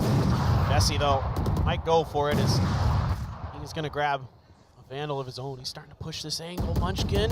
I just wanted to pre-fire it a little bit. Let's make a Doesn't play. take the big risk, though. Obviously, again, both sides not entirely stabilized just yet. It could still be quite a few rounds before the map ends. Yeah, but what's concerning about this round for Gen G is there's no plan B here. It is only a B hit, and like you mentioned, the turret is there to watch for the lurk, sure, but there's no opportunity because there's no information on any other part of the map for them to try to get anything else going. And the whole time, Jesse's just over there with a judge waiting. If they try to get too deep and a snowman try to take deeper control, something they haven't really done a lot of on these B hits, he's ready there to punish it. Great job by Borkum preventing all of the plants with the wingman. That's a great adaptation by Team Secret to make that round really challenging for Gen G to get anything done. And Yeah. now the economy's in the gutter and Team Secret's able to keep all their guns. It's a situation, it almost feels like, where Gen G just felt the need to say, okay, if it's not broke, don't fix it. But Team Secret fixes it just in time to make sure the momentum stops. And now going back to that initial start with the 2-3 split default, and without the great weaponry, they will just have to file into the crosshairs. A nice swing to escape the first shot, and Jeremy gets tagged back, left down to 11 HP. Borkum has to give up on the backup as well. They have to empty the entire site. Jeremy looking for a sliver, but he gets spotted once again. The heal comes out from Envy, but the site given up and the pin goes up from Gen G. Borkum does find a nice kill though. On to Texture, that's the jet down, the star duelist of Gen G out of the picture. Only 2 rifles in hand for the Korean team. Oh, great util to clear this pit, but the shooting does! Yeah, they are just getting sprayed down and the wall comes up, but it's not going to be that what matters. It's just going to be the deaths. You can see Munchkin on the screen of Meteor there on the camera, just kind of giving up, stretching out and saying, okay, this is the round. I mean, where we just had this half by. Just let it through. It didn't work out. That's unfortunate, as Team Secret will get the defuse. And they'll get a lockdown off of that for NDG. Survives the round with 2 HP. Moving in front of his teammate to try to block those extra classic shots. Almost pays the price for it. Texture has a Blade Storm. See if he's going to pop that to try to save a little bit of cash. And the spots there early from the recon dart had already been let out a long time ago. I thought maybe that since there was no drone available, it might be a little bit tough, but those pings from the recon dart give Team Secret the info they need to clear that pit. Now Borkum's got one of his own. NDG, again, with that lockdown. Get out of my way. And it's only a few rifles, a Guardian, and of course that Blade Storm here as Gen G's funds are right back towards 0. Yeah, Gen G just going to wait for an aggression as well, thinking that perhaps with the switch up that they had, Team Secret might try to push the momentum they've now gained with an aggressive push out of B Garage. They won't find it. It's a late Poison Cloud onto mid as well, trying to set up Meteor for a lurk. And I was thinking about mentioning this a couple rounds ago before the action started to flow, is that's another thing they haven't really explored, is the pinch or the late lurk from mid to help that spike get planted on the B site. Trying to just draw out more members. This time, the bait will work to at least draw the attention. And Gen G, I mean, they've always had, an easy time getting right up to yellow. This isn't the trouble. It's about getting the spike actually planted and then being prepared for the retake. This time, you got pit and lockdown for Team Secret available. Right, still have that operator to consider from Jeremy. Texture, though, ready. Try to get some big plays going with this Blade Storm. Going to swing out to the other side of yellow. Borkum, once again, trying to play anti-plant defense. Oh, the push in. The Nano Swarm's there once again. Just barely getting under the bridge. Just trying to bait out any util towards Snowman, but he's just going to hold right under. Wants to cover these angles for his teammates, be the first point of contact, but he has too many angles to check. I mean, 180 degrees, that's so rough for him, but it's going to be Karon still standing right on the site. Denies the lockdown. Envy there to stop the push out. And now, once again, Munchkin and Meteor left all alone. The op just scratches them all the way down, and Meteor just cannot swing around fast enough. Borkum will get the last kill, and Team Secret regains control as they go up to 11. I mean, now things are starting to fall apart a bit with the teamwork for Gen G. Texture out there on an island, and yeah, you said it correct. It was too many angles to cover. It's so hard there. You can see he's just spinning back and forth, trying to see if somebody's going to drop down from above him. And he's got that extra angle to worry about coming from underneath tunnel. And then they try to double swing, and there's just a crossfire set up there for Team Secret. And they just walk right into it. I mean, if they play back, it gets shut down by Team Secret with the flood retakes. If they try to get aggressive, try to cut it off ahead of time, Team Secret's already there working together, prepared for it. Now it's Gen G Now you can see that things have kind of slid in the opposite direction with their mental. The head is back in the hand for Munchkin, and Solo looking to dial up some magic, looking to dig deep into the playbook here for Gen G to see if they can get over the line.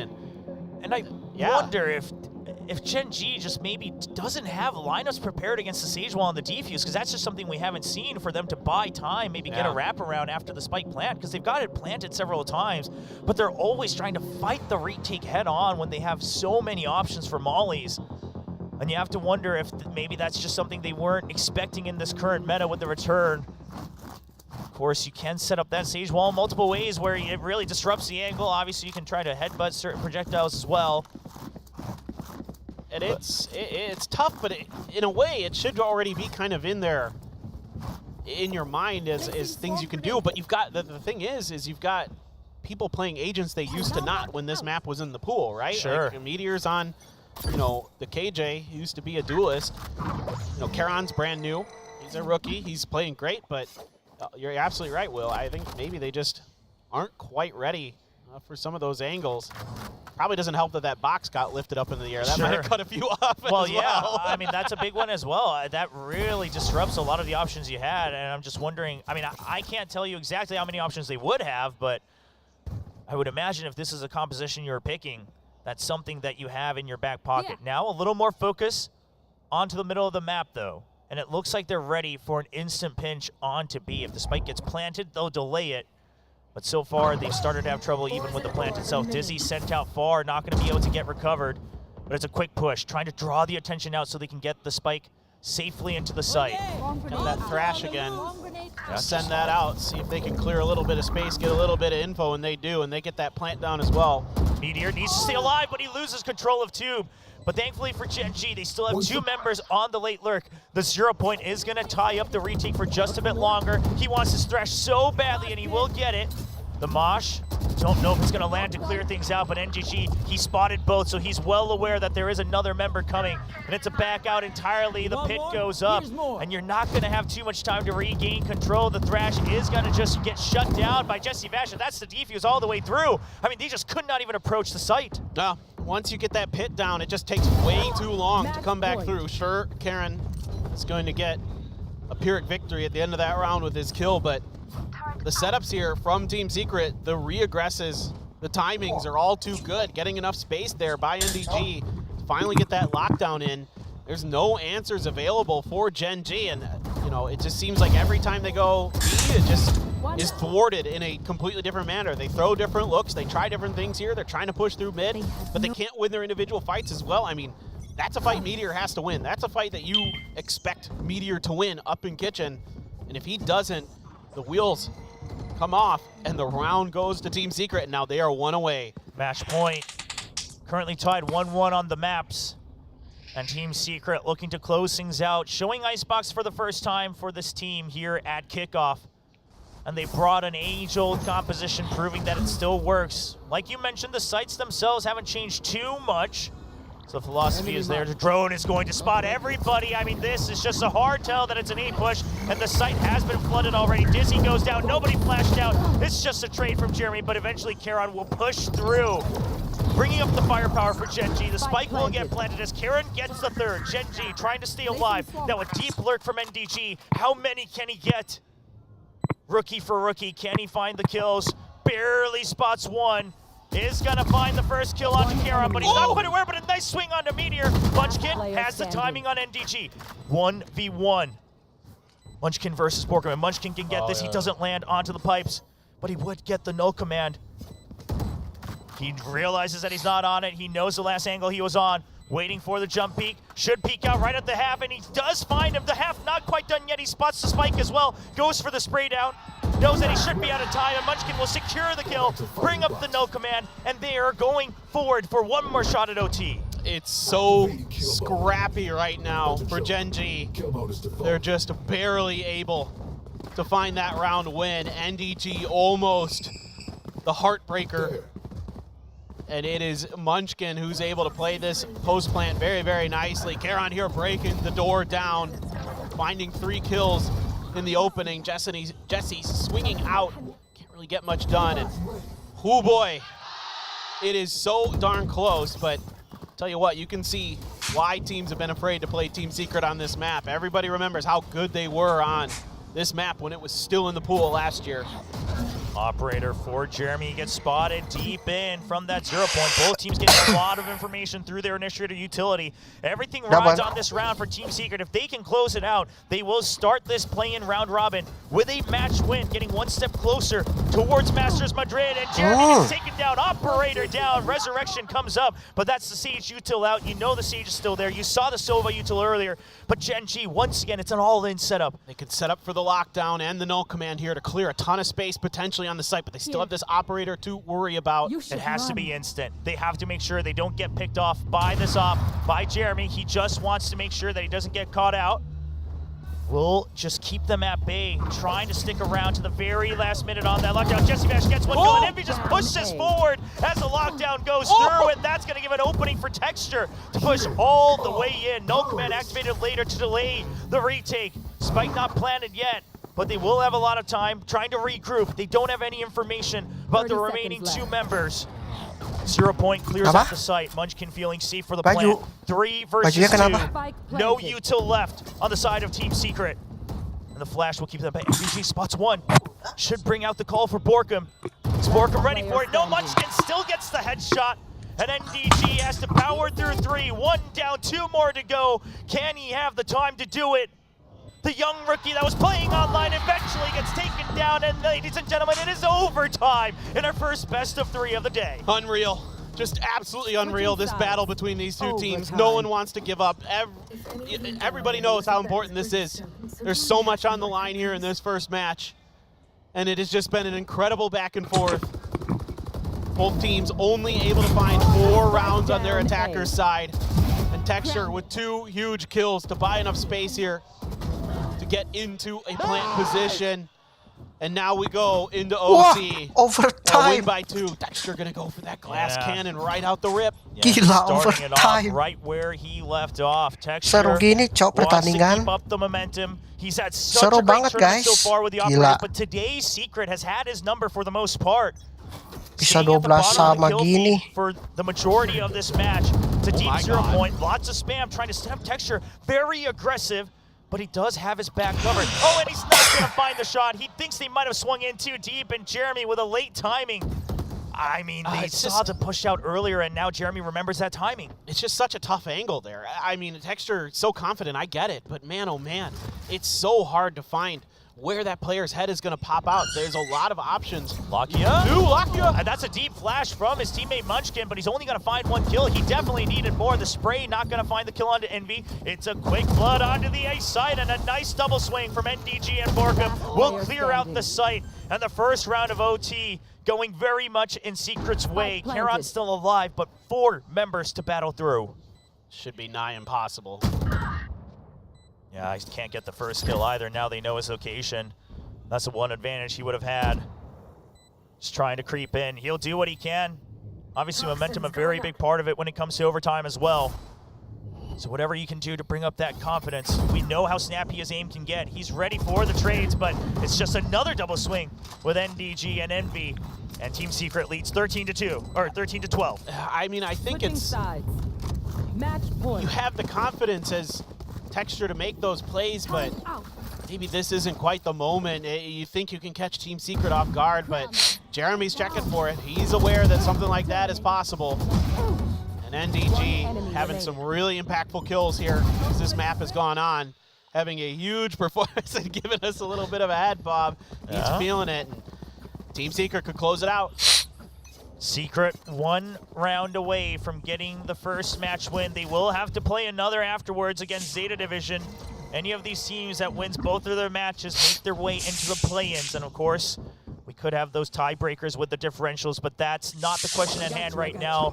The concern for Gen G, can they keep the OT going? This time a bit more of a spread. They do have a backup plan onto B site. They know that Team Secret hasn't aggressed on that part of the map. Yeah, I like that we're seeing this from Gen G. It was a concerning part of their attacker side before. Now playing with a little bit of pressure on both sides, and that knife gives no information. Everybody on Team Secret is playing right at the edge of where they expect that knife to land. They don't give any info over. Now the wall comes up though, so now Gen G has to kind of reconsider here.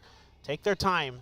They know that there's probably nobody on the eastern side of the site, but they're just going to go for it. I mean, they drew out the utility, and they're just trying to bait out more of it, but they just say, okay, there's still members hanging around, even though they're not in sight. The retake clearly at the ready, so the siege wall down, the slow orbs out, and they feel that that's enough to try to get them into a position. Secret very quick on the rotate, though. Back up all at the ready. Karon knows that Borkum's been playing up in Evan. Borkum has to back out. Karon is dug already. Team Secret's just not ready for it. And Texture watching for the lurk. Doesn't find the pick, but gives the information to Karon, who is still holding True on sight. Borkum eventually takes down his nemesis, the opponent Viper. 1v2. Borkum is in time. Oh! He gets a third.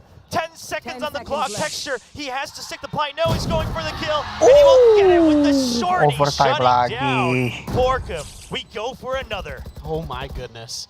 I love what Gen Z does here, though. Karon getting that far up gives him an extra kill, which frankly helps give Gen G the round in a lot of different ways. Texture there on the lurk through mid. Yeah, he doesn't find a kill off of it, but he at least causes enough distraction and gives a little bit of extra info over that they can find a few kills themselves. Borkum almost said it's time. He almost said it, but now Texture on that op once again. This time gonna be over by yellow, getting pretty close to the front of green here, but so far just gonna keep his feet planted, not going for anything crazy aggressive. The rest of Team Secret now making their way back over towards A. Lakia, the only one on the A site proper, up on top of the pipes. Yeah, in Secret, they sent that long-range recon onto green as well, but it looked like Texture hid right under the container. So Secret maybe playing with a little bit of false information that it might be a default hold. Meanwhile, Gen G, they know that the B site is fairly weak at the very least.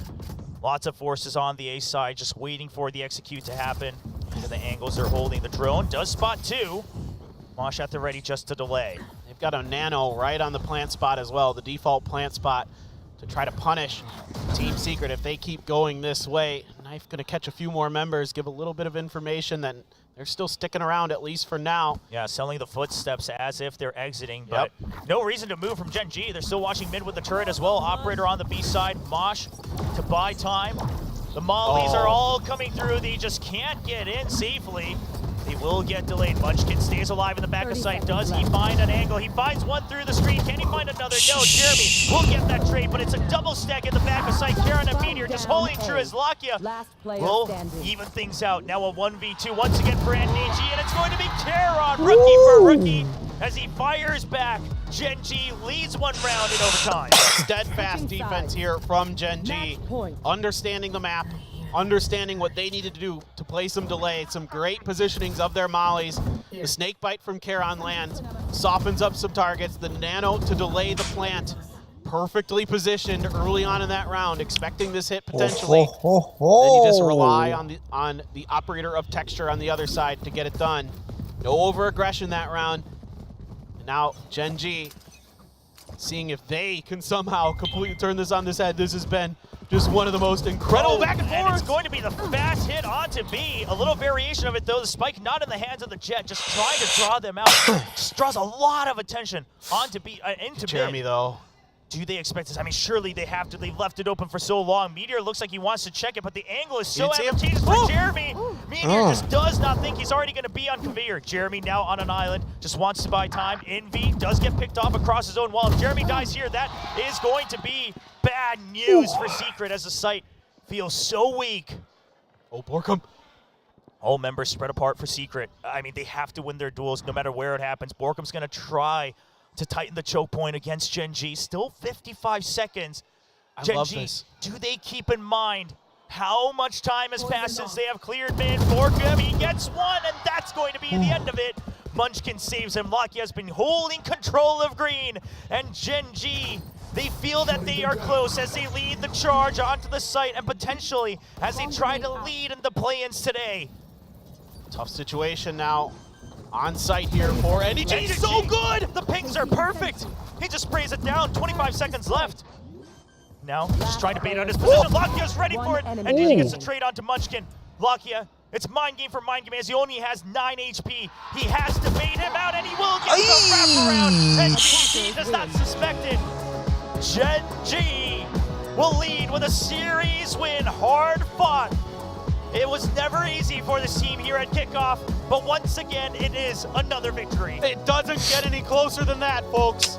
Lakia on the floor, all the pressure falling off of him as he's able to clutch it out in that final round. Goodness gracious.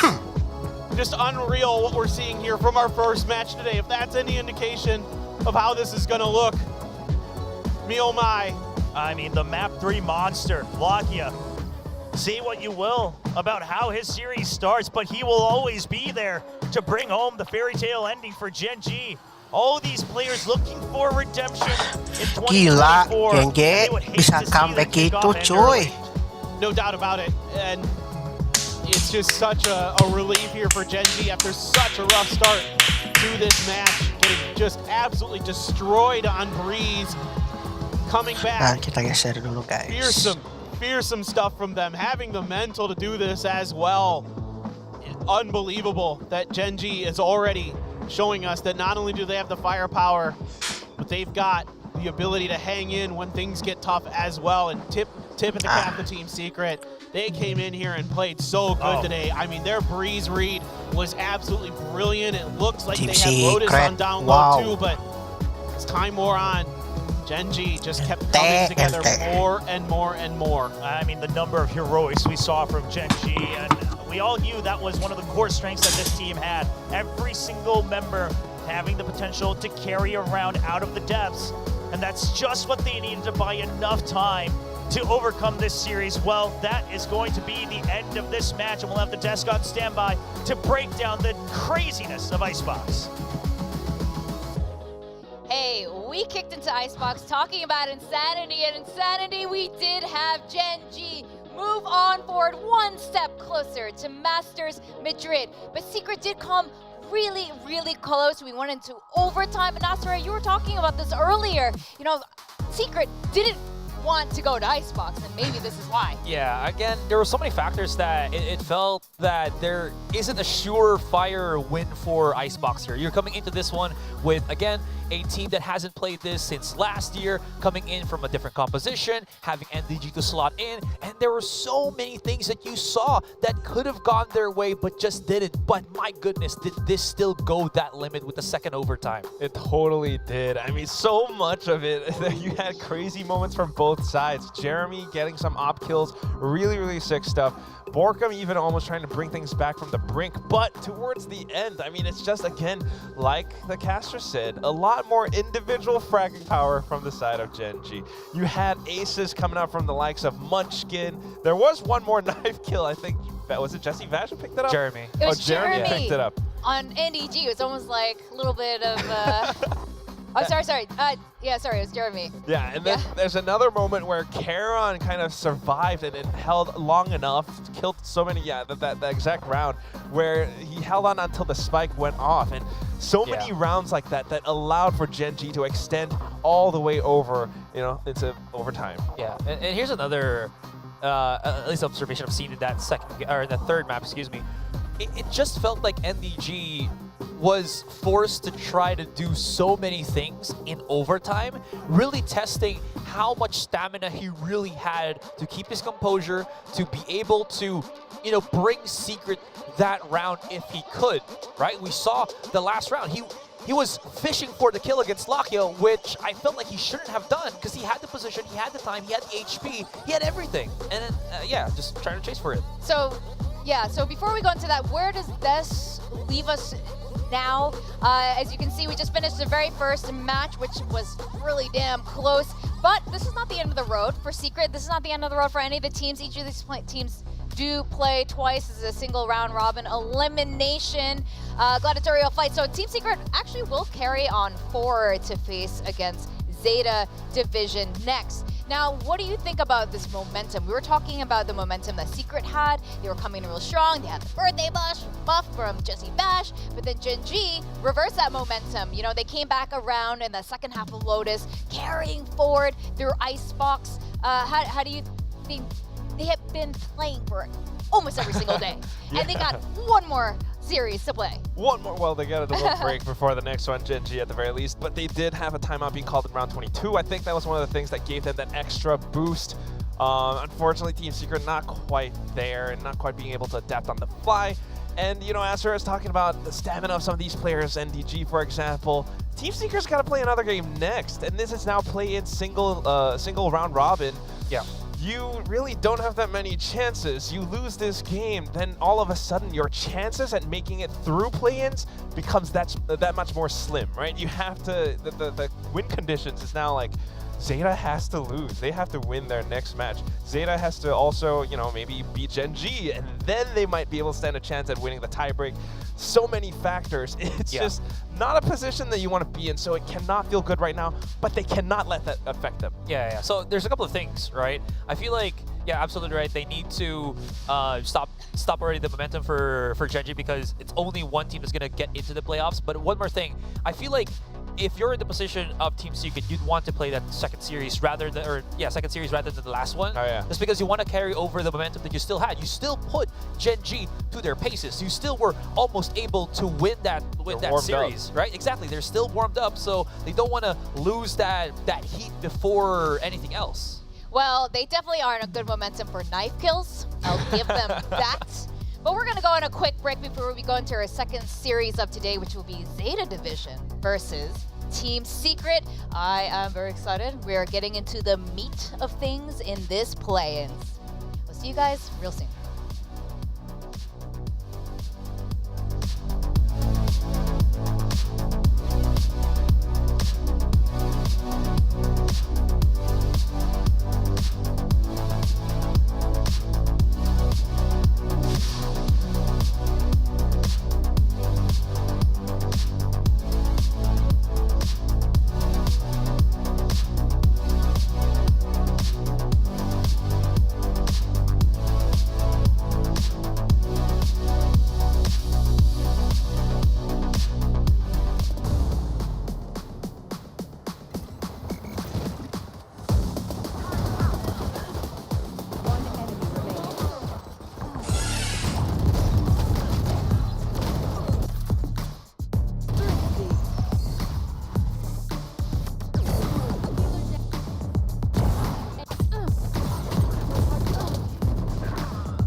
Red Bull gives you wings.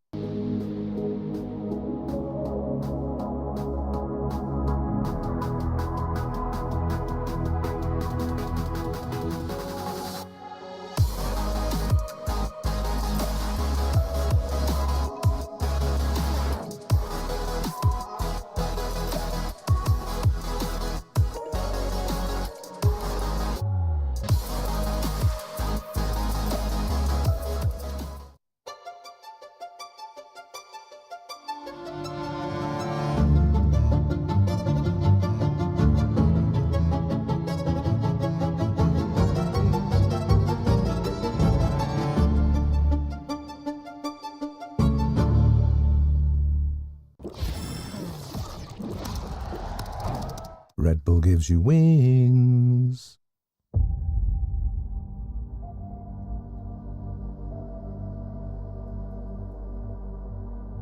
제일 큰 세계 대회에서 한번 우승컵을 들어보고 싶어요. 챔피언스는 또 중요한 대회니까 모든 선수들이 기다려왔던 무대죠. 챔피언스 우승이 목표예요. 진짜 우승밖에 없는 것 같아요. 무조건 이제 우승해야 되고. 발로란트 챔피언스 우승 트로피 아닐까요? 마스터즈는 챔스를 가기 위한 하나의 길일 뿐이니까. 챔피언스를 기약하고 챔피언스는 또 중요한 챔피언스 우승이 우승 못하는 제일 큰 세계 대회를 가기 위해서 이제 저희 목표는 이제 챔피언스 우승이기 때문에 진짜 우승밖에 우승하고 당당히 트로피를 들어올리고 싶습니다.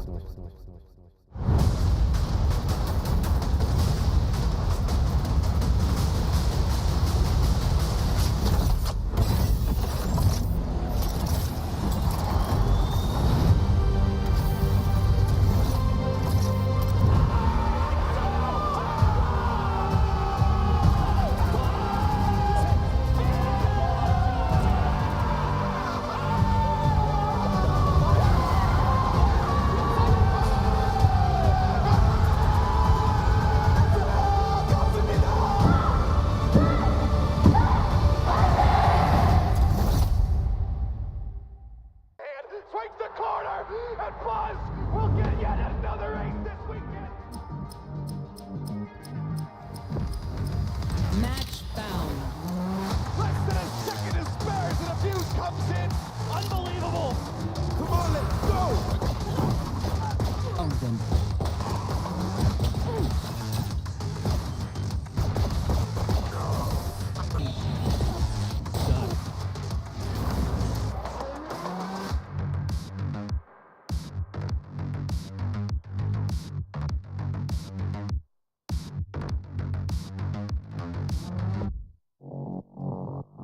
After hosting champions in Europe and the Americas, in 2024 we'll take Valorant's biggest moment of the year to a new part of the world. A place where esports resonates through the very soul of the culture. Welcome to Seoul, Korea.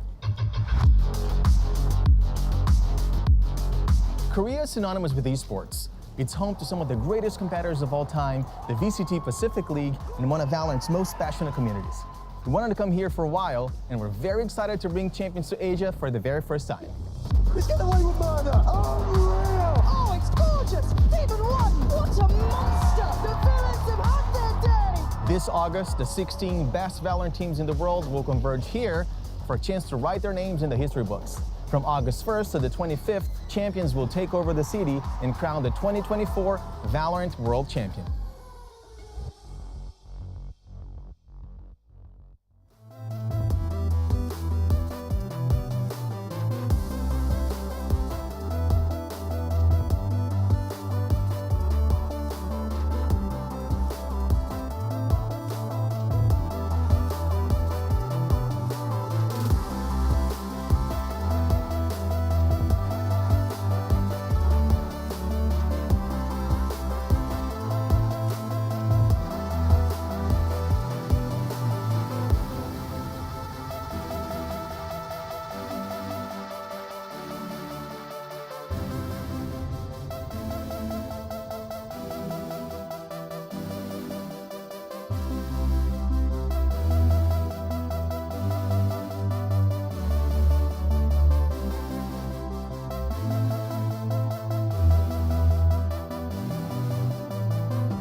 We are back in the arena for VCT Pacific Kickoff, the Plains edition. Now, Gen G won the very first series of today in a very long best-of-3 against Team Secret, but it's not over for Team Secret yet. This is a single round robin elimination where only one team will survive and carry forth onto Saturday for the playoffs and semi-finals. Now, that was pretty cool. One thing we got to see, though, in the first series of today was not one, but 2 knife kills from Team Secret. That was pretty fun, wasn't it? And also the announcement of all the team skins and banners. We saw it as we were coming in back to this desk. I mean, are you guys going to be buying any skins for yourself? They had the shot of the Genji player card. That one looks really cool with the tiger, yeah. Tiger Nation. Tiger Nation. It's like, apparently there used to be tigers in Korea, and so that's why they're the Tiger Nation. But I hope you're getting your Team Secret. You know I will. Bucks ready when I get back to the spin. Yeah, when I get back to the Philippines, I'm definitely copying one for myself. Yeah, but so Team Secret weren't, they were playing really strong, but you made a really good point earlier that they might have not wanted to go to a third map because perhaps they hadn't prepared it as well. Yeah. But you can see here they're going to be facing off against Zeta Division, who have been performing really well throughout this tournament. Yeah, absolutely. Again, this is another. This is just the thing, right? When you have tournaments like this, obviously the deeper you go in, the lesser, the stronger teams become because there's less of them and there's just more performance coming out. And this is going to be the same thing that they're going to be facing, where Zeta has a superstar in that with Depp. Depp has been just an absolute phenom for the Zeta Division team throughout this kickoff, and Team Secret has this just wall that they have to climb over, and they cannot lose this time because they only have this one extra shot, this one last shot. They used 1 life already. They got 1 life left, Quack. That's just one, and you know, there's all that pressure that comes along with it. Like I mentioned earlier before we went to the break, there are so many more win conditions now for Team Secret to make it past play-ins and into playoffs. Meanwhile, Zeta has been resting. They could have been studying and watching that game, I'm not too sure. But you can definitely see and feel all of these differences in the team sometimes.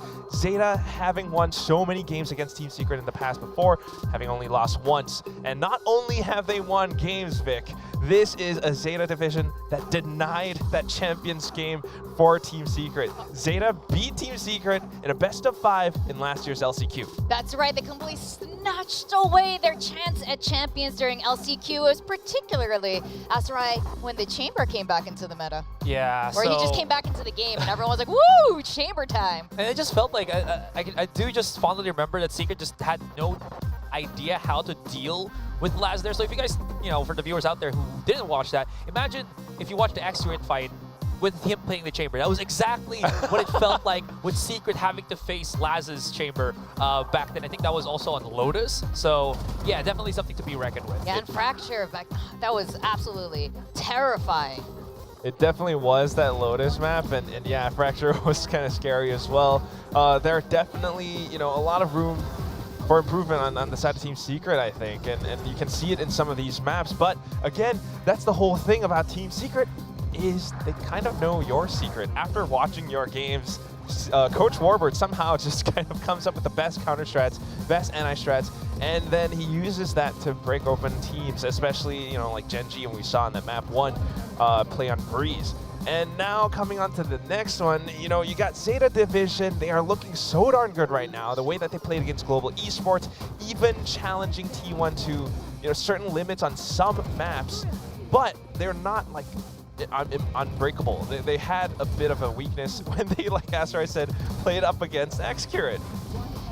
You know, we were talking a bit about last year because these two teams obviously haven't faced up against each other yet since kickoff with their new rookies joining the roster. But it's worth noting, despite their Team Secret's qualifications loss, Secret has beaten both Paper X and DRX last year. So, you know, despite having lost to Zeta last year, this is, you know, no team that's going to roll over. Yeah, truly.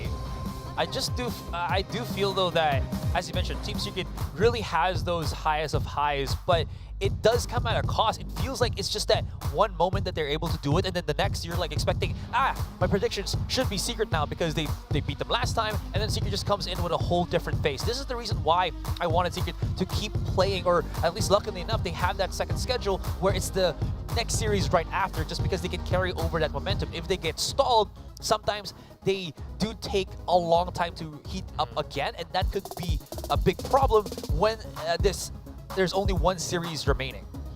Yes, I mean, I agree with you. And now we're looking at our player lineups, and what's really interesting about these two teams facing off, or in fact, a lot of the teams remaining in the pool for kickoff, a lot of them have their core team remaining. But of course, again, we got the two rookies, Yuron and Hiron on Zeta, and NDG on Team Secret, who was playing just now. I mean, he was picking it up at some point, especially on Breeze, but will things be different this time around, or are they going to need a couple more months to get their full form, Secret? If I'm being honest, after watching, the next two maps, Lotus and then Icebox, it might take a little bit more time. A little bit more time. Yeah. Because NDG, Breeze was great, but then he had support from players like Jeremy. He was able to anchor downsides because Jeremy took the attention away. NDG was then able to frag out because nobody was really pointing their guns at him. On Breeze, on Lotus and on Icebox, when he was by himself in a clutch situation, sometimes maybe he's able to get away with one, but then not the other, just to finish things off. Meanwhile, when you look at a team like Zeta Division, on the other hand, look at this Pentagon that we have.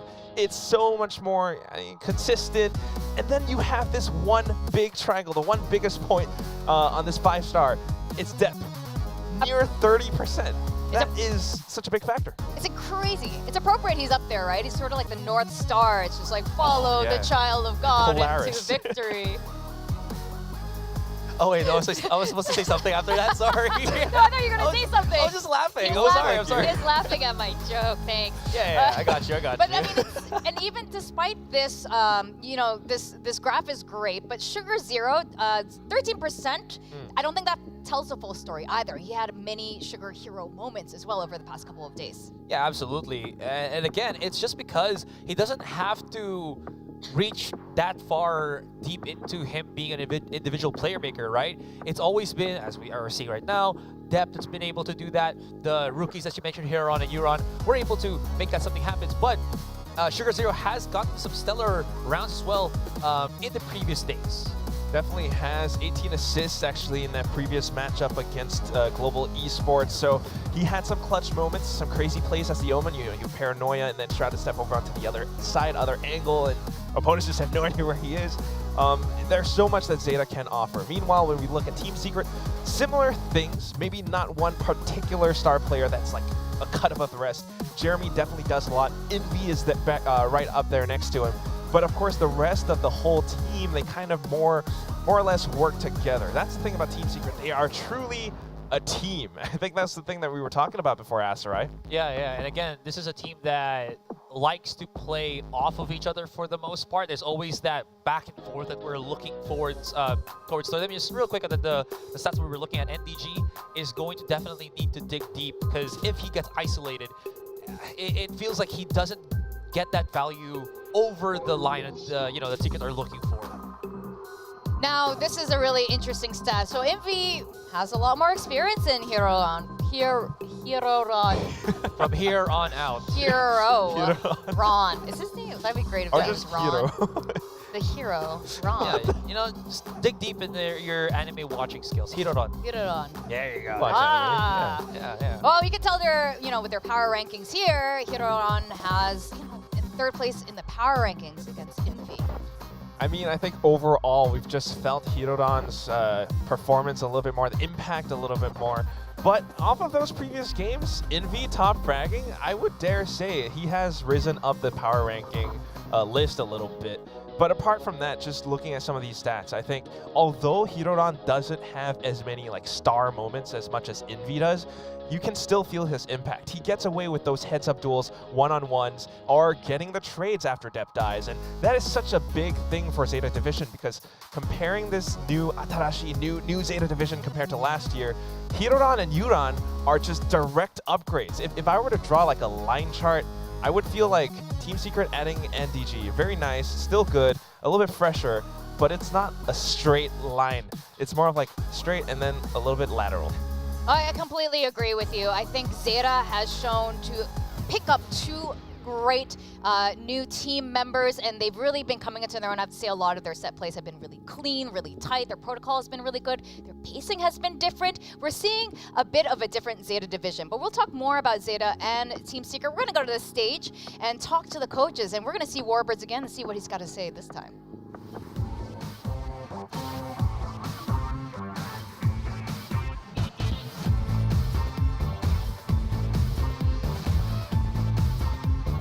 Welcome back to pre-match interview. I'm standing here with Team Secret's Warbirds and Zeta Division's coach Carlisle. 네, 이제 프리매치 인터뷰로 다시 인사드립니다. 현재 워버즈 감독과 그리고 칼라오 코치와 함께 인터뷰를 나누게 됐는데요. 먼저 워버즈 감독 만나보도록 하겠습니다. Warbirds, I'm going to start with you. Tough loss, but you got to forget about that refresh because you have another one coming up right away. What did you tell the boys during the break? 먼저 좀 접전 끝에 패배를 거두기는 했지만 그래도 다시 모든 걸 잊고 오늘 경기 최선을 다해야 합니다. 선수들 멘탈 관리와 또 체력 소모에 대해서도 생각해야 할 부분이 많을 것 같은데 좀 선수들에게 어떤 이야기를 해줬을까요? Yep. So for us, it was just kind of shrug off the loss. I think we're still technically in it with like tiebreaker rules, but also the big thing was like we want revenge for LCQ. So yeah, that was the big like driving factor for this match. 먼저 지난 경기에 대해서는 조금 더 잊어버리고 이번 경기에 집중하자는 얘기를 하기도 했고요. 사실 이번 경기가 굉장히 중요한 게 이제 승자 동률이 나왔을 때 조금 더 많은 맵을 따고 또 조금 더 많은 라운드를 따는 게 굉장히 중요하기도 하고 또 제일 큰 부분이 이제 제타에게 LCQ 복수를 해주고 싶기 때문에 이번에도 좀 최선을 다하겠다고 얘기를 하는데요. 그렇다면 이제 NDG 선수에 대해서 물어봐야 할 것 같습니다. 사실 NDG 선수가 직전 경기에서 조금 고전하는 모습을 보여주기도 했고 이번에는 라즈 선수를 상대로 그런 라즈 선수의 노련한 침투 플레이를 막아내야 하거든요. 어떤 경기 예상하는지도 물어보도록 하겠습니다. Now I want to talk about NDG because it seemed like he struggled a little bit in the last match. Now he's up against Laz, a very experienced Sentinel. How do you think he's going to fare up? Yeah, that was kind of like a first like super close match scenario for him. So it's just kind of more experience for him and getting slowly more and more comfortable in the setting. So I think for now it's just continuing to build on that and making sure that he's as comfortable as possible. 젠지전이 NDG 선수에게는 좀 이렇게 길고 팽팽한 경기가 처음이었기 때문에 경험치를 먹었다고 생각을 하고요. 그리고 이제 라즈 선수를 상대로도 몸이 풀렸으니까 더 좋은 모습을 보여주지 않을까 싶다고 얘기합니다. Now I'm going to turn to you, Coach Carlisle. Thoughts on Team Secret's new roster? Dubstep out, NDG in. Do you feel like they've become a stronger team? 먼저 이 팀 시크릿의 로스터에 대해서 여쭤보고 싶어요. 분석해본 결과 작년에 비해서 NDG 선수의 합류로 조금 더 강해졌다고 느끼시나요? Yeah, for sure. Like, I mean, Team Secret is a really good team, and right now they have a lot of firepower and like teamwork also. So it's gonna be a tough match for sure. So they are a pretty solid team. 팀 시크릿이 워낙 잘하는 팀인데 NDG 선수의 합류로 인해서 지금 현재 팀 시크릿이 화력도 너무 좋아지고 그리고 팀의 시너지 그리고 촘촘한 전략도 눈에 돋보이는 부분이기 때문에 오늘 이번 경기도 굉장히 팽팽하지 않을까라고 예상합니다. Well then, Yuran and Hiraron, they have a big task of going up against Team Secret's infamous initiators Envy and Jesse Bash. How do you think they would match up then? 먼저 제가 질문을 드릴게요. 히로론과 유란 선수 신인이지만 오늘 또 팀 시크릿의 어마어마한 척후대 라인업이죠. 인비와 제시베스 선수를 상대해야 하는데요. 이 척후대 싸움 잘 이겨낼 수 있을까요? Yeah, for sure. Hiron and Yuran, they are like improving a lot match after match. So it's gonna be one of like tough battles for them. It's gonna be a super fun game to watch that will make them better. So I think they're ready. They're getting better step by step and really proud of them. So it's gonna be a good match. 경기를 치를 때마다 유란 선수와 히로런 선수가 계속해서 성장해가는 모습을 보여주고 있는데요. 그렇기 때문에 이번에 또 인비 선수와 제시베시 선수를 상대하면서 또 선수로서 한층 더 성장을 할 것 같고 또 오늘 이 두 선수가 좀 열심히 싸워줘야 하지 않을까라고 이야기를 합니다. Thank you coaches for the interview. Good luck to you both of you all. I'm going to toss it over to the desk now. 자 이렇게 두 팀의 칼라우 코치 그리고 워버즈 감독 만나봤고요. 저희는 이어서 분석 데스크로 돌아가겠습니다.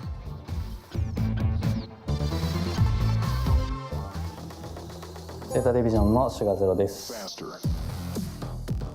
もう練習通りやったら勝てたって感じで、うまくいつも通りが出せたんじゃないかなと思います。ヒロロンとかはもう普段通りを出してて、それが大会でも出せてるのは十分すごいことなので、その部分であったり、ユランは自分の持ってるポテンシャルをすごい出してるなっていうのがすごい伝わるので、そこがいい部分かなと思います。普段通りの練習でできてることを大会で打つことが勝ちにつながってくるんじゃないかなって思います。倒すだけです。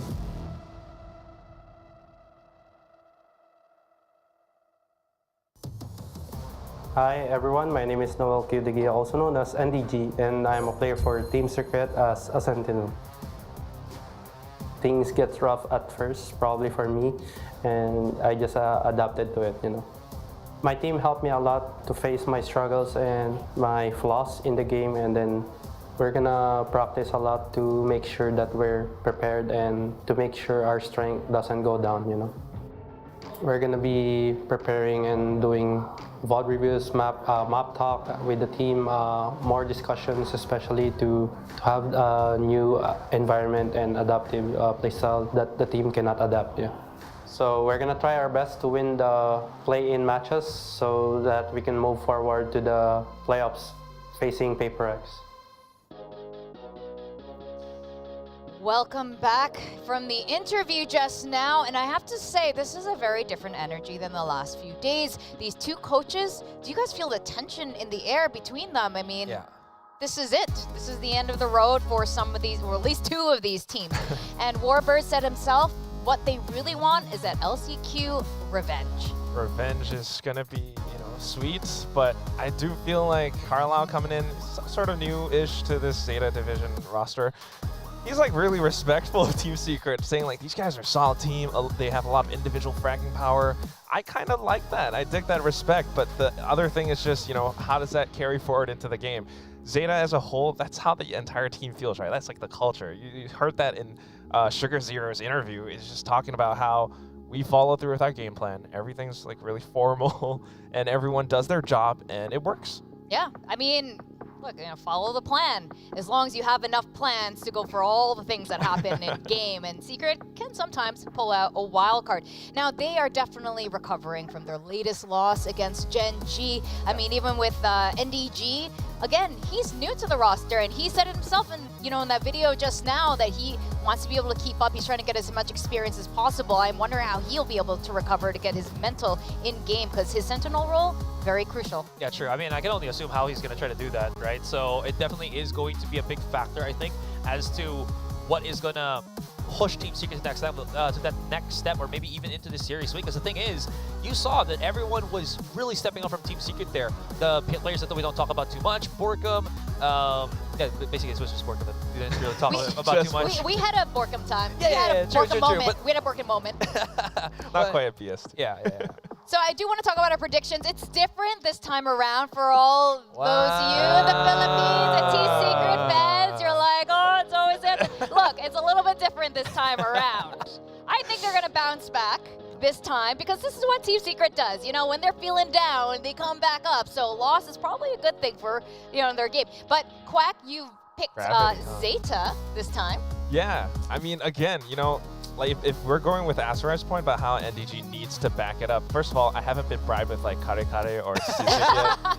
But they're so good. It's hard not to say. Send it to him, guys. I got bribed. We'll give you his PO box. Apart from that, if NDG is that Sentinel anchor, imagine going up against someone like Depp, or the full force of this new Zeta division roster. You got Hirodon and Yuran here to back up Depp.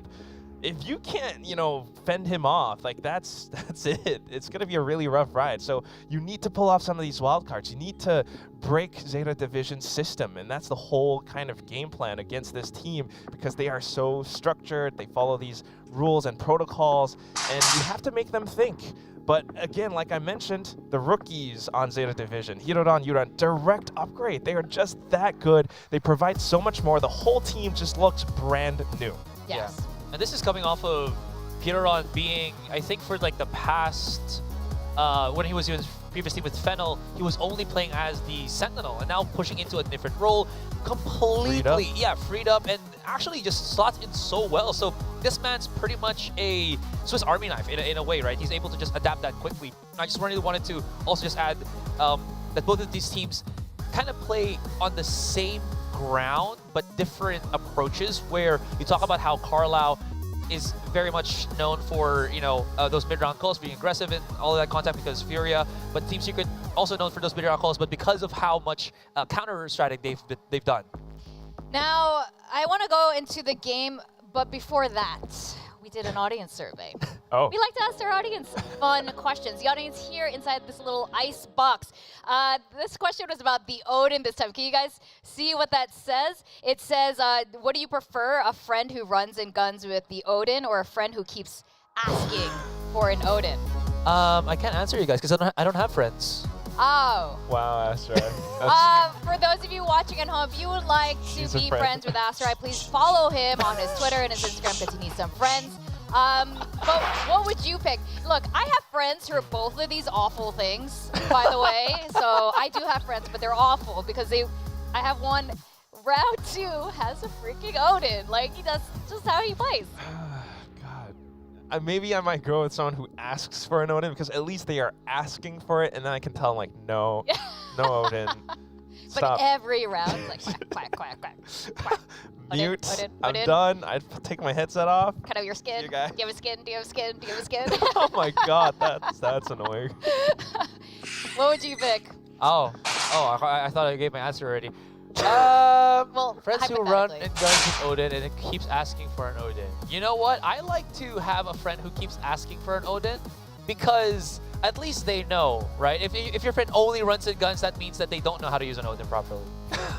Okay, fair enough, fair enough. Like I said, I have friends who do both, and I do it with them anyway because I'm a good friend, I guess. Good friend. That's why my rank suffers. Anyway, we are going to go to the stage really soon, and are we going to see a rejuvenated Team Secret? It was a very short break. Let's see them walk out. Let's see them move as we go into our second series of today.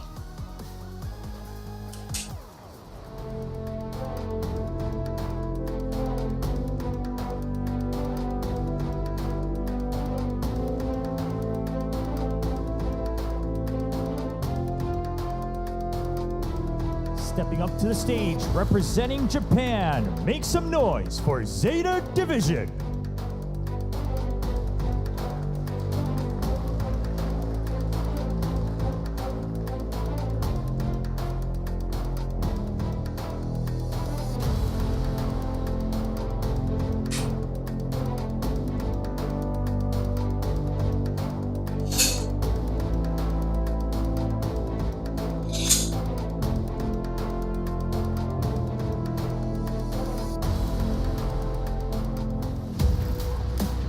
And their opponents, please welcome back to the stage, Team Secret.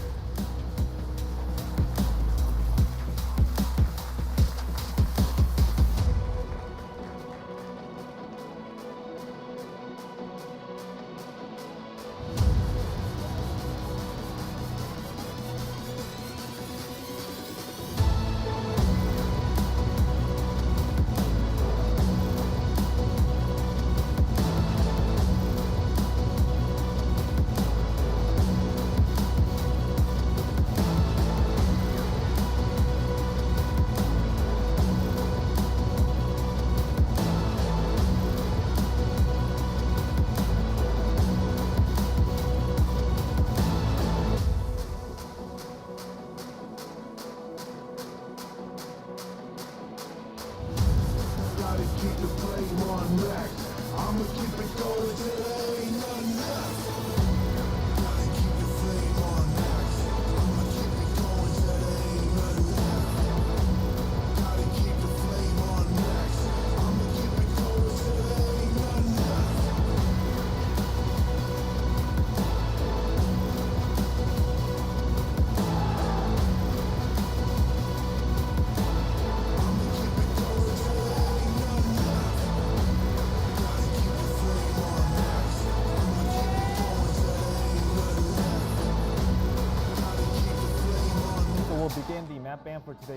As we go into our second series, Team Secret has played just now, and I'm assuming in this map pick they're once again going to ban, bind, and split again.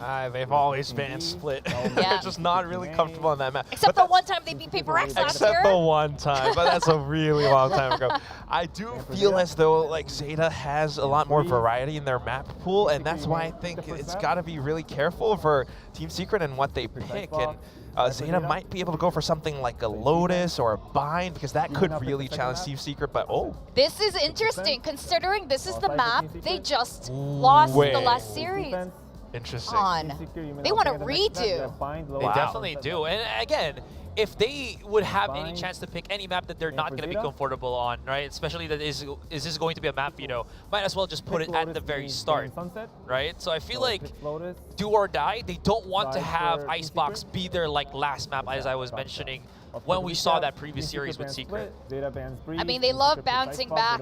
They love proving everyone wrong, and they did go into overtime in that Icebox just now, so I'm not surprised. And you're right, Quack, you were talking about, we've seen a lot of Zeta. Now, both of these teams are quite notorious for counter-stratting other teams, and to have them kind of see who can big brain the other will be very interesting, but there's more data on Zeta right now.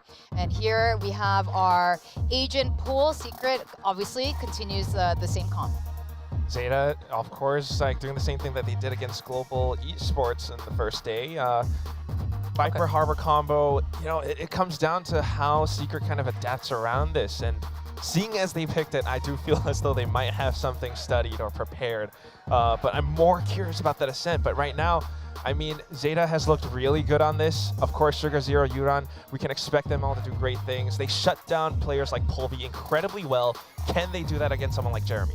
Just wanted to add, there's no more woes for Team Secret here to deal with the Gecko, which has been such an issue for them. Even though Lakia wasn't hitting, insane kills and everything, his Dizzies were so good at setting up his own teammates. So Zeta Division not bringing that to the table, at least is one step, or upside of relief maybe here for Team Secret. That being said, the Reckoning from the Harbor, also something to just watch out for. Now, this might be interesting also, the Icebox pick. The coaches, Zeta doesn't have enough time to pick it apart in time for the second or third map. With that, let's get into the game. Let's go over to Paper Thin and Will. Thank you very much. Kicking things off right where we left off, it's going to be Icebox for this map 1. Now, as the desk mentioned, Paper Thin, a lot of people have questions about, all right, Secret, how confident were you in this pick, in this composition? It's a little outdated, but they bring it out again. Yeah, and it's going to be tough going back to back. Zeta had a chance to just watch this map moments ago, and Zeta looked pretty good on this against their opener in GE. So definitely looking towards Yuran and Hiroron, two of the players that were mentioned in the pre-match interview with the coaches, to see if they can continue to have that impact that they had the last time around when they faced off against Global Esports. So just a little bit of mid-aggression. Love it from Team Secret. Getting a very different look here to start. A big change. Now, unfortunately, not winning that first duel amongst the Killjoys, so Laz is going to pick that off, and that's a spike dropped as well. So, I mean, Zeta has a decent idea. They had this fast push as well, but they don't have any idea about this deep push into Kitchen, let alone how many members it might be. So, map control kind of all over the place. This retreat from Zeta on the B side, that's the big question to be had. Will Team Secret find the timing as Jeremy will pick one off, gets traded. He's ready for the second. Hiroron just waiting for his teammates. There's three pinching on to Borkum. Stays alive, snake bites and try to draw him out. That's one. He just has to buy time. That's all he needs to do as the spike does go down. And Jesse Vash, long range kill onto Def, and a nice headshot to follow up. Yuran, the rookie for Zeta Division, trying to stay alive. They would love to kick things off on the right foot, but Borkum is not giving him the time of day. I mean, this is just a fight for time. Toxins going up. Just keeping up the screen, trying to shift in, trying to find these 1v1s. He was ready for it, but not going to find the kill in time. Envy will clean it up for Secret. Yeah, what a funky round there from both teams. With one pushing up middle and with Zeta pushing out B, it caused both teams to kind of pull back and have to kind of reassess some space. So that gives Jeremy one, and then Hirodon is right there to trade for the other. But then Jesse gets so far deep into the defender's spawn. He's able to find 2 kills with that Sheriff. And, yeah, you can see it on Borkum's face. This is going to be a rough day for Team Secret no matter what, but let's see if they can get off to a hot start here. Keep Zeta on the back foot. Start out early. Be clear, trying to set up this push for Laz. Hopefully spotted. Yeah, that's slow orb as well. I mean, that's one of the things the Sage can do very well, is really deny that ult orb from one side or the other. Jeremy's just going to dash on through, keep the pressure going. Team Secret has no intention to slow down. They are just forcing Zeta out of the site. Borkum in the lead with a Spectre. The slow orb from his own teammate kept him at bay for a little bit, but NG picks up one, and Borkum has to reload, barely stays alive, but enough time for a spray down assist from Jeremy. Depp cleaning up that kill, and eventually it will be a round win. A little messy, but still keeping 3 weapons in hand. Yeah, not bad at all here for Team Secret. You know, Depp is Depp. He's going to find his. No doubt about it this season. The guy is in the best form maybe we've ever seen him. And on top of the firepower that now resides behind Depp on this Zeta squad. Tough, nice little drop down there for Jeremy. Pre-fire on the corner for Borkum. Team Secret all business here today. They want to try to right the ship. They do not want to go out in this match. If they can win here, if they can find a win here, they give themselves an opportunity and keep their tournament hopes alive.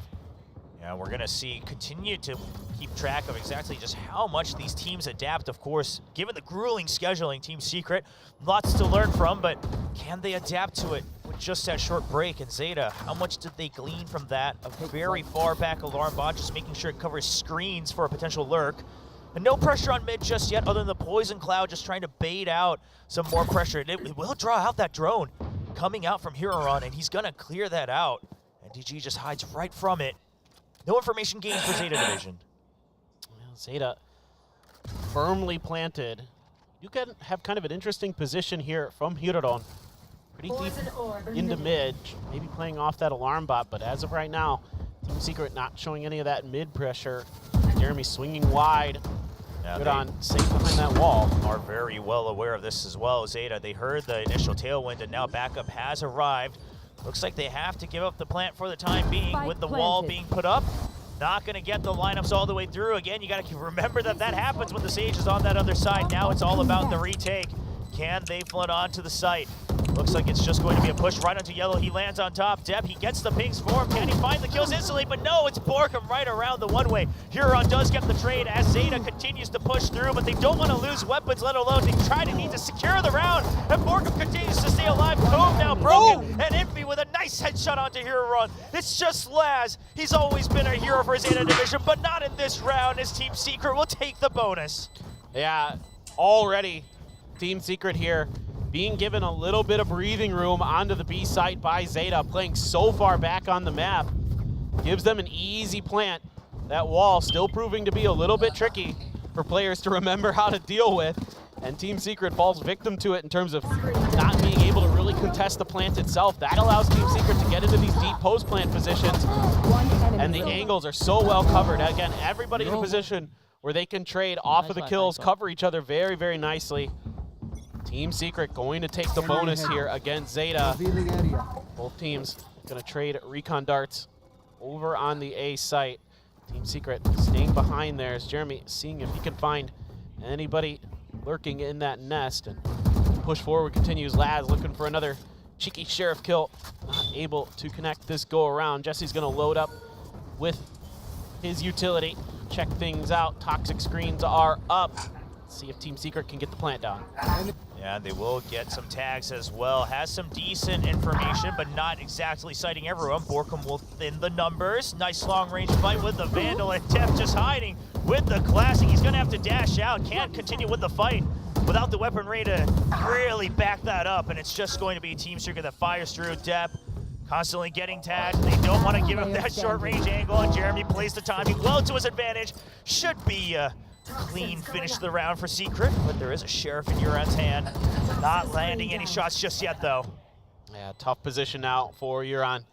Depp couldn't snag that gun off the kill. He got dashed out and wasn't able to pick it up, so no extra firepower available for him as the round went on. And Uran, nope, Jesse Bash, not having any of it. Yeah, quick little check, doesn't want to take any risks. I mean, Team Secret, they know that not only do they need to win this match, obviously, ideally, they want to win it 2-0 given the endurance test that they're going through. But on top of that, we've mentioned again, the tiebreaker, if it comes to it, it's map differential, round differential, and especially, of course, round differential on your opponent's picks as well if it comes down to the wire. So every round counts, and they're snowballing forward to make sure that they have that advantage. Yeah, the good news here for Team Secret is if you can 2-0 Zeta here, then you have a really good potential tiebreaker in that you were able to get a big lead against Gen G with that 13-5 onto Breeze. So absolutely, there's still a lot to play for here for Team Secret, and you can see it in their play. They are really fired up right now.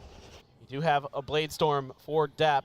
Jeremy's sitting on one as well. Jesse Vash has that Hunter's Fury that he has been so good with today, finding so many valuable moments to pick off players. Going fishing once again, but Zeta wise to it, not giving him the opportunity to get a ping off that drone. Yeah, but the site opened up. All the Killjoy utility already burned other than the turret watching for the flank. Now it is watching for that screen's entrance, so once they fled the site, they should feel relatively safe. Do keep in mind, Uran still over on the B side as they hadn't quite heard the plan go through. A lot of damage put down, and it is going to be just an extra scratch onto NDG, down to 14 health, but the spike is down, pit is up. Zeta, you have to find the information to get through, but it's Jesse Vash who gets the first kills. Depp finds him right above the screen, but he needs to dive into the pit. He needs to dive into enemy territory, trying to make sure he catches anyone on the outside first. He will find it, be from above. Another reset for the Blade Storm, the hero for Zeta Division. How much can he do as it's only 2 members of Zeta? Now finding his 3. He wants to go in on the close angle, tries to use the chaos to his advantage, but no, NDG is smart to it, and that's a 5-0 lead. Phenomenal reactions by NDG there. Depp might add him dead to right, but he's able to swing just in time to take him down. Depp doing everything he can above the pit, but never able to isolate and eliminate Borkum. Our Zeta, they did not have much utility left to clear by the time we get to this point. Depp, yeah, quick to respond. Jeremy and company seeing the feed there sticking out on top of the wall. Just really, I don't know what he said, but he's got a smile. Couldn't translate that one. Where's for Asarai? There you go. That's what we needed for on this cast. But the good thing is he's putting that smile on, right? Yeah. I mean, despite a grueling match, which again, that's something Warbird's talked about. That's the first time NDG's really been pushed to the limit and then barely not getting that win. So something to gain experience from. And so far, it looks like the team has done a good job of trying to keep the spirits up. Obviously, they're going to be tired. I mean, that's just a given fact. But how much can you hang in there? Because at the end of the day, Zeta's going to be going through the same thing in that next match. So whatever round wins and map wins you can get here is going to matter for Secret. No doubt about it. And really curious to see exactly how Zeta is going to recover after this rough 5-0 start. You know, playing very far back, giving up a lot of space. Some of it, you know, sometimes to deal with some ults that could potentially come through. You know, like in that previous round, you don't want to deal with getting pinged and getting Hunter's Furied by Jesse Vash. He's still sitting on it. They've got a lockdown as well. One away from a Hunter's Fury of their own to potentially counter that. One away from a Viper's Pit as well for Uran. So I'm curious, what I want to see is like Zeta get a little bit more aggressive, start challenging the front of A little bit heavier potentially, but it's been really difficult with some of these util combos.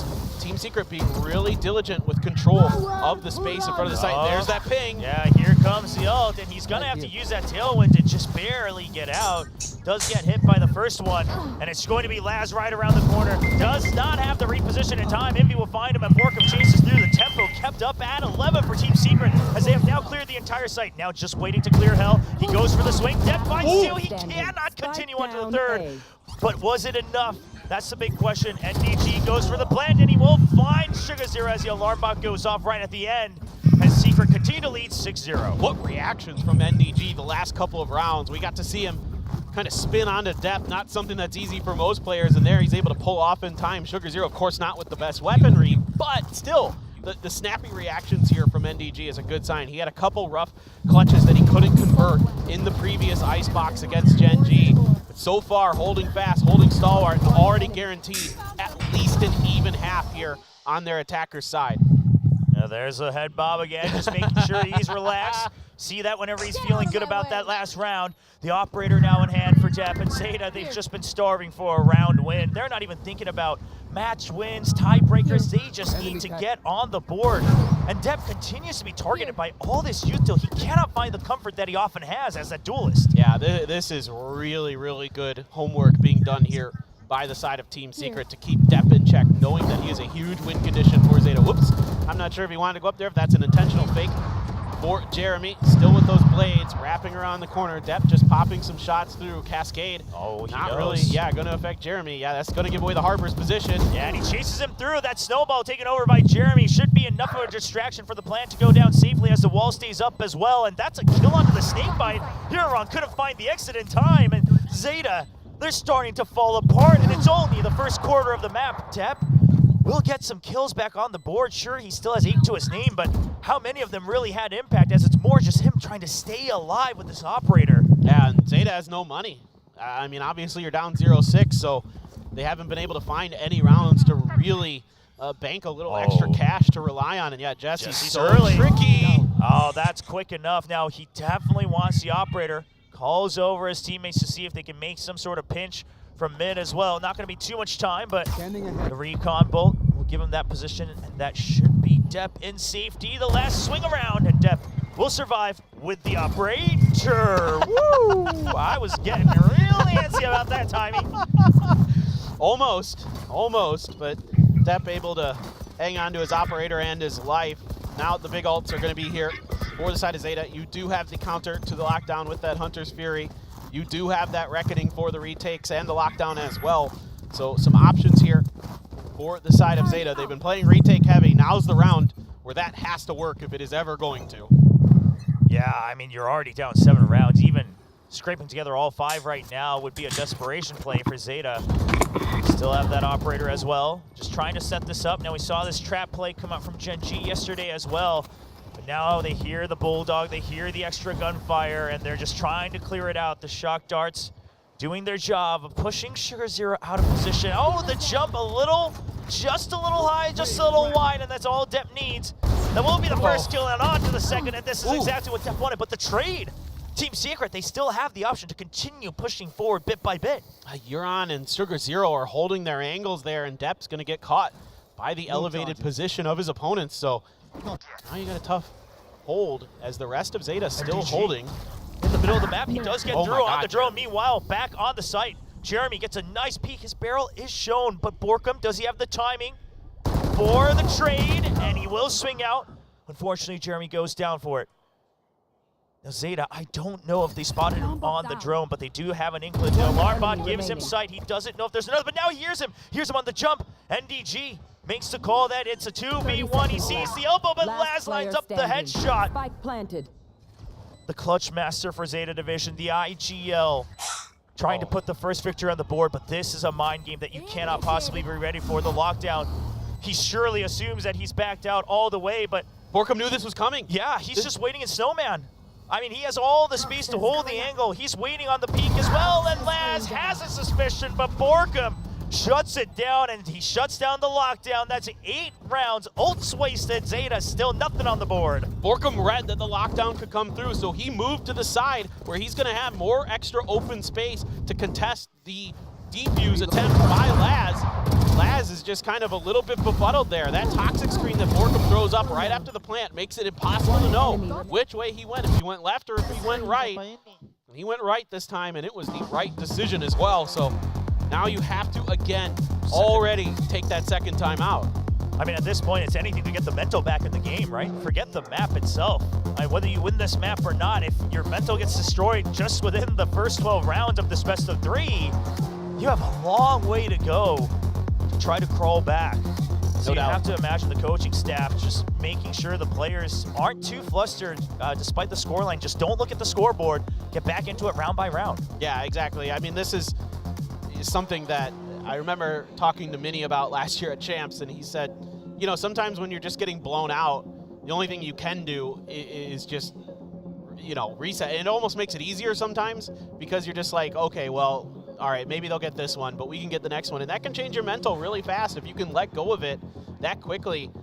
And Zeta, certainly a team that's been around the block for the most part, other than the new players. Maybe a little bit of a struggle for them to kind of adjust mentally to these situations, but the rest of them, absolutely not. Yeah, one of the biggest things is not only is Depp getting pushed out of position, but it's also the trades afterwards. Even if Depp is able to get a kill, Secret just hasn't let up. They haven't taken their foot off the gas. Anytime the first kill happens on either side, Team Secret will be pushing through. So now Uran tasked with supporting Depp. He's got a Bulldog in hand. Not the greatest of weapons, but one that could get a multi-kill. Oh, the turret set up here, expecting a push out, ready to play off of it. Oh, so difficult to deal with that Blade Storm in hand. You can't, clear that turret so easily, so they have to step up, use the Bulldog to clear it. They're able to ping it with the drone as well. So now Depp just gonna fall back here as Zeta gonna have to reset. Team Secret now beginning to make their march forward a little bit. Good spot from Uran. Yeah, that sets it up for Depp. He's on for another. Will push them back. You will not Cascade, but there's a Resurrect, and that's a weapon not recovered. So the only thing Zeta really gains from that is the ult and the wall being taken out from Team Secret's arsenal. Depp still bouncing around, still looking to pick off another head of a Team Secret player. Jesse, though, going to identify a lot of players of Zeta. That is a lot of info gathered. You still have some control of mid as well. You've been keeping your eye on that as Borkum was on the lurk. Still have the nano swarms from NDG, just putting pressure down on the potential rotates. 30 seconds left. All this pressure to make it look like they might also have a pinch going through mid. That really slows down the rotate over from Zeta Division. And Laz, he'll be watching under 2, but the site giving up for free. Some shock darts to try to do something about this. Laz thinking about the nano, but deciding better of it. And now another tough post plant for Zeta to try to break through. I mean, you're down 0-8, you have ultimates, but there's the preemptive lockdown, and it's going to draw out the Hunter's Fury, because if it's not for that, you absolutely are already giving up on this round, and Jeremy just pushes out a Mr. Chaos with a double kill, and Team Secret just wants to end this match. They want their break, and it will be Envy with a triple kill, leading them 9-0. Yeah, just phenomenal stuff here from Team Secret. Nothing else to say, but they're not feeling it after that loss to Gen G. It turned them around a little bit. It feels like they are really dialed in. They are really crisp, really snappy, making good decisions. Zeta left scratching their heads. You're going to be able to funnel another op into Depp's hands. You still have a Reckoning for Sugar Zero.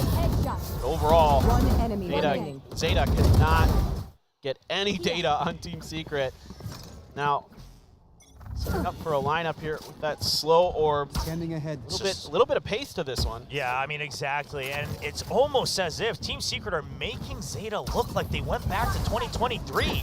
I mean, I would say overall Zeta's movements themselves have still, had a little bit more oomph to it than compared to last year, as we've been praising them with the roster upgrades. But Secret has just pushed it up in relativity, and Zeta look like they are immobile. Now, perhaps a little bit of an overreach. SC Bash is trying to create another curveball. The Reckoning early, but it will not stop the plant.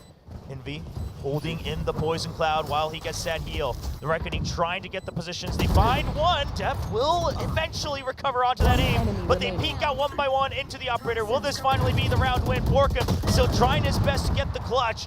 He already had one in this match, but now it's 4 other members, and he's been surrounded. He's aware of it. He picks off one. The defuse on the way. Not much time. And finally, a round win for Zeta Division.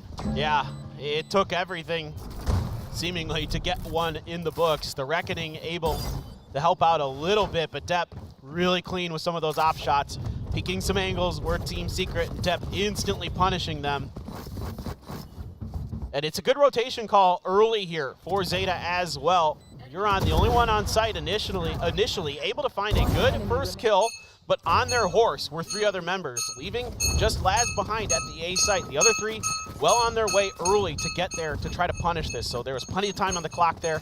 You can see they were comfortable enough to, of course, swap it around a little bit, make sure everybody, or make sure they knew who they wanted to have their ult orbs and that kind of thing. And that's encouraging for Zeta, but is it too little too late?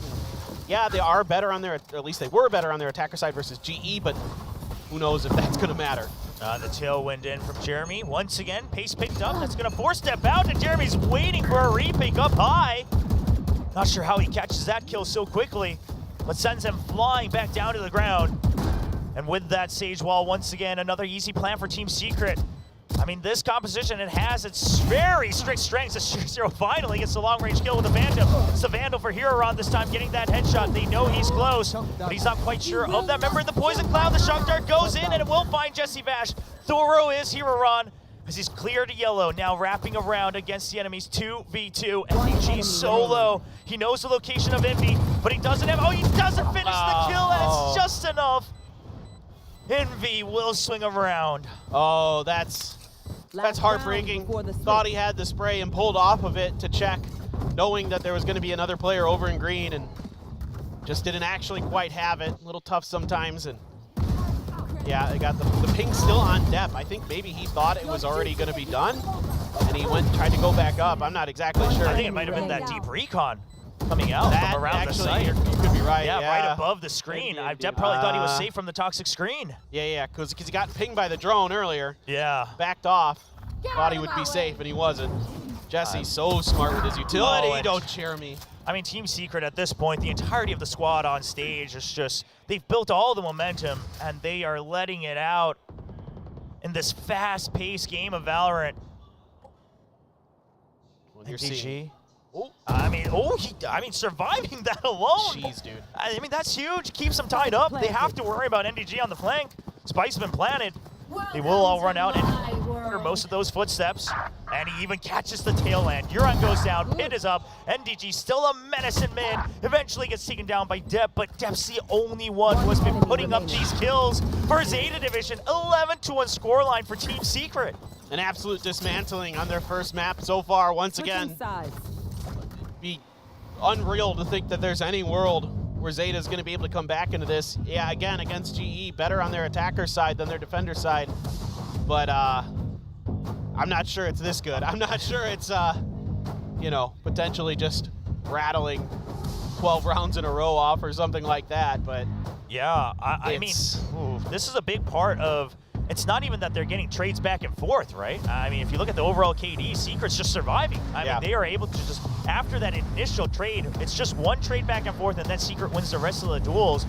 And it feels like Zeta is just not ever able to get into the positions that they're comfortable with. Yeah, no doubt. They're not really winning any of their opening duels. They're getting beat in open trades. Often they're getting read like books. NDG is doing a great job controlling that middle part of the map, making sure that any lurks or any flanks from the side of Zeta were basically contained and dealt with. Jesse's nailing some great util. There's not a lot else to say other than Team Secret is a team to be feared on this map. There's a reason nobody wanted to play them on this map so far until now, until today. And yet Gen G was able to just barely beat them. But Zeta is completely befuddled right now.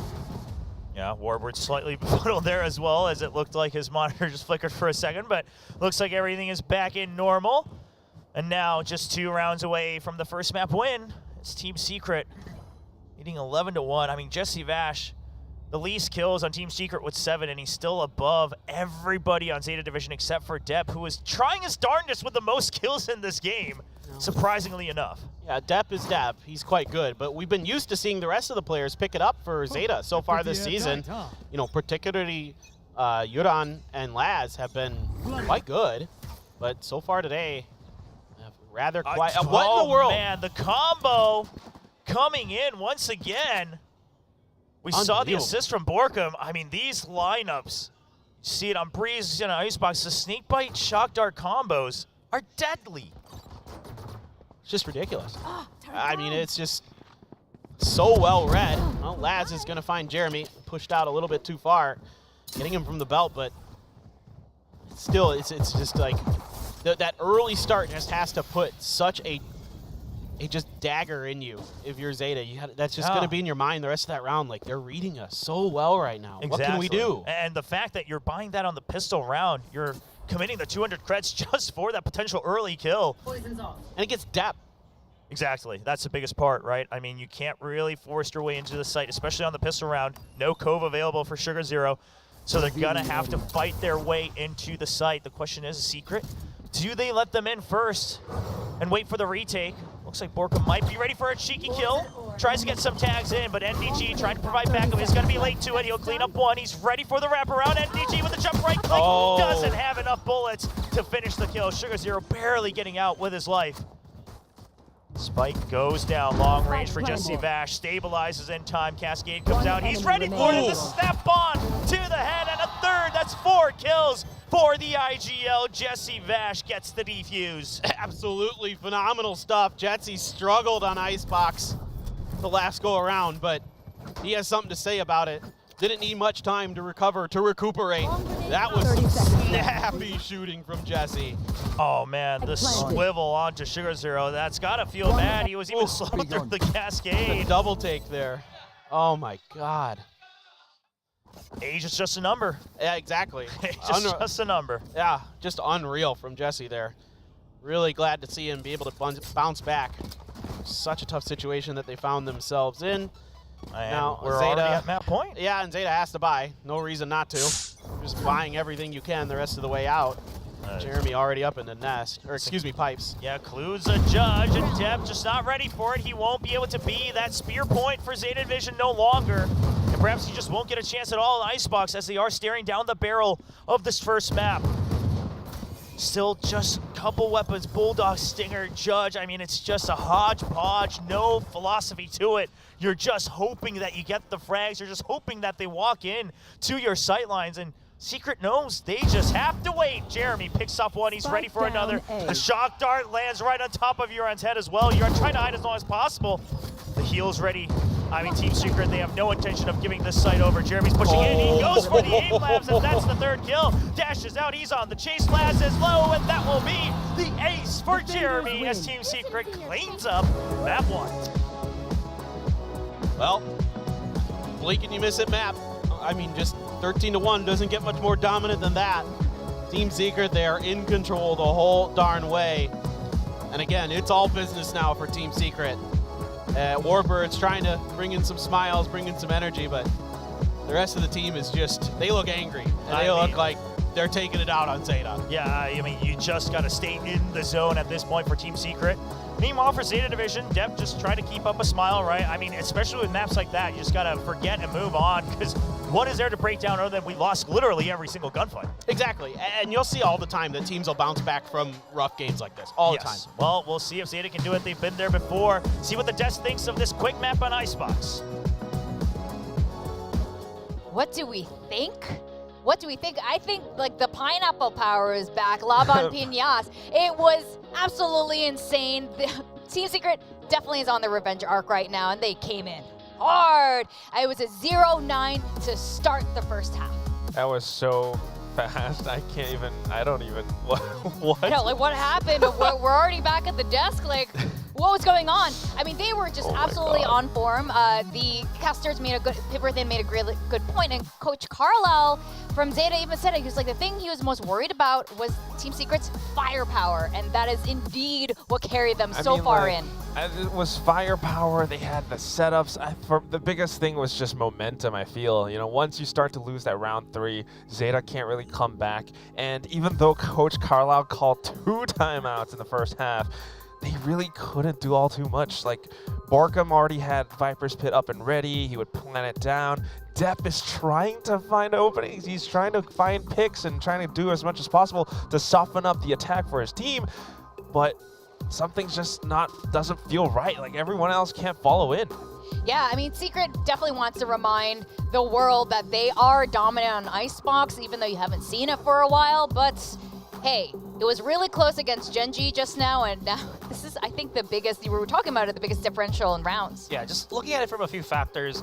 First off, again, I did mention how there's no more flashes to kind of dissuade Team Secret, which may have transitioned or translated into them able to successfully set up these wall plays within, because you saw, I think comparing it to the match that they had with Genji, Indy wasn't able to really set up his walls as confidently as he was able to do in this one. Again, as Quack was mentioning, because of the executions and stuff, the setups that Team Secret did, and because of that, Borkham's wall, yada yada yada, I know.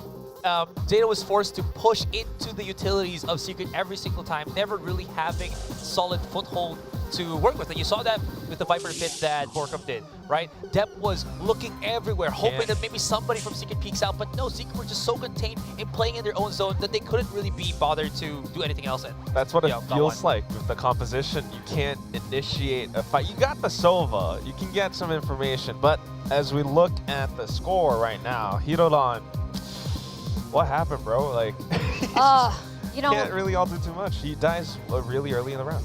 Yes, that's right. I mean, I think they had a lot of problems. And the only time Zeta got that one win was when Team Secret overheated on round 10 and they just charged in. I think it was NDG. He was just going up into up the ropes and just like he was there before Jeremy was even there. And that was the only time they lost. But I also remember this round following immediately after, like, okay, Zeta's got their momentum now. But no, Hirodon, he did a pretty cool shock dart on Jesse Bash, of all people, which was kind of like, oh, kind of cool. But then he whiffs, and it's almost like he knows, and I think this is where inexperience comes in. He knows how important it is to get Envy, and he's got this perfect shot behind him, and Envy turns around and manages to kill the last two remaining Zeta players. Yeah, just to add to that as well, we're looking at Envy already, or sorry, not Envy, but Jeremy, that has gotten so much impact in this game. I'm looking at the stats real quick, and he's gotten 2 kills for the most part. So he's been able to string so many of these rounds to start with that, again, you just see it, how do you say this, convert so cleanly for Team Secret. Yeah, there were a couple times he won some duels out against Dep too, which that's crazy. I never would have thought that this would happen. I might have to string my votes now after this game. But yeah, I mean, this is such an incredible Team Secret. It almost really does feel like they have warmed up past that game against Gen G. Now, maybe a little bit of the Zeta division, not really feeling it, getting to their own heads, the timeouts not working out. Nothing goes right in this map, and you could also say it's a little bit of that agent composition without having no flashes. Another thing that Team Secret does well is to use their opponent's walls against them. You know, you had this Viper, you had the Harbor, and it just doesn't really do anything because Team Secret just kind of bypasses everything. So Zeta Division, I don't know what it is. It doesn't work great. It doesn't feel great right now. They need a mental reset. Absolutely, and going into Ascent, this is going to be really tough. Secret is also known to be pretty darn good in Ascent. Zeta has definitely shown, you know, historically some good plays on Ascent, but this is their map pick, so hopefully they have something there. Now, this is sort of a make or break for Secret. They need to win the series to stay in the game. But the thing is, for Zeta, with such a huge round difference there, if we, for some reason, get to a tiebreaker, this is what it comes down to, the round differences. And they lost so many there. So even if they win the next series, if it becomes a tiebreaker, yeah. I mean, they lost so many there. They have to absolutely come back in Ascent and the last and final map of the series. It has to be a decisive win. That's the thing, right? And you cannot let yourself, there can't be any self-doubt, I think is what I'm trying to say. But then if you think about the past and all that, you know, as analysts, that's kind of what we want to do and talk about. Zeta Division playing against Team Secret last year in LCQ, they actually lost Ascent to Team Secret. They lost 9-13. I think they were trying out some kind of a new composition. 10 was playing the duelist at the time. He was on a raise. Didn't work out too well. I guess we can see that. They did play Ascent again during kickoffs right now against T1, and they did win, but it was a 13-11. Yes, of course, it's the classic composition. We all know sky is blue, nothing's new, but it feels a bit labored. And if Team Secret is prepared for that, if Team Secret knows how to work that defense against a team like Zeta Division, I don't feel good right now. I mean, if they go in with the same strategy they went with Icebox, which basically steamroll you with contact plays, I don't know how that's going to be working for them. In a sense, Zeta surely would be more prepared. Again, we do have a very different Zeta Division this year. While both teams have their core there, their core, like, you know, lead two players, I would say Zeta is still adapted more. They've changed more coming into this kickoff, whereas Secret is still Secret. And Secret has always been strong, so that's just been working out. But Zeta surely, at this point, has some ideas on how to counter Team Secret. Yeah, I guess that's just, you know, it's just boiling down to the rawness of some of the newer pickups for both of the teams. Again, I was mentioning how it just feels like maybe NDG is that player that's a bit too still, you know, pink in the middle in a sense. But this game that he has, you look at the highlights here, he's been like out fragging. He looks a lot happier when you look at the camera on his end during the highlights, what did he say against right? Def that one round in the Viper's Pit? Oh yeah, so he basically translated to his team. He said that, oh, I heard him flying around somewhere, so he just like immediately got his crosshair locked into where the audio cues were from Depp as Depp was coming into that Viper Pit. But yeah, I think one of the things right now that we have to look at for Ascent specifically, since this is going to be that mirror comp, I mean, unless there's like, you know, but I don't think these two teams that are very much set in their ways and their strats will change up comps. Which is this. It's going to be a battle, I think, between of how efficient the Odin threats are between Euron and Jesse Bash. And both of them have really shown that in the matches that they played previously on Ascent here in Kickoff. But, I mean, would you buy your friend an Odin if he kept asking you for it? Come on, Chubby. I wasn't even thinking about that. I mean, look, I didn't make the questions for the audience. It's not just friend, it's teammate and as a pro player, all right? I do want to say... Completely different, you know, situation. Oh, Secret, they're all friends with each other. I do want to say, right, although you could talk about the Odin plays, the bigger thing for me right now is just Team Secret's attack looks really good, but because this was Zeta's pick, they are starting out defense. All right. Thank you so much. We are going to go into our second game, Ascent. Is it going to be another Laban, Piñas, Paper Thin, and Will? Well, with the pacing of it, I mean, I wonder if Secret even let go of their keyboards, right? I mean, that break probably just wasn't long enough for Zeta to wrap their mind around it. We were talking about it during the break, and it almost, Team Secret almost really made it look like Zeta was as slow as they were last year. No doubt. It didn't feel like the Zeta we've seen so far in 2024. So over to Ascent, a map where actually last year, believe it or not, a map that Zeta liked a lot last year and had some success on, that Team Secret beat them on both times they played on it. So this is going to be an uphill battle for sure for Zeta the rest of the way through today. And to make matters worse, like the desk was just mentioning, it is Zeta on the attacker side first, which is usually the harder side of this map. Yes, yeah, especially in pro play. I mean, it's one of the maps that's been as consistent as possible in terms of which side is slightly favored at the pro level. But like you said, it is a comfort pick for both Zeta and Team Secret. Now, Talon did defeat them, crushed them in the very first match, but of course Secret bounced right back. So Zeta cannot underestimate their opponents as they get ready for a site execute. Recon going to go through the spam to keep him tied up on the site, right up on top of Quad. Has to drop down due to the paranoia, and the flash is perfect, but it's going to be the trade from Envy. Site still taken over by Zeta as they have a perfect swing out for main. Yeah, a great timed push here out of the main door. NDG going to swap to that Ghost, has to clear the turret as well. Drone making it hard for him. He's just going to drop down, but he's taken out. Jesse, though, responds. Euron quite low, and Sugar Zero takes the first contact. It's going to be just enough health for Euron to also pop out. And it will be the Spike Planet as well as Zeta. I mean, as good of a start as you could hope for. Yeah, and seeing some things here that we didn't really see too much of on the previous map, where there's some teamwork here. I mean, everybody's kind of, look at that. They're all looking at different angles. They're all covering their bases where they need to be going. And that's good news here. Obviously, Zeta already picking up a win against T1. It's a very strong team already in the playoffs. So certainly a much-needed start. Some Bulldogs, a Vandal, and that Ghost for Laz. Yeah, and it's just going to be a bit of a shorty trap setup. No, eventually switch back to the classic actually for Jeremy. Over by Tree.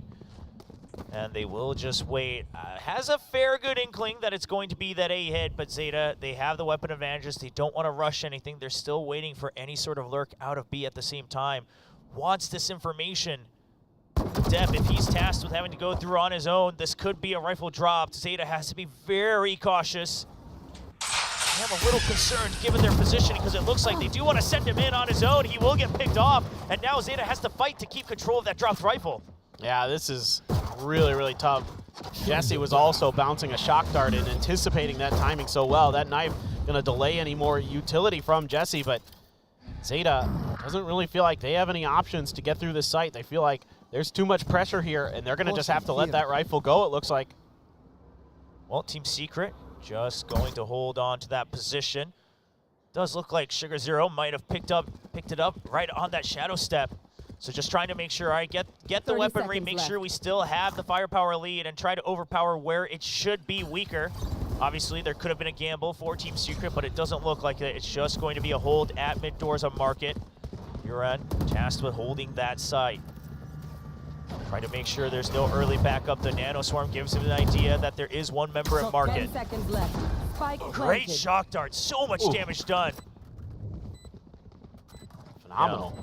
Just swapping of a couple of those pistols, trying to get the best chance they can. Team Secret, they're just gonna flood onto it. It is just forces in numbers, but they will get mowed down by the rifles. Bulldogs galore, and Zeta will get that second round. A nice job there by Zeta. Able to recover that rifle even. Looks like they might not be able to get it to it, but like you said, Sugar Zero stepping in and out. Gonna find the ability to keep things in check here for Zeta. So already finding more round wins here on Ascent than they did on Icebox. Our Zeta, yeah. I mean, it just do be like that. Yeah, it's brutal, but it's a fact. Yep.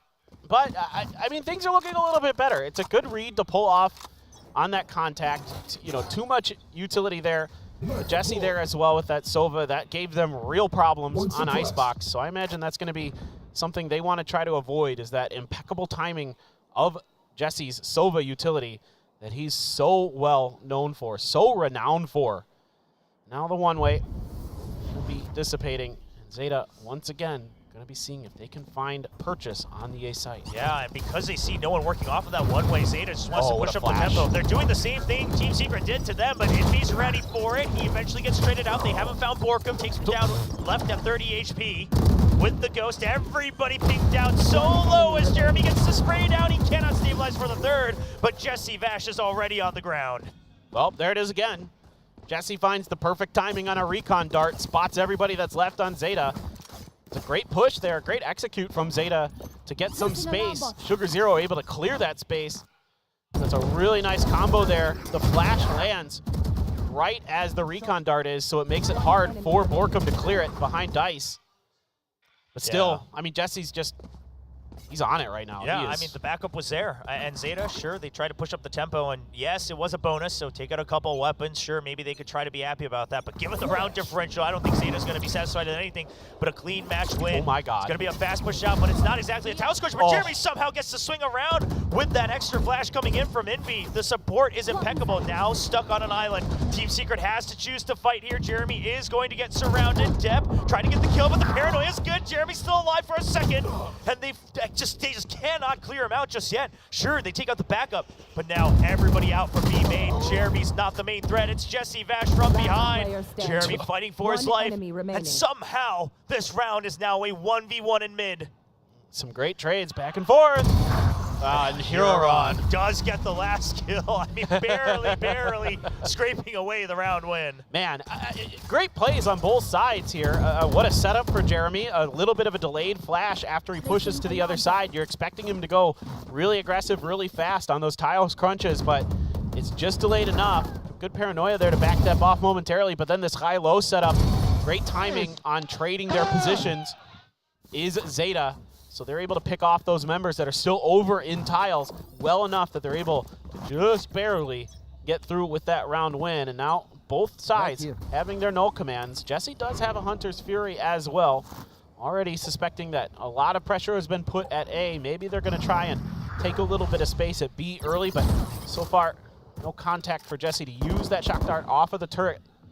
Yeah, and a nice early alarm bot clear mid as well. So Zeta taking this round advantage where they do have the score lead, the firepower lead as well, to start shaking up the default just a tad bit from Team Secret. Jeremy not backing away from it, but it is a Marshall. He won't find that clean kill. And while it delays them just a tad, and they do have a nice spot onto Huron, if they want control of mid, they're going to have to push back out, and Jeremy gets just a little too aggressive. Gives Huron that sightline for the headshot. Yeah, Huron launching a flash into there even. Might have helped him just a little bit in that fight. Oh, and a miss that chaos. Zeta, they've prepped all 5 members for a execute onto the B site. Still quite a bit of time left. so they can take it. I mean, sure, they don't have any information on A, but they do have that turret watching their back. The Paranoia comes in. Jesse Vash just trying to hide away from the recon, and he does, and it's just enough to make sure that he can get Deb. A little bit uncharacteristic for the duelist as that DG gets a triple with the Sheriff. Once again, a 1v1. There's just something about Team Secret's killjoys as they come out of market, getting these multi-kills. Borkum with a Paranoia, just trying to cut that noise. Does have the Vandal, he hears the weapon swap. Laz has an idea, but he doesn't have the plant just yet, wants to stick it. Borkum going to peek out at the last second. He knows he's stuck, but Laz will swing out and win the 1v1. Wow, wow, wow. It's hard to play it much better than that for Team Secret with the gun disadvantage. They were so smart on that round. And again, it's concerning for Zeta because they don't seem to recognize quickly here. It seems like their comms are a little bit off today. You know, that hidden position of NDG. A lot of times it's Borkum lurking in that cubby. Team Secret really likes that spot. That's something that Zeta has to be aware of going forward. Now, Jeremy with the Blade Storm is going to cut funds, so just rely on that ult. Rifles otherwise. No ults used on either side in that previous round. One away from the lockdown is Laz. This could play for an orb. Could play to try to get that to at least force out potentially that Hunter's Fury. Well, they're just going to really bump it up.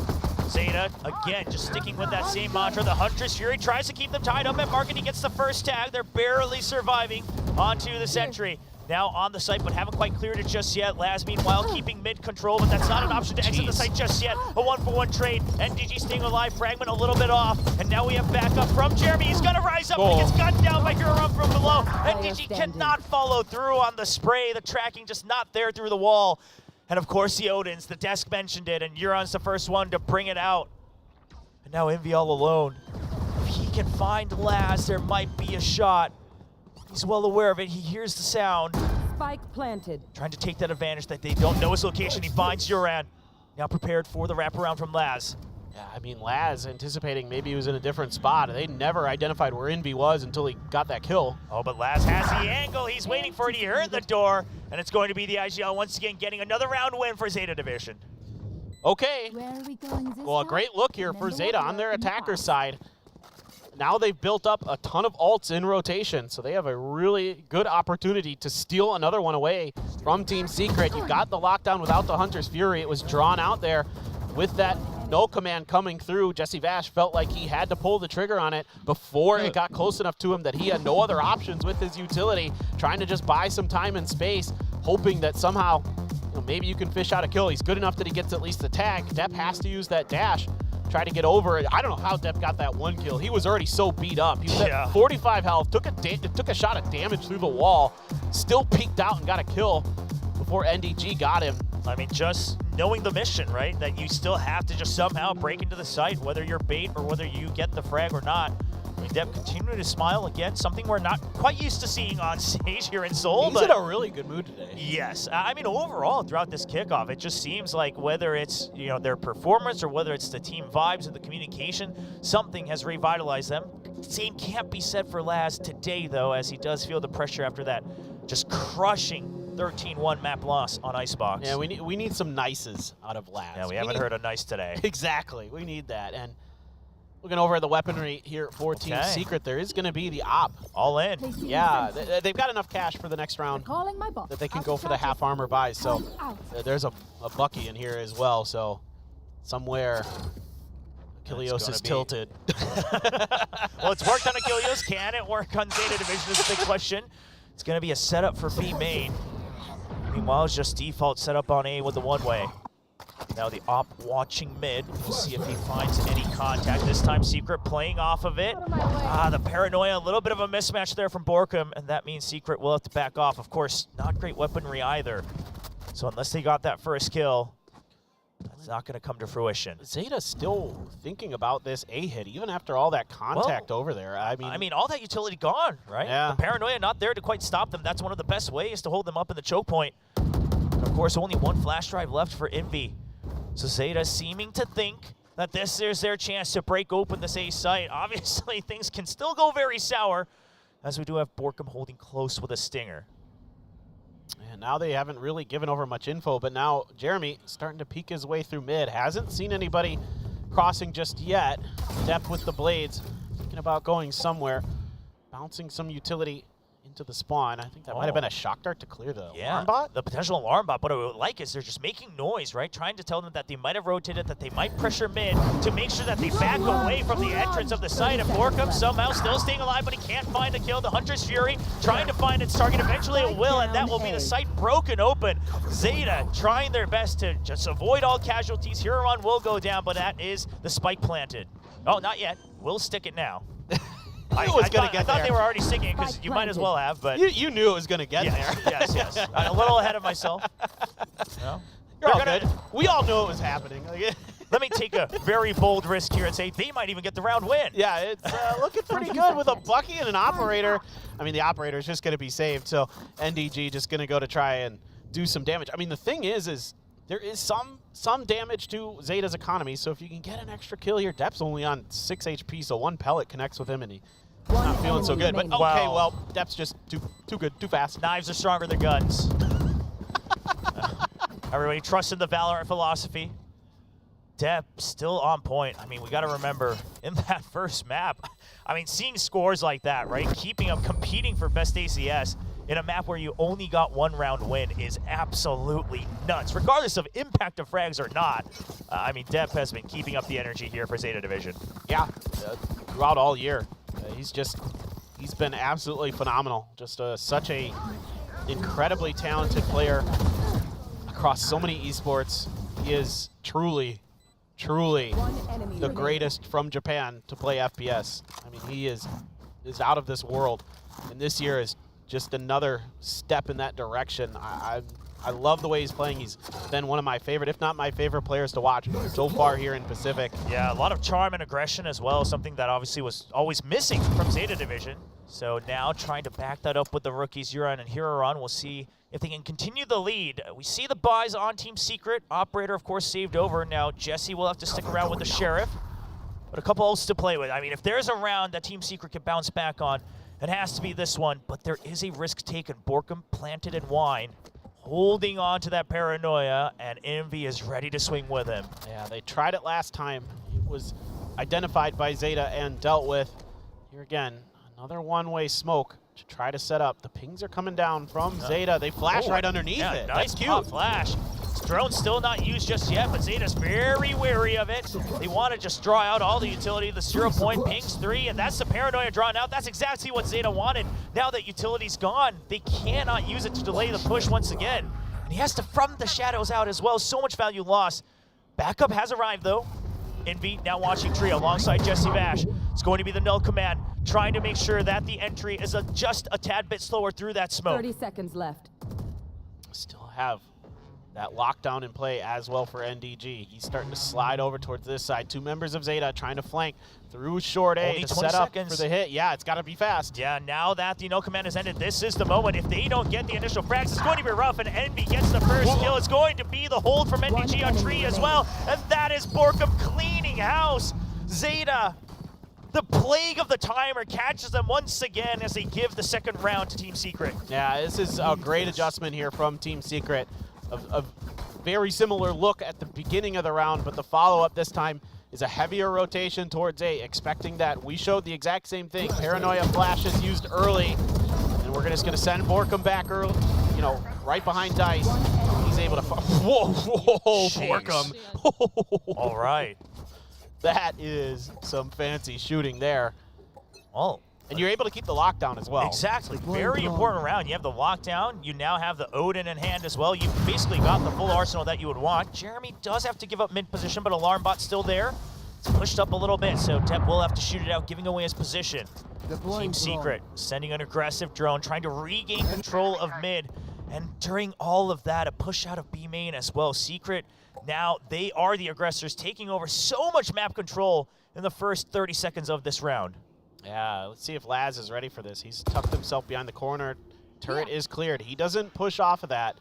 And with Jeremy with an op, and he's got him! The timing, and you saw the ping as well. He was ready to swing. It's always just a little weird that a Phantom would solo push out of B main, and Laz has the read, the experience coming through, but the push not stopping for Zeta. Envy will cut off the backup with that fragment. They did hear the Jet go through, though. I don't know if he has, and now he does. He's watching for Evan, trying to plant himself over in hell. Jesse Vash will hold on trees, so keeping his teammate alive. KO hiding in the site. They haven't quite identified it. Dev finds him. He's low, but he finds one more kill. Another pop flash trying to land. The spike is now down. Laz tries to push him out, but he's already repositioned Laz with a nice flick around, but it's just not good enough. Sugar Zero, can you be the hero? Not this round. Good patience from Team Secret. Envy winning such a crucial battle underneath Hell, just waiting for Depth to drop down the whole time. And Depth, when he drops, it's just a great re-peek. Jiggle there initially from Envy. Depth kind of pre-fires and isn't ready for the follow-up. Jesse there, Johnny on the spot with the Odin. Oh, and he catches the feed as the door is closing. That's rough. I mean, even after that, sure, the angles looks great for Team Secret, but that's just salt in the wounds. Jesse Vash with great support with the Odin.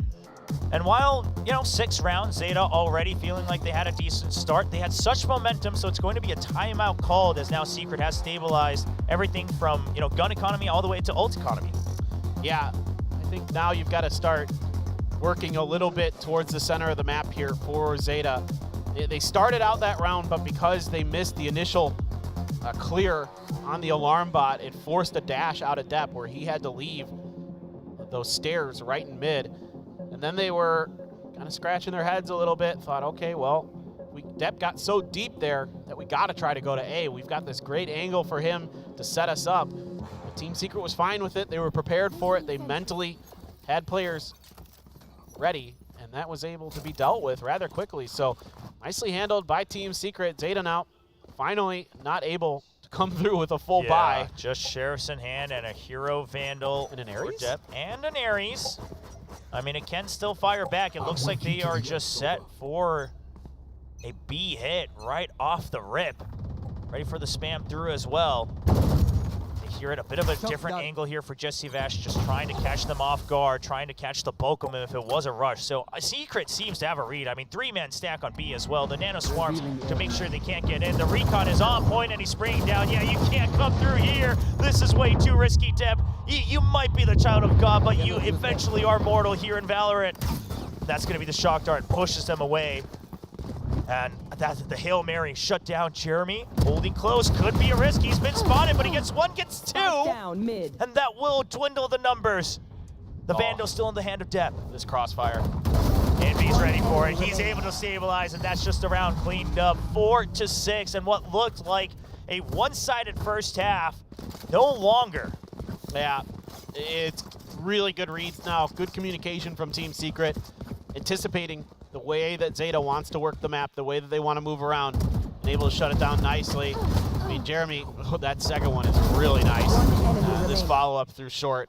I mean, you know exactly where they're going at that moment. You saw them crossing mid, and you can just line it up. Not much left for Zeta to do there. No, well, it's looking like a potential another crunch here, or at least faking it out for it. It's going to be the Odin, and that is so many people bunched up, not finding a kill, has to back out of the Nano Swarm.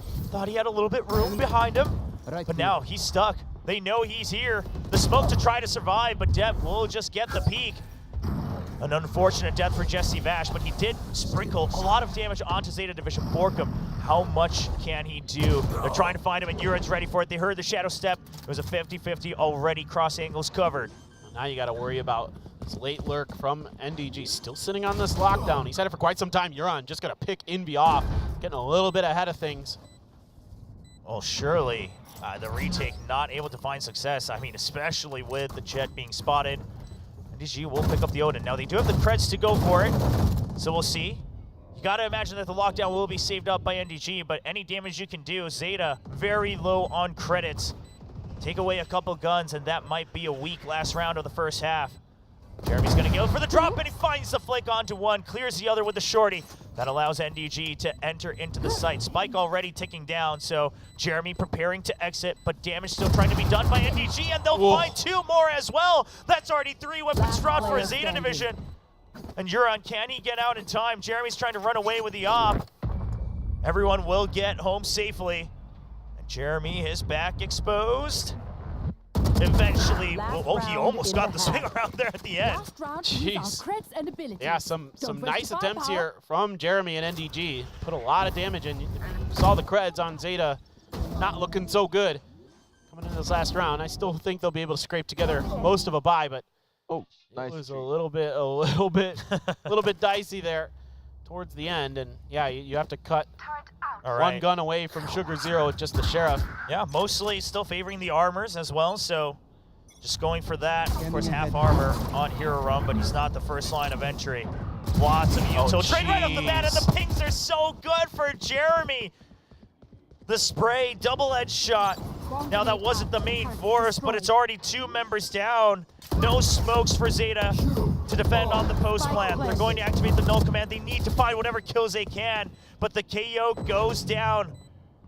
Depp, 37 HP alone on the site, gets picked off. It's all down to Laz against 5 members. He finds the first, 4 more to go. The count is going. He's aware of the flank, but Jesse Vash wins it. And it will be a 5-7 stabilized half for Team Secret. Yeah, again, a great bounce back here for Team Secret once they started to kind of figure out and keep Zeta at bay and really mirror their movements, cut them off in rotation, things like that. Really started to turn this half around for them. Some great play calling, some great utility usage again from Jesse. I mean, that last round there is another Jesse special with that recon dart coming out into Gelato. The players out there are just stuck trying to dodge Jeremy. There's nothing they can do. It's being seen through those smokes. Hello. Well, the official broadcast here, the viewing party for Zeta Division. Regaining some joy, it looks like. Can't imagine it looked similar to that during the first map, but now in the lead in the first half. On ascent, 7-5. Not the lead they were hoping for, given the dominant 6-1 lead they had, but they'll take whatever they can get at this point. Yeah, I mean, you'll always take a positive score coming off of your attacker's side. Now we got to see if Team Secret get some of those classic executes set up. I mean, again, my eyes are on that Sova of Jesse. He's having a ton of impact with his utility here. Is the rest of the team going to be able to get going behind him? Seen some good moments from Envy. Yeah, they're Orcum spray firing today. And like you said, I mean, a lot more utility impact today than some of the previous matches for Jesse Vash. Zeta Division also, I mean, it looks like they're going to start on a 2-1-2 default, but do they have anything else up their sleeves on the pistols? It can be so crucial when it's just all the way up to 13 for each map here. I'm kind of wondering if this is like a fake towards long A, and maybe they cut through short, or excuse me, cut through mid and go maybe towards market or something. Could be, trying to be aware of that potential mid push too, I would assume. So common for a lot of teams towards the end of last year. A pop flash into B main, they'll only find the turret, eventually clears it. But that gives notice to Team Secret that it's a heavy stack on to B. You heard the flash, you heard the ghost, you heard the footsteps, and now it's the entirety of Team Secret entering onto the A site. They stop to pop the nano swarms, waiting on tree, seeing if they can cut off the reinforcements. Main still smoked off. They have jumped up. It's just a matter of Zeta. Are you aware of it? At the time, Huron swings back around, but he cannot clean the main forces. And now, 2 members of Zeta hidden in L. They've been surrounded. They're going for the drop, and it's going to be Sugar Zero with a double. He has to go for the reload. 1v1. You hear the reload on reverse. Orcum gets taken down much lower with the shock dart. Just trying to keep his chest up. He's looking at the wrong angle. 22 HP versus 56. Just one right click is all it's going to take, and Borkum will spam him down through the cracks. And Team Secret get the pistol. Oh boy, that was so close. Sugar Zero doing everything he can from hell to get Zeta back into that round. And I like the way that Euron uses his shock darts, never over-peaking to give Borkum a chance to finish him off. And then it's just swing around the rosy trying to guess where players are. And Zeta kind of realizes it might be window, looks away momentarily, and that's exactly when Team Secret stepped out. So the timing there, working against Zeta Division. Yeah, I mean, it just feels like Euron maybe overthought it a bit, right? Thought that Borkum would go for the entire wraparound dice. But at the end of the day, it's going to be Borkum who wins that out. Another round for Uran to kind of look back and try to gain some experience from as one of those rookies joining Zeta Division. But for now, he has to look forward as Zeta working with an eco, 2 sheriffs. They have been favoring a lot of these sheriff buys, whereas many of the teams have now kind of regressed back into just classics only to save up those creds. No doubt. And I think for Zeta, especially in the hands of a player like Depp, you're willing to give him a little bit of extra comfort, a little bit of extra room to pick up some kills, get some alt orbs flowing, get that incredible duelist potential he has going. Now, drone to check here for Team Secret, but all of Zeta is here. Maybe they can get something done. They're ready for it. Can they get a nice little peek out of the smoke, though, trying to make sure they have an entryway, but the paranoia is going to keep them at bay. Now, there's still 2 members in the site. One waiting on market, trying for the reposition. Borkum gets 1. Huron staying alive in the back of sight. That should buy enough time. The paranoia for support, but NDG will clear him out. The remaining members of Zeta, they haven't quite gotten into the site yet. They have been spotted. The spray down gets 1. It's a trade for trade as Jeremy swings out, brings Dip down to 25, and that should... Okay, Jeremy. A little bit of a performance trying to let Death know. Oh, the 360. Oh, boy. You don't see that every day in Valorant. That's a little trickier to pull off in some other games. Wow. I mean, today was the battle of all the duelists who have been topping the power rankings with all the stats and all of our own votes as well.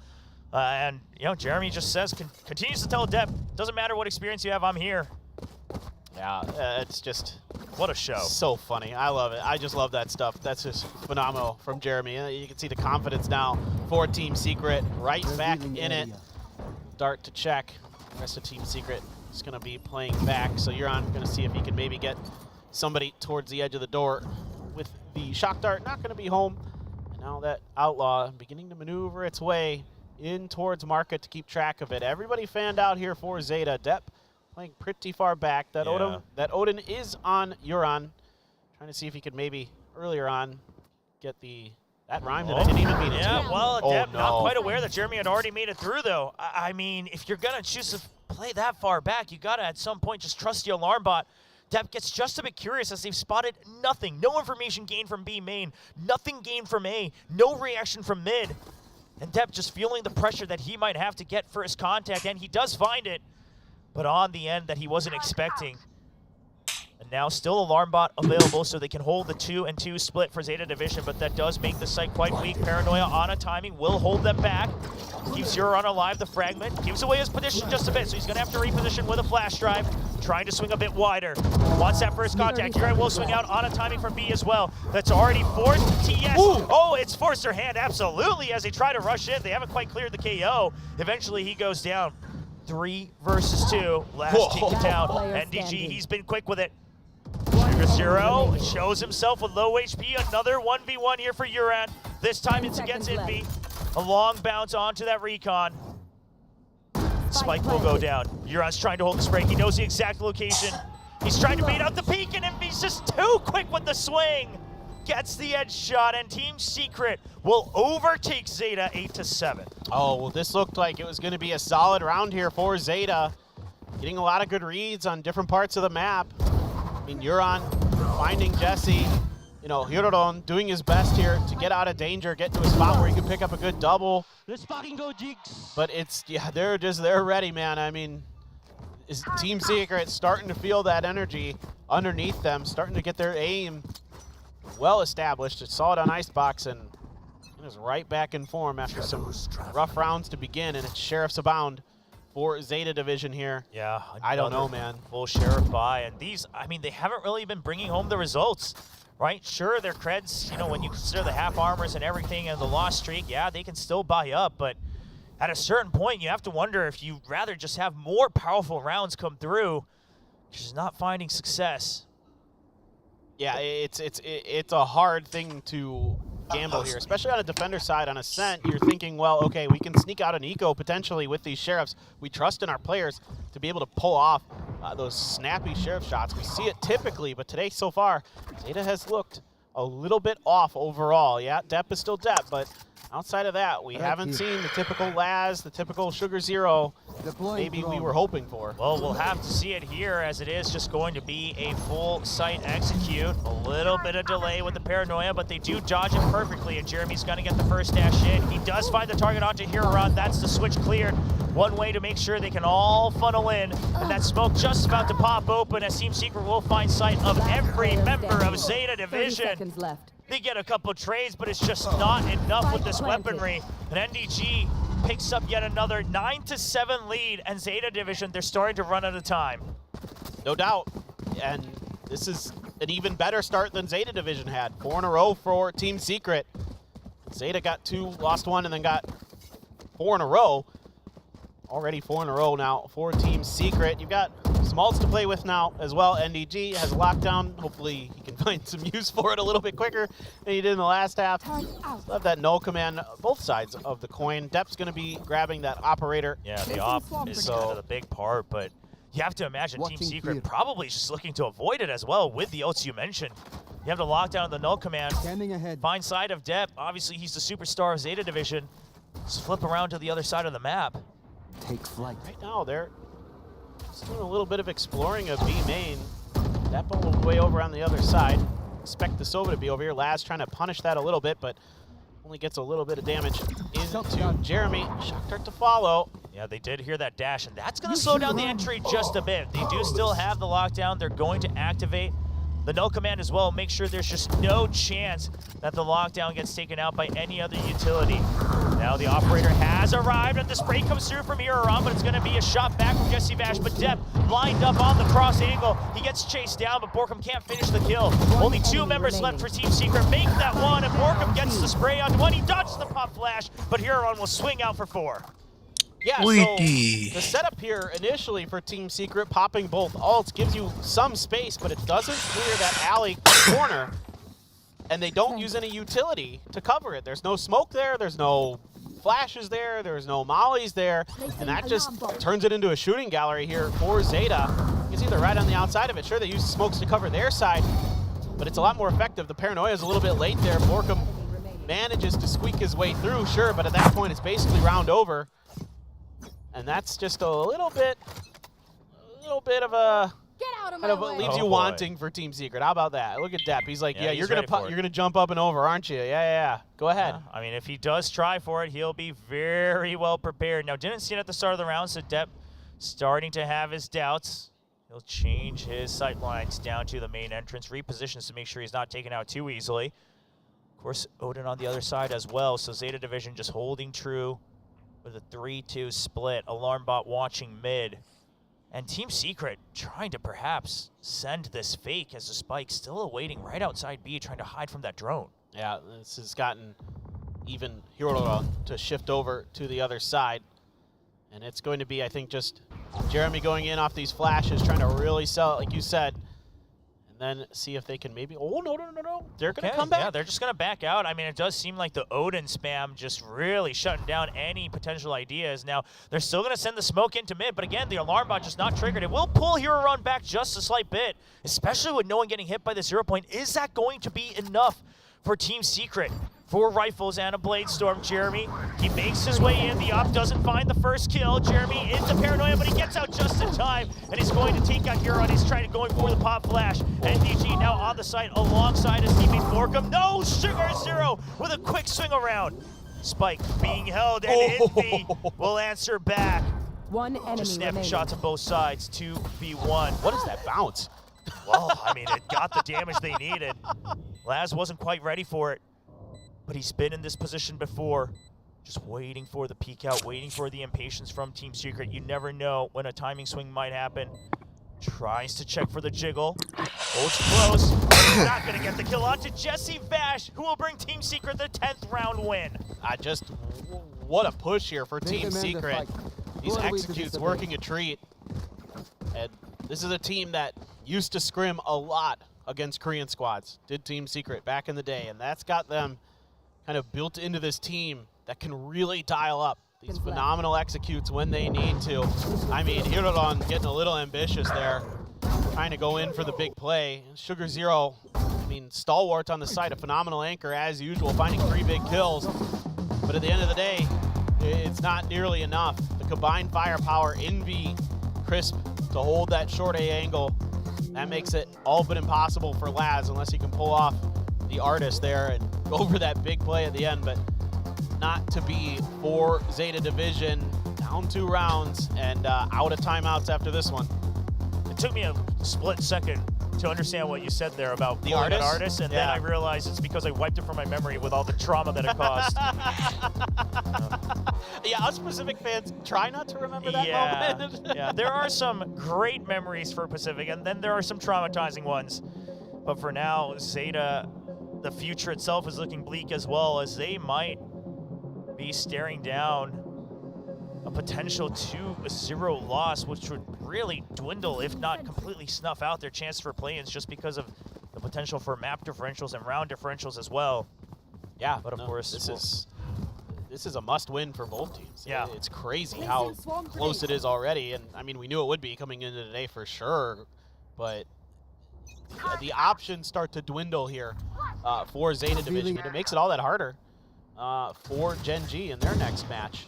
You know, if this is a 2-0, then they have to 2-0 as well.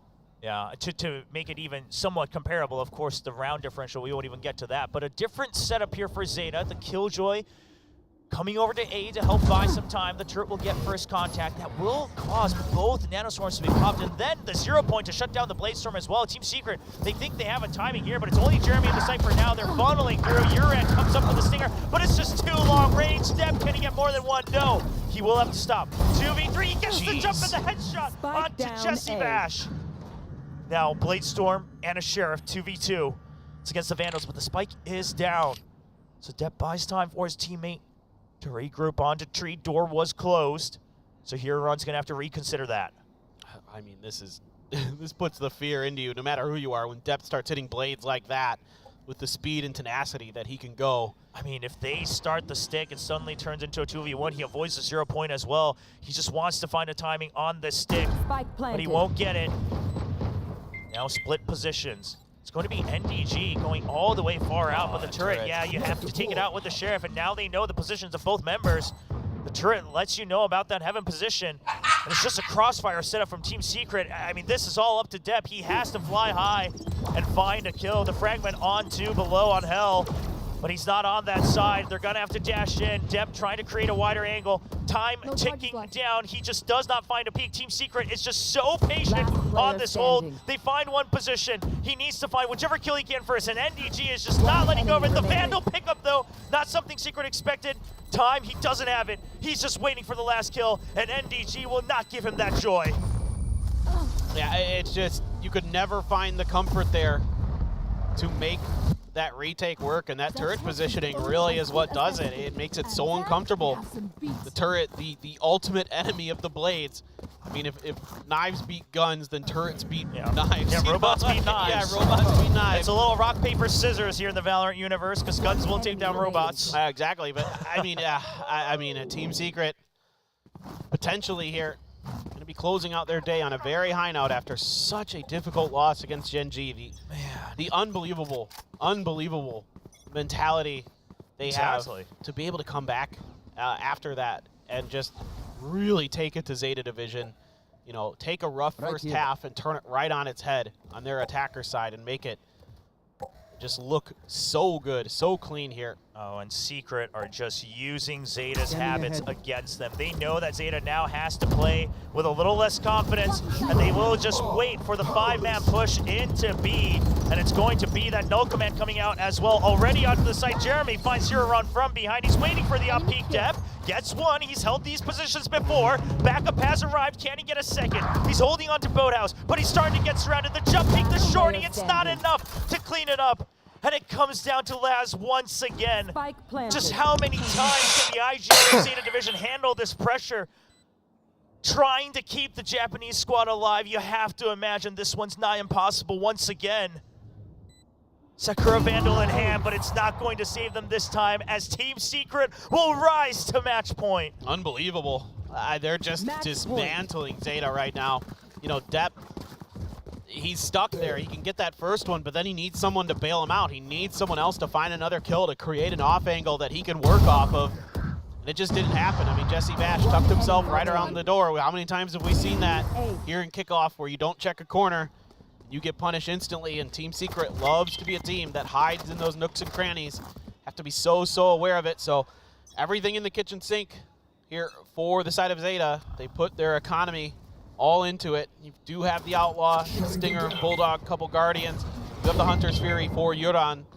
But also Jesse Vash has a Hunter's Fury as well, and we've seen that he's so good at finding those opportunities to use it with his own recon utility. Very aggressive with it as well. I mean, not just kind of timing based on luck, but really just forcing Zeta's hand. And again, somehow Team Secret has hit Zeta so hard that they flew all the way back to 2023, just playing so passively, not able to find that first contact that they've been digging for throughout this kickoff. And perhaps they're just gonna need another month or two to regroup, because after this, their chances looking nigh impossible. Of course, we'll have to run the simulations, but I wonder if there's going to be a recon to check for Depp's position, because he's been up here a couple times, and if Jesse's got it on download. I mean, they've punished it a couple times as well.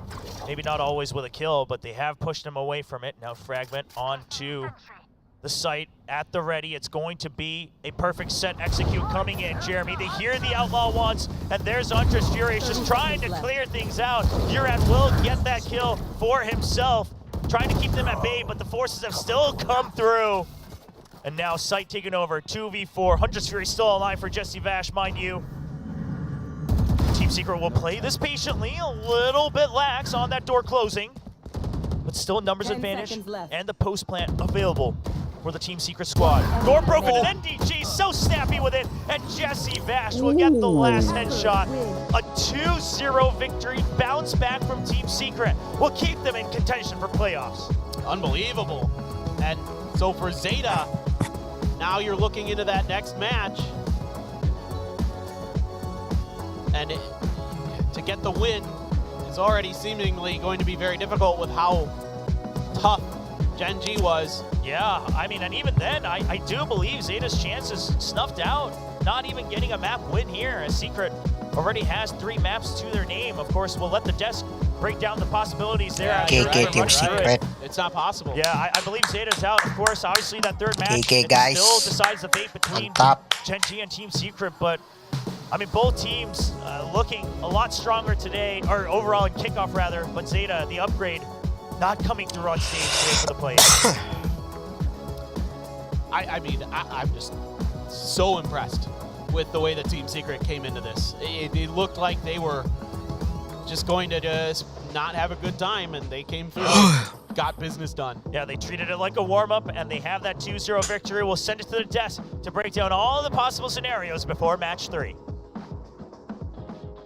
And Team Secret have definitely won out on Ascent, proving their dominance on both Icebox and Ascent. Now, it was a strong first half for Zeta, but things quickly got turned around. But before we dive into that, can I just say both of my predictions have been right so far for today's play-in. Okay. Oof, yes. Okay. Now let's talk about the game. Wow. Yes, Vav. All right, now let's talk about this turnaround. What was happening with Secret? Something just geared up going in that second half. Absolutely. I feel like it was just that pistol from Morgan that really riled him up. It felt like it could have gone either way. And then as that kind of kept happening, everyone was just so confident already. Jeremy was taking so many fights early on with the Outlaw. He was challenging Depp at every point in turn. And then I think that just made Secret a whole lot more confident with their plays. You saw how many more setups Jesse Vash still had. And then they were just able to convert every single time. That's right. Conversion, that's the biggest thing to me. Again, we saw this a little bit on Icebox. I mean, Icebox was like a really different map, but to have it happen on a map like Ascent, a map that Zeta Division should be really good on. I mean, again, this is the map where Depp had like the crazy overtime. You got a crazy clutch, so many kills. But today, I don't know what it is. Like, how can you be losing the third round, the bonus round, and you give that to Team Secret? Once that happens, the mental game is just lost. That's right. Now, I did mention that the first half looked strong for Zeta, but you know that data, the stats doesn't tell the whole story. Every single one of those rounds on the first half was actually really, really close. And EG was doing some really cool things. He was managing to, you know, get things down to a 1v1 against Zeta. Yeah, and because of that, they were just able to follow up so well. Another thing I kind of just noticed here was not just NDG, I think Envy was also put into a lot of positions where he was clutching against the rookies, Hiron and Euron. There was a point where I think the rookies were playing a little bit too predicted or afraid in a way. There was a situation where Euron was in 1v1 against Envy on the A side. He didn't really have to throw his recon dart. He already knew where Envy was going to be, but he still did. So Envy immediately knew, he's going to be coming through short. I only have to wait. Euron was just holding an angle with the Odin, and it was just a game of patience and who would just crack under the pressure. And Euron kind of started to crack at the seams, and then just, again, continued and continued. I chuckled for a second because like your Tagalog accent came out for a second. Which one? I don't know, just like a really little bit. But I mean, it's exactly true. I mean, that's basically what happened. I'm a little bit bummed out because I had more faith in Zeta. But the way that they played just really felt so off, right? Like so many times, so many moments, like that clutch or that 1v1 situation. It felt like they were second-guessing themselves so much. They lost a lot of confidence, especially after that first map. And although they had strong executes in that first attacking half on the defense, Team Secret was that much stronger. We even saw a couple of rounds where Depp and I think it was Hirodon, they were like just paranoid, checking their back, thinking Secret might wrap around from behind me. But no, Secret's just doing normal stuff all the way in front. Yeah. So unfortunately, a loss. So where does this put us now? Who's going to be the final team that joins PaperX, DRX, and T1? Now, the casters did point this out, unfortunately, because Zeta was not able to bring it to that third map. This is probably, it is the end of the road for them, even if they win in this next series. But we still don't know what the next series is going to determine is if it's going to be Gen G or Team Secret going into the final slot for playoffs. Wasn't this like what happened in the Central Pacific with Scars and Bonkers, where they were like holding hands like this? You have to win for us so we can also qualify. So it's like Zeta with Team Secret right now. You have to win so we may be able to qualify. Well, the same was for Gen G and RRQ last year as well. So it's also happened. Shake hands. Yeah. All right, we're going to go on a quick break. When we come back, we're going to see the last and final series of today. And this is it, guys. This is the final series. See you soon.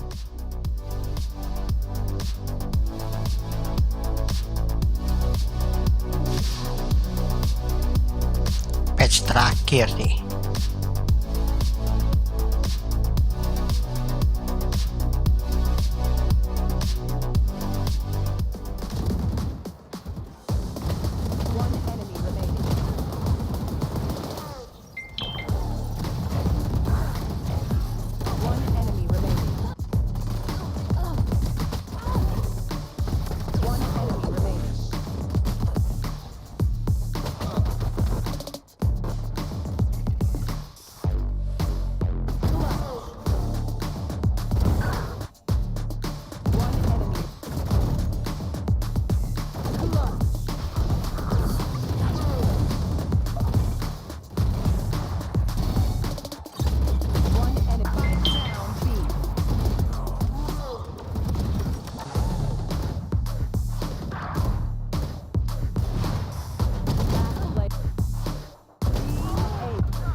Bull gives you wings.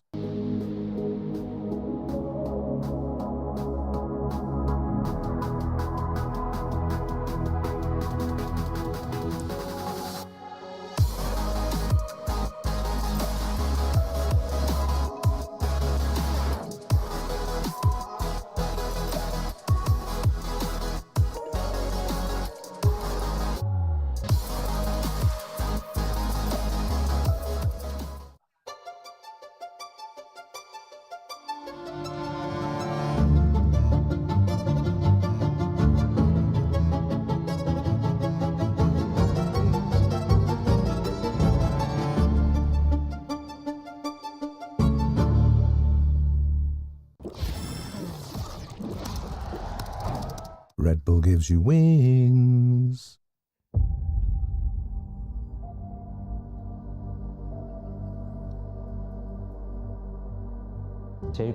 Kira-kira siapa nih yang menang guys di match terakhir? 챔피언스는 더 중요한 대회니까 모든 선수들이 기다려왔던 무대죠.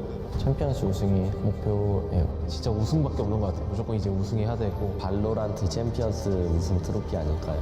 마스터즈는 챔스를 가기 위한 하나의 길일 뿐이니까 챔피언스를 기약하고 챔피언스는 또 중요한 챔피언스 우승이 우승이 제일 세계대회를 가기 위한 이제 저희 목표는 이제 챔피언스 우승과 우승하고 당당히 트로피를 들어올리고 싶습니다.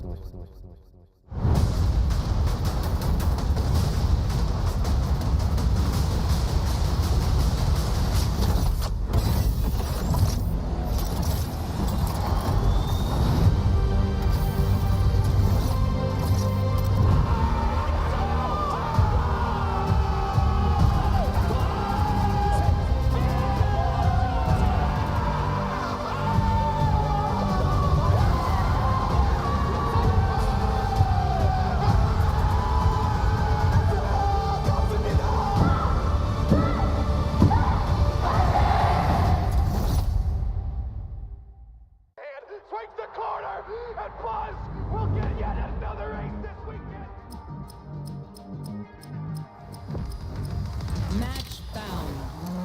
Less than a second is spared and a fuse comes in. Unbelievable. Come on, let's go.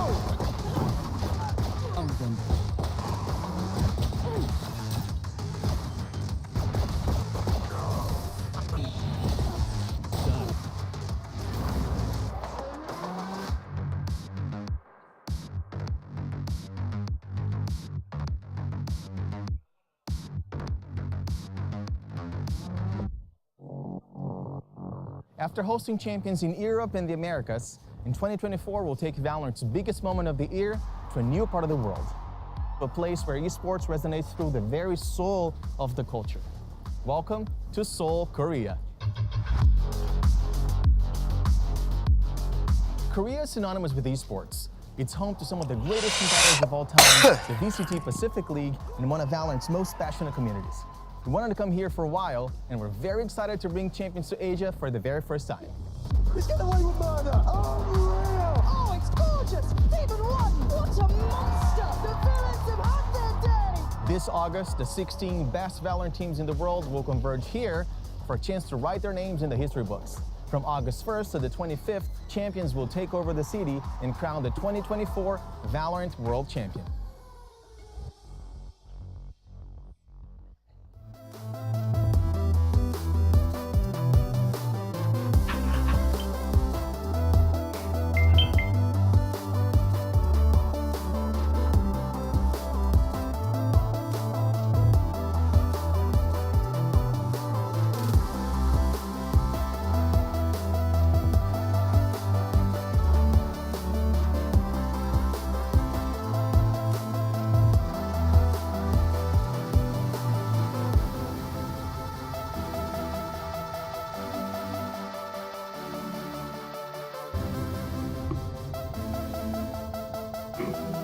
Hah?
We're at the final chapter of play-ins, where only one team will survive and move that much closer to making it to Masters Madrid. You're watching Valorant Champions Tour Pacific Kickoffs. I'm your host, Chubby Ninja, and again, with me at the desk, we still got Quack, and we still got Asarai. Guys, it's been a crazy day, and you know what? It's gone by really fast, considering we're knocking out 2 teams today. Considering there was a 13-1.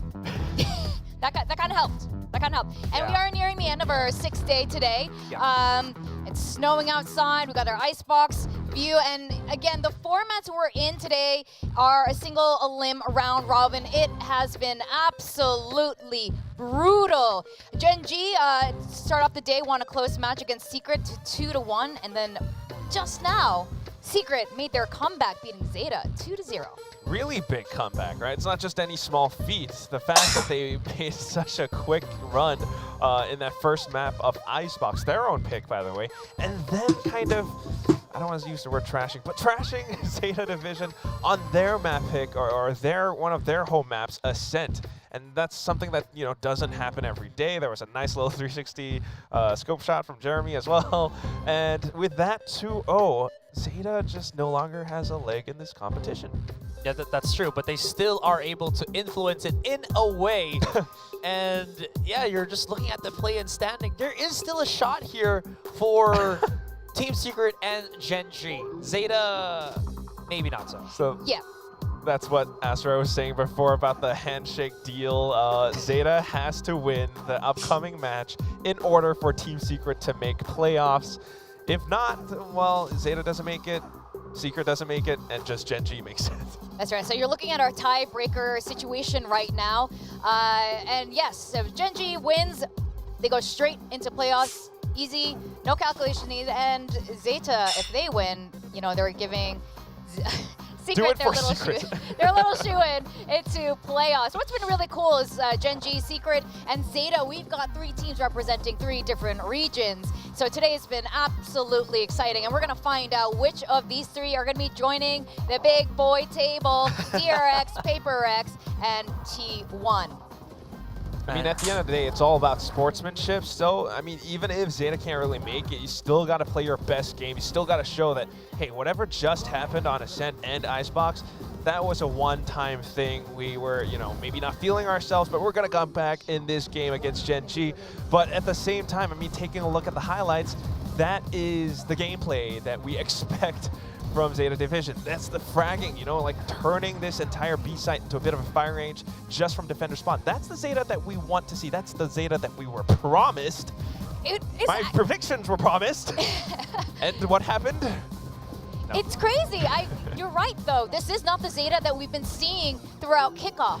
You know, they were amazing coming into kickoff. They were not playing their usual style, but today it looked like Zeta of 2023. Yeah, and again, this upcoming series that they're going to be playing, you can't say maybe that, you know, they might not take it seriously, but if you think about it, it's still a valuable experience for them. They still have newer players that they want to, again, put through the grinder to improve upon, whether they're able to get into the playoffs, by just straight into Split 1. That is so important here for Zeta Division. So I feel like they're still going to do as much as they can to win up against a team such as Gen G that has so much to offer in terms of that experience that they're looking for.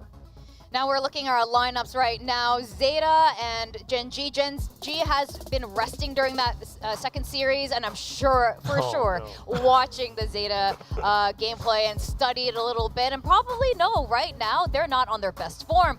That said, is Meteor on his is Texture on his best form either? I don't know. Oh, maybe now that he's a little bit more hungry, maybe the coach is like, Solo's like, dude, I don't know what happened at first game, but I'm not feeding you until you win. Yes, that's right. We had an interview with the Gen G. Yeah, thanks for clearing it up. With Texture, actually, with Gen. Apparently, Texture, when he's hungry, he gets hangry, and he just shoots real good. Now, let's look at our win contribution right now. This is from today only. Play-in stat. Yeah. I feel like even then, it's like not fully representative because although Depp looks at a 38.5, and he was really trying to bring Zeta Division back in on that Icebox map against Team Secret. On Ascent, like especially in that second half, it's just not quite there.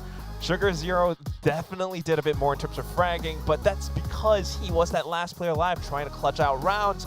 The rest of him, and I don't know, Laz. Yeah, my dear boy, what happened? And again, just looking quickly into these stats a little bit more as well, right? These are stats for Sugar Zero where he had to play around his smokes in such a small, enclosed space, whether it was an A site or be primarily on that A site. And again, if you just contrast that to what we saw, throughout this kickoffs, the pieces that made Zeta so entertaining and so successful in this entire kickoff stage isn't there anymore. So they definitely need to have something change up against this Genji roster.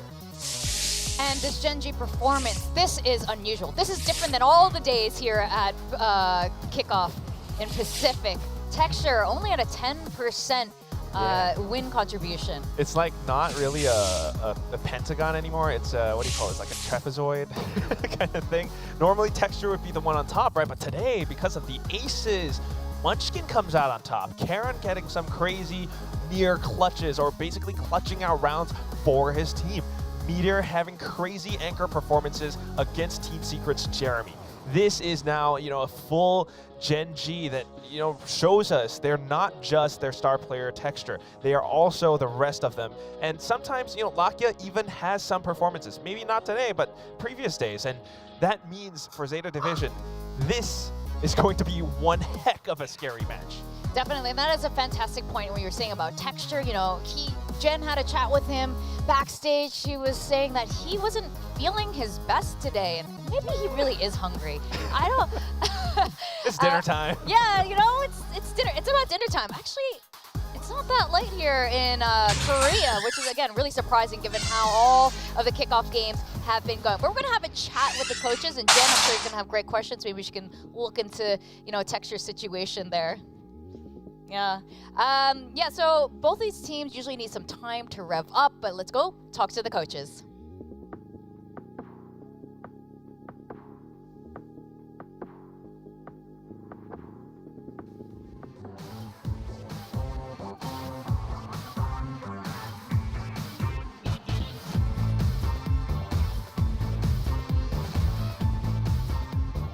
Thank you guys. I'm standing here with Zeta Division's coach Carlisle and also Genji Solo. Now, Carlisle, I'm sure you wanted more out of kickoff, but it's the last match for you guys.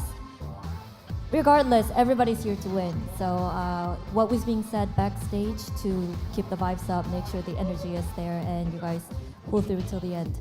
먼저 좀 원하는 결과는 아니었고 참 아쉬운 경기가 되겠지만 그래도 선수들 끝까지 최선을 다할 것 같거든요. 선수들의 멘탈 관리와 또 분위기를 끌어올리기 위해서 선수들에게 어떤 이야기를 해주셨을까요? Yeah, we're here to win. When we go inside server, it's always to win. That is what we can do our best on the server. So just talk a little bit, fix some mistakes to come here to this series and make a better map and show like our real team. So that is. 어떤 경기이든 그리고 그 경기가 어떤 결과를 가져오든 선수들은 늘 이기려고 경기를 하기 때문에 계속해서 집중해서 경기를 치를 거라고 얘기를 하고요. 또 끝까지 집중해서 정말 제타가 어떤 팀인지 보여주고 싶다고 얘기를 합니다. Well, can I talk to you a little bit about what happened in the last series? Just your thoughts on that loss and what do you think were the main takeaways from this kickoff? 지난 TS전 경기 좀 어떤 걸 얻어갔는지 그리고 어떤 점이 좀 아쉬웠는지 여쭤보도록 할게요. Yeah, on Icebox we lost a lot of situations that we could win, so I think like all the rounds just came in, we lost pistols, so it's kind of like hard. Ascent was a good match. I think like both sides could win, but they were better as a team in the final part of the round. So just talk a little bit, fix, and come back as we usually is as a team. 아이스박스에서는 사실 이길 수 있는 라운드들을 내준 게 많았다고 얘기를 하면서 특히나 피스톨이 참 아쉬웠다고 얘기를 하고요. 어센트 같은 경우에는 누가 이겨도 이상하지 않은 맵이었지만 좀 라운드 후반으로 갈수록 경기 후반으로 갈수록 팀 시크릿이 조금 더 경기를 잘 치르지 않았나라고 얘기를 합니다. 그래서 이번 킥오프에서 발견한 부족한 점들을 한번 고쳐서 다시 스테이지 1으로 돌아오겠다고 얘기했습니다. Now Solo, I'm gonna turn to you because you guys are coming back from intense series against Team Secret. You have a W in the back already. Just what was being talked about during your break. 팀 시크릿 상대로 정말 팽팽한 접전 끝에 승리를 가져갔습니다. 선수들과 좀 전 경기 시간이 있었는데 어떤 얘기를 나누셨을까요? 일단 좀 너무 힘들게 이겨서 좀 많이 힘들었고요. 그리고 다시 보기를 할 수 있어서 저희가 못했던 부분 체크하고 그 부분에서만 집중하면 어떤 대회 매치건 이길 수 있겠다. 약간 그런 피드백도 하고 좋은 경험이었던 것 같습니다. It was definitely a tough game, but we had some time to review our plays, make sure that we fix our mistakes, never make them again in this one. And I think it was generally a great experience for the guys to push through and get ourselves across the finish line in that match. Well, Zeta Division, they're going to try their best, and they also reached top 3 at Masters Reykjavik with their counter strats. So, are you still confident in taking a W from them? 그러면 제타 디비전이 사실 전략으로 세계 3위까지 들었었잖아요. 마스터즈 레이캬비크에서. 오늘도 단단히 준비를 해왔고 특히나 좀 마지막으로 최선을 다할 것 같은데 분석을 당했다 쳐도 이길 자신 있으신가요? 일단 저희도 첫 경기 하고 조금 약간의 여유를 가지고 조금 쉬었기 때문에 좀 재충전했기 때문에 저희 항상 하던 대로 하면 이길 수 있을 거라고 생각하고 있습니다. Well, after that match against Team Secret, we were able to refresh a little bit, take a break, relax, recharge. So I'm pretty sure that if we stick to our game plans, that we can definitely win this one as well. Well, thank you, coaches, for the interview.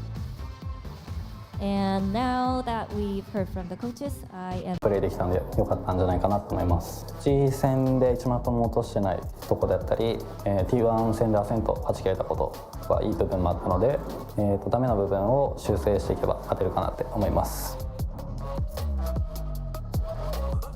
個人的には去年のチェンジよりもはるかに強そうだなっていう印象はあるので、厳しい戦いになるかもしれないですけど、勝ち切りたいなって思います。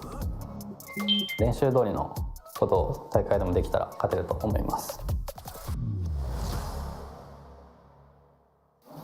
안녕하세요. 젠지 e스포츠 소속 락키아 김종민이라고 합니다. 일단 퍼시픽 리그 경험을 해보고 있는데요. 좀 많이 힘들 것 같다고도 느끼고요. 그래도 저희 팀이 많은 스크림을 미리 해놨어가지고 체력적으로 문제는 크게 없을 것 같다고 느끼고 있어요. 딱히 바뀐 목표는 없고 그냥 첫 목표였던 마드리드 진출과 우승 이렇게 생각을 하고 있어요. 또 이길 자신은 있고 하지만 방심은 하지 않는다 이렇게 생각하고 있습니다. 이제 저도 한 단계 레벨업을 하는 더 좋은 모습 보여드리도록 노력하겠습니다. All right, well, you heard it from the coaches, you've heard it from the players in that VOD. So Gen G is definitely, they were taking that break to review everything that was happening with Zeta and Team Secret, although I guess it wasn't that much time for them to review. It was really fast in a 13-1. One thing to know though, Coach Carlisle, he was really worried about Team Secret's firepower, but you know what? Gen G's got firepower too. They've got Texture and Meteor. Especially today, this firepower has reached a new level. Munchkin getting aces, you got Texture maybe not doing so much. Who knows, maybe he's gonna come back now after the break. And at the same time, you got Meteor, you got Lakia. Lakia's still a little bit quiet. We'll give him some time. But the whole team basically today has shown that they can perform. Zeta Division, on the other hand, I don't know what happened, but maybe, after a bit of a reset, they might be able to come back. But of course now they're doing it for Secret. Man, that is That is a tall kind of ask again. I did mention how I felt like Zeta Division will still play this for the sake of their own team, just to, you know, enhance what they already have, because, again, they still are learning with their new players such as Hiron and Euron. But to be called that they have to win this for the sake of Team Secret is, again, kind of, you know. Of course, it's not just that, but It's for the glory of Japan. Yeah. And all the fans. There are so many Zeta fans here in Korea. Seriously, yeah. We see them Don't in let the them audience. down. Yeah, half of them are holding up signs. Plus, if they probably win, for Laz, but like, I don't know, they're fans. throw plushies at the crowd, right? Yeah, but so both of these teams, they do need some time, historically, time to warm up. They both need time to rev up. Now, you can see our predictions. I have a reason for my prediction.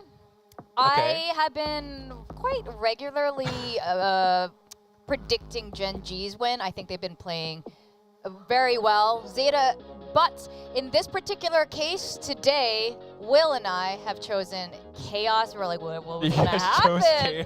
What's going to happen if like Zeta wins the last one, if Secret wins the second one, and the first one is Gen G? Well, this might as well have, this is kind of happening right now. We're 2/3 of the way there, but what does happen again when Zeta wins?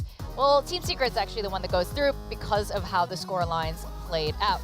Now, Jasmine, why have you picked Zeta today? Honestly, I just picked them because I thought they were going to win. I really wanted to believe in Dev. Dev, you're my savior. He's like so good.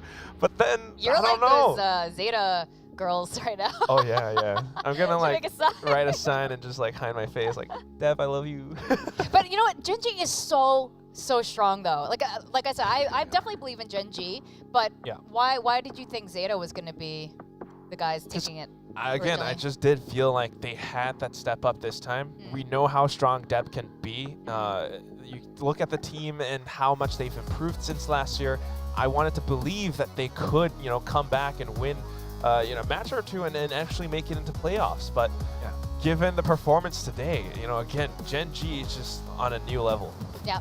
Okay, I'm gonna go around that though, because I feel like there are moments of weaknesses here for Gen G. So even though they looked extremely strong in that series against Team Secret, they only looked like that in the second half of it or the later half of that, right? As to why we reached Game 3, as to why it looked like Secret should have gotten, you know, that Icebox map, but then it just went the way of Gen G on that second overtime, so don't forget about that. So there is a chance here for Zeta Division. I don't only look at Zeta Division as, you know, Depp and friends.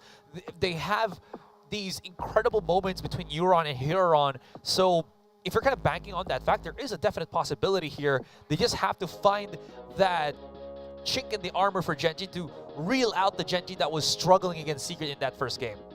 Yeah, I think that's a really good case. This would normally be a really close game. I think if we didn't see the series that happened just now with Zeta, we would still be on the fence. We would still like be hard debating this right now. But it's true. Throughout this kickoff, Zeta has been looking incredible. With the two rookies on their team, they looked a little shaken up just now in their game against Team Secret, and that might boil down to experience. But prior to that, they were looking good. They looked like they were cohesive. Their protocol was like really sharp, really well put together. They had really nice tempo, being more aggressive, which is very different than Zeta last year. But on the other hand, with Gen G, I mean, they are, while they are slow to start, they are also the only team that's really given Paper Rex a run for their money in a while on one of their stronger maps, Lotus. I mean, I think that's one of the things about predictions is always we base our predictions or our analysis on the game that they last played. But we never quite know, you know, what goes on in the player ready rooms. We never quite know what goes on when the coach is discussing with the teams because they are always constantly evolving and they are leveling up the game as they go along. So although maybe Zeta hasn't had the best game in the previous one against Team Secret, who knows? They might have shown up. If you actually take a look at the past games that they played against Gen G, which interestingly enough, last year in Pacific, not a lot. They only played like once against each other. I think that's about it. And that one, they actually beat Gen G. That's also another reason why I really thought Zeta, at least this version of Zeta 2, is that strong, that capable. But now, it's really hard. My mind's a mess. Yeah, Yeah. Gen G looks too good. It is a tough call. Gen G, you know, if they do win this today, they do get to join the rest of their Korean homies in playoffs, and I think there's so much pressure on them for that too. You know, there are 3 Korean teams, and Gen G last year also was sort of a little straggler behind the other 2 Korean teams, and I'm sure there's some sort of pressure there for Gen G too. And again, just story-wise, right? There's so many pieces. What was it? Texture playing from Global last year, right? And then Lakia coming in from Ascension Pacific, from D+. So there's a lot for them to prove in this new roster that they just joined to, you know, get as quickly as possible side by side with DRX. So there really is so much to be said about what Gen G wants in terms of their aspirations. Now, what I really want to see from Gen G, though, earlier, end of last year, we know HSK had a lot of influence in, you know, training up the team before Solo really stepped in for that coaching. And now I'm kind of curious to see if that is actually what affected the difference in their gameplay style earlier today. It seemed like they were, you know, changing a lot of their set plays, going for a lot of contact into sight. So I'm curious if they're going to switch that up going into this match against Zeta. I feel like they would have to, right? Especially depending on the map picks. You go into it, if you play the same game and Zeta knows what to predict, might be trouble. Well, the final match in the Gladiator Arena is here, where only one team will survive. Let's welcome Zeta Division and Gen G to the stage.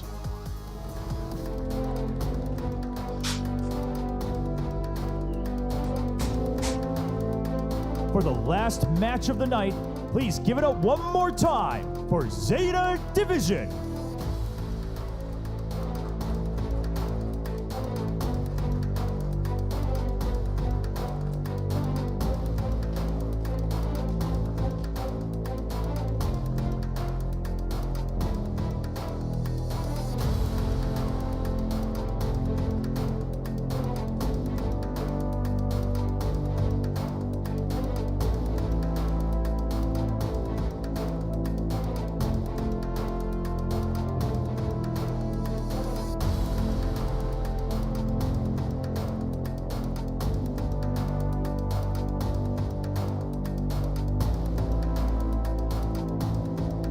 And their opponents make waves for Gen G.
So we'll begin the map ban for today's final match. The air is tense because there is so much on the line for these 2 teams right now. Zeta Division, Gen G, and the third that is also waiting their fate, Team Secret. Now we're going to map picks, and honestly, if I was Gen G, I would pick Icebox, considering the 13-1 Team Secret. No bind. I was just gonna say, like, if I were Zeta, I want to play something like Bind, something that I had a good game against Global Esports on.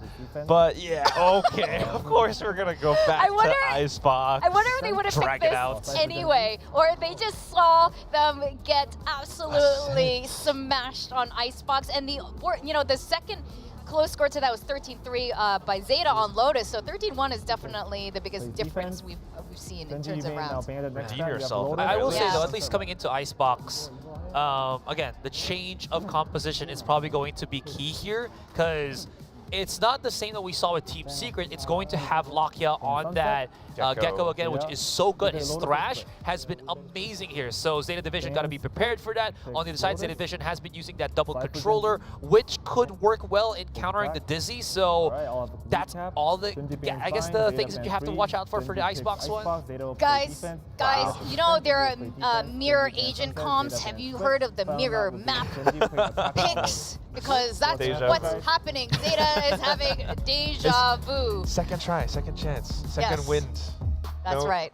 Come back into the game and show us that whatever happened was a one-time thing. Same compositions, exactly what Asteroid thought. Yeah, hopefully the double controller is something that they can use, but I don't really know how effective, because you want to use that to take space, but how do you take space and hold on to that space if someone like Lakia is flashing you and pushing you away? At least, again, I am such a big believer of the Harbor for retakes because of the safety of the code, the walls, and hang on, I need to call. And again, bless you. Yeah, sorry. That is going to be very important here for Sugar Zero to really amp up what he was doing. He was doing so much impact when they played against Team Secret. I feel like he has a lot more to prove right now when the rest of the team needs to look up to him or follow his lead. For real. Now what I really want to see is both our Jets stepping it up, because frankly speaking, honestly speaking, both of them have not been looking their sharpest. I want to see their crazy plays where our jaws are on the ground with their magnificent Jet plays, especially their Jet plays from Texture and Jet. Yeah, confidence, I feel, needs to come back in very much more for depth. Texture, maybe he hasn't had the best day, but definitely starting to wake up. All right, we are ready to start our final series of today. Let's go back to our casters, Paper Thin and William. And we're in for map 1 of the very last best of 3 today. And of course, that will wrap up both phase 1 and 2 for VCT Pacific Kickoff. If Gen G wins, they move on to the playoffs. And if Zeta wins, it will in fact be Team Secret. A lot on the line here, and Zeta certainly hoping to play spoiler against Gen G, so a lot of pressure here on Gen G to get the job done, to secure their position. Destiny, their fate in their own hands. Will it be Gen G able to best Zeta in a similar fashion to what we just saw from Team Secret, handling them incredibly well on this map in particular? This time around, a very different look on this pistol here from Zeta, pushing right down mid heavily, but it's an A hit from Gen G, just completely sidestepping this crunch towards attacker spawn that Zeta has set up. Yeah, I mean, Gen G doesn't have much information about it, but they won't care one bit. Now, the big question for Zeta is, do you split back and try to wrap around to make sure that they don't push entirely out into the defender spawn? It does look like that's up to Huron to make sure screens doesn't get overtaken by Gen G. The remaining forces of Zeta now looking for the wraparound. With the site empty, Gen G very well aware of this. Oh, whoever comes up on belt might catch somebody completely off guard here. Huron getting pushed back a little bit. That's going to be the first contact. Meteor gets taken out from above, and Gen G has to back out, and they will correctly push right back out to secure a little bit more space against this retake. Now the spike planted above, I believe, right onto that nest. So we'll see if they can get in there. Gen G Texture trying to find a timing, but he's not going to get it. Huron will hold true. Still 3 members left alive for Gen G. It's only 1 left for the side of Zeta Division. Last 2 low. She gets shot through the wall, and Lakia will kick things off with a triple. I really like that Zeta's showing a very different look, a very unique approach to this round. They're able to catch Gen G enough off guard that they get the first kill, but the reactions are really, really good on the other side of the map. A quick 2-kill that shuts down any sort of flank angle to be created from the side of Zeta. And then the rest of everybody doing their jobs on site, making sure that but they're covering the angles, covering the positions, and man, oh man, they're already fired up. Like, yeah. 1 round in. Well, Meteor's trying to calm them down, just like, nice. Yeah. But then on the other side, Bagi is popping off. I mean, he had a rough start to some of those matches that Gen G had to play. Of course, great at closing it out, but it's got to feel good to be the opening act here for Gen G. And now a fast push onto green. The high tide will keep them at bay, but not much else other than the stack here from Zeta Division. And it is going to be a heavy one. 4 members right on the site on B side. Yeah, they've read this correctly so far. We'll see if Gen G's just going to try to test their mettle here against the defense that they've set up. 0 point, I don't think finds anybody. I'm pretty sure Zeta dodged it all. Poison Cloud right up close and personal. Trying to find a pick right above the screen, and they're not going to find it right away. kalian gets the first pick, and Texture saw most members, gets 1 kill, gets traded, but it's set up for a.k.a. once again. Another double for the initiator of Gen G, and it's just Laz left once again. And one of the reasons he just hasn't had much impact today is he just never could be part of the fights. Yeah, I mean, it's a lot of times some gamble hits, and yeah, there's a dink, but kalian gonna find the headshot with that Guardian to take Laz down. And only losing 1 member in the fray is Gen G.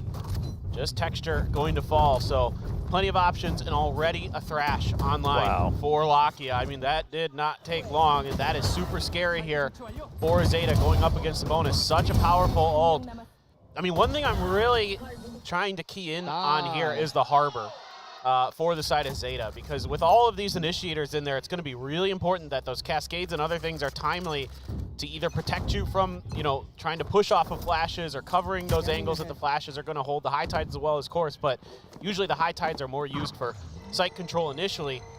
Here, just trying to find a little info is Gen G's a.k.a. holding the spike as well, but for now, they're content to just hold back. I mean, the other problem is of course, it's the Gecko as well, so if you do kind of let them go in for the plan, normally you'd hope that they used a lot of their utility and you can use those cascades and high tides to go for the retake, but now with the Gecko, I mean, you can still save one of the flash drives, you can get the Dizzy back, as we do find sight, and Depp will just hold his ground for a couple more seconds after getting just dinked all the way down to 11 health. Ooh. Yeah, just a tough start for Depp. Ascent was okay-ish for Depp, but not as good as his Icebox, but definitely looking, as the desk was talking about, to see both of our Jets start to pick it up, and Dizzy at the ready. Just going to see if they can get up and around this utility, and certainly they've cleared plenty of space. Euron just has to back off. Yeah, can't let this one happen, and that's the thrash. Just keep them at bay as well, trying to see if there's any more of a stack here. They're not going to find it, but Wingman does get taken down and miss that. So not enough members trying to watch out for the little bro, and Spike stranded, 25 seconds left. It is the bonus for Gen G, so any more damage they can do against Zeta, they'll be happy about it, but a round win seems possible as we go for the flash into Snowman. Texture will get the double before he's flashed. He's still holding control as Laz jumps down for 2. He's now been part of the fight. a.k.a. holding true on the site. Meteor with an outlaw, both of them below full health. Could be 1 shot, 1 kill on both. He's got it loaded up, 2 in the chamber. Wrapping around, they want to clear yellow before they tap that spike, and he spots at least 1. He spots 1 on wide, so he has his suspicions, trying to close the gap. He scoped in, he finds 1, and he finds the second! The outlaw brings Gen G the bonus round win. Unbelievable stuff there from Meteor. Great positioning with that turret to make sure that one side is covered, he can focus on the other. Recognizes the double stack and is able to wrap around to the other side to give himself just enough time to isolate those 2 fights. Brilliant stuff from Meteor. What a push here from Texture to find those first 2 kills. Catches Zeta way off guard. Laz tries to respond, finds 2 of his own from up in kitchen, but it is just not enough. Meteor just too darn good with the sniper rifle. And using that turret as well, somewhat as a shield, and the angle he's holding, not one you'd expect, especially not with that weapon. Just way too close for them to even suspect it with the outlaw. What a play from Meteor, and he was a big reason they could stay in the match against Team Secret earlier on. No doubt, he had some really impactful rounds. He's been so valuable for this squad so far, and he looks so comfortable on these Sentinel roles.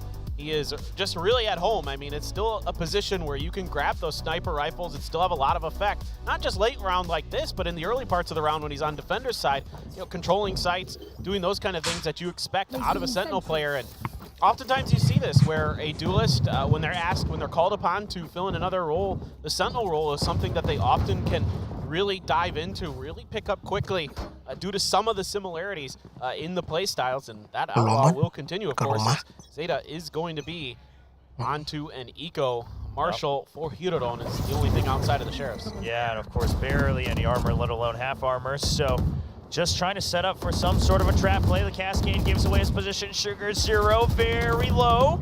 They haven't spotted him on the exit just yet. Could have made it through yellow, but Texture is keeping his sights trained and he finds Uran's speed. Gets one kill. Sugar Zero now trapped in yellow. You do have Huron here, but it's just not much support. And while the round was never meant to be your victory, you would like to do at least some damage against your opponents. That's going to be Sugar Zero taken down as well. Just clean from Gen G, and Texture seems to have found his tempo once again. He had a little bit of trouble finding his footing against Secret, but a little bit of a rest, and he's right back on it. One enemy Turret remaining. posted up himself. That's Texture on top of yellow, and Lakia continuing to get the frags halfway towards another thrash. That's just heartbreaking now for Zeta to have a flawless come through like that. This is going to be already, it feels like a crucial round. It already feels like Zeta is falling apart at the seams, just like we saw on the previous Icebox, where they just cannot get anything going, where they're just being read on the map much better. Texture just finds that nice angle. You can spray through. Lakia holding it. And the fans are hyped, and Texture's, you know. Yeah, just keeping it chill. He's ready. Yeah, He's doesn't, good. Doesn't want to get too hyped up. Now, one of the worst parts is, of course, is Texture gets a nice opening kill onto Depp with the Blade Storm. Fast pace up from Gen G. You take down Depp, and already Zeta just seems like they might start crumbling. They don't have too much else to show so far today in these matches. They will have the Killjoy setups here on the A site, but Gen G happy to back off. They want to reset. They have the numbers advantage. And I was about to say, I mean, obviously none of the ults coming online yet either, all the way into the 5th round for Zeta. So a bit of a mismatch in the economy that they would hope for, where you would like to have the ults alongside the firepower to overcome the round differential, but right now that's not happening. Yeah, for sure. There's not a lot of options for Zeta outside of good gunplay, it feels like, which has seemingly eluded them throughout the day so far. Yes, of course, there's still some utility to play with. Euron is going to have to back right off. The 0 point comes in, the Dizzy as well, but it's all looking like just a bit of a fake to draw some attention over. Meteor has information on the other side. Him and Laz in a bit of a Killjoy battle, but Meteor knows there's not much going on over on this A site, so he's calling in the rest of Gen G to come in and find the weak side of his opponent. Yeah, the fake absolutely works. The high tide spent as well. Meanwhile, I mean, a big part why this fake works is Meteor breaks, you know, activates all the enemy's Killjoy utility, but there's just no push on it, so Zeta believes it's still a B hit. But it's actually the perfect fake here for Gen G as they start the plant. At 15 seconds, Wingman will get it down. Undeterred, sending 3 Blaze just in case for a repeat, but he still has a weapon, so Texture still deadly as ever with that Phantom. Everyone able to back out comfortably. They'll even have the leisure to watch their flank. So 0 point is actually going to catch Huron. Just nothing going Zeta's way.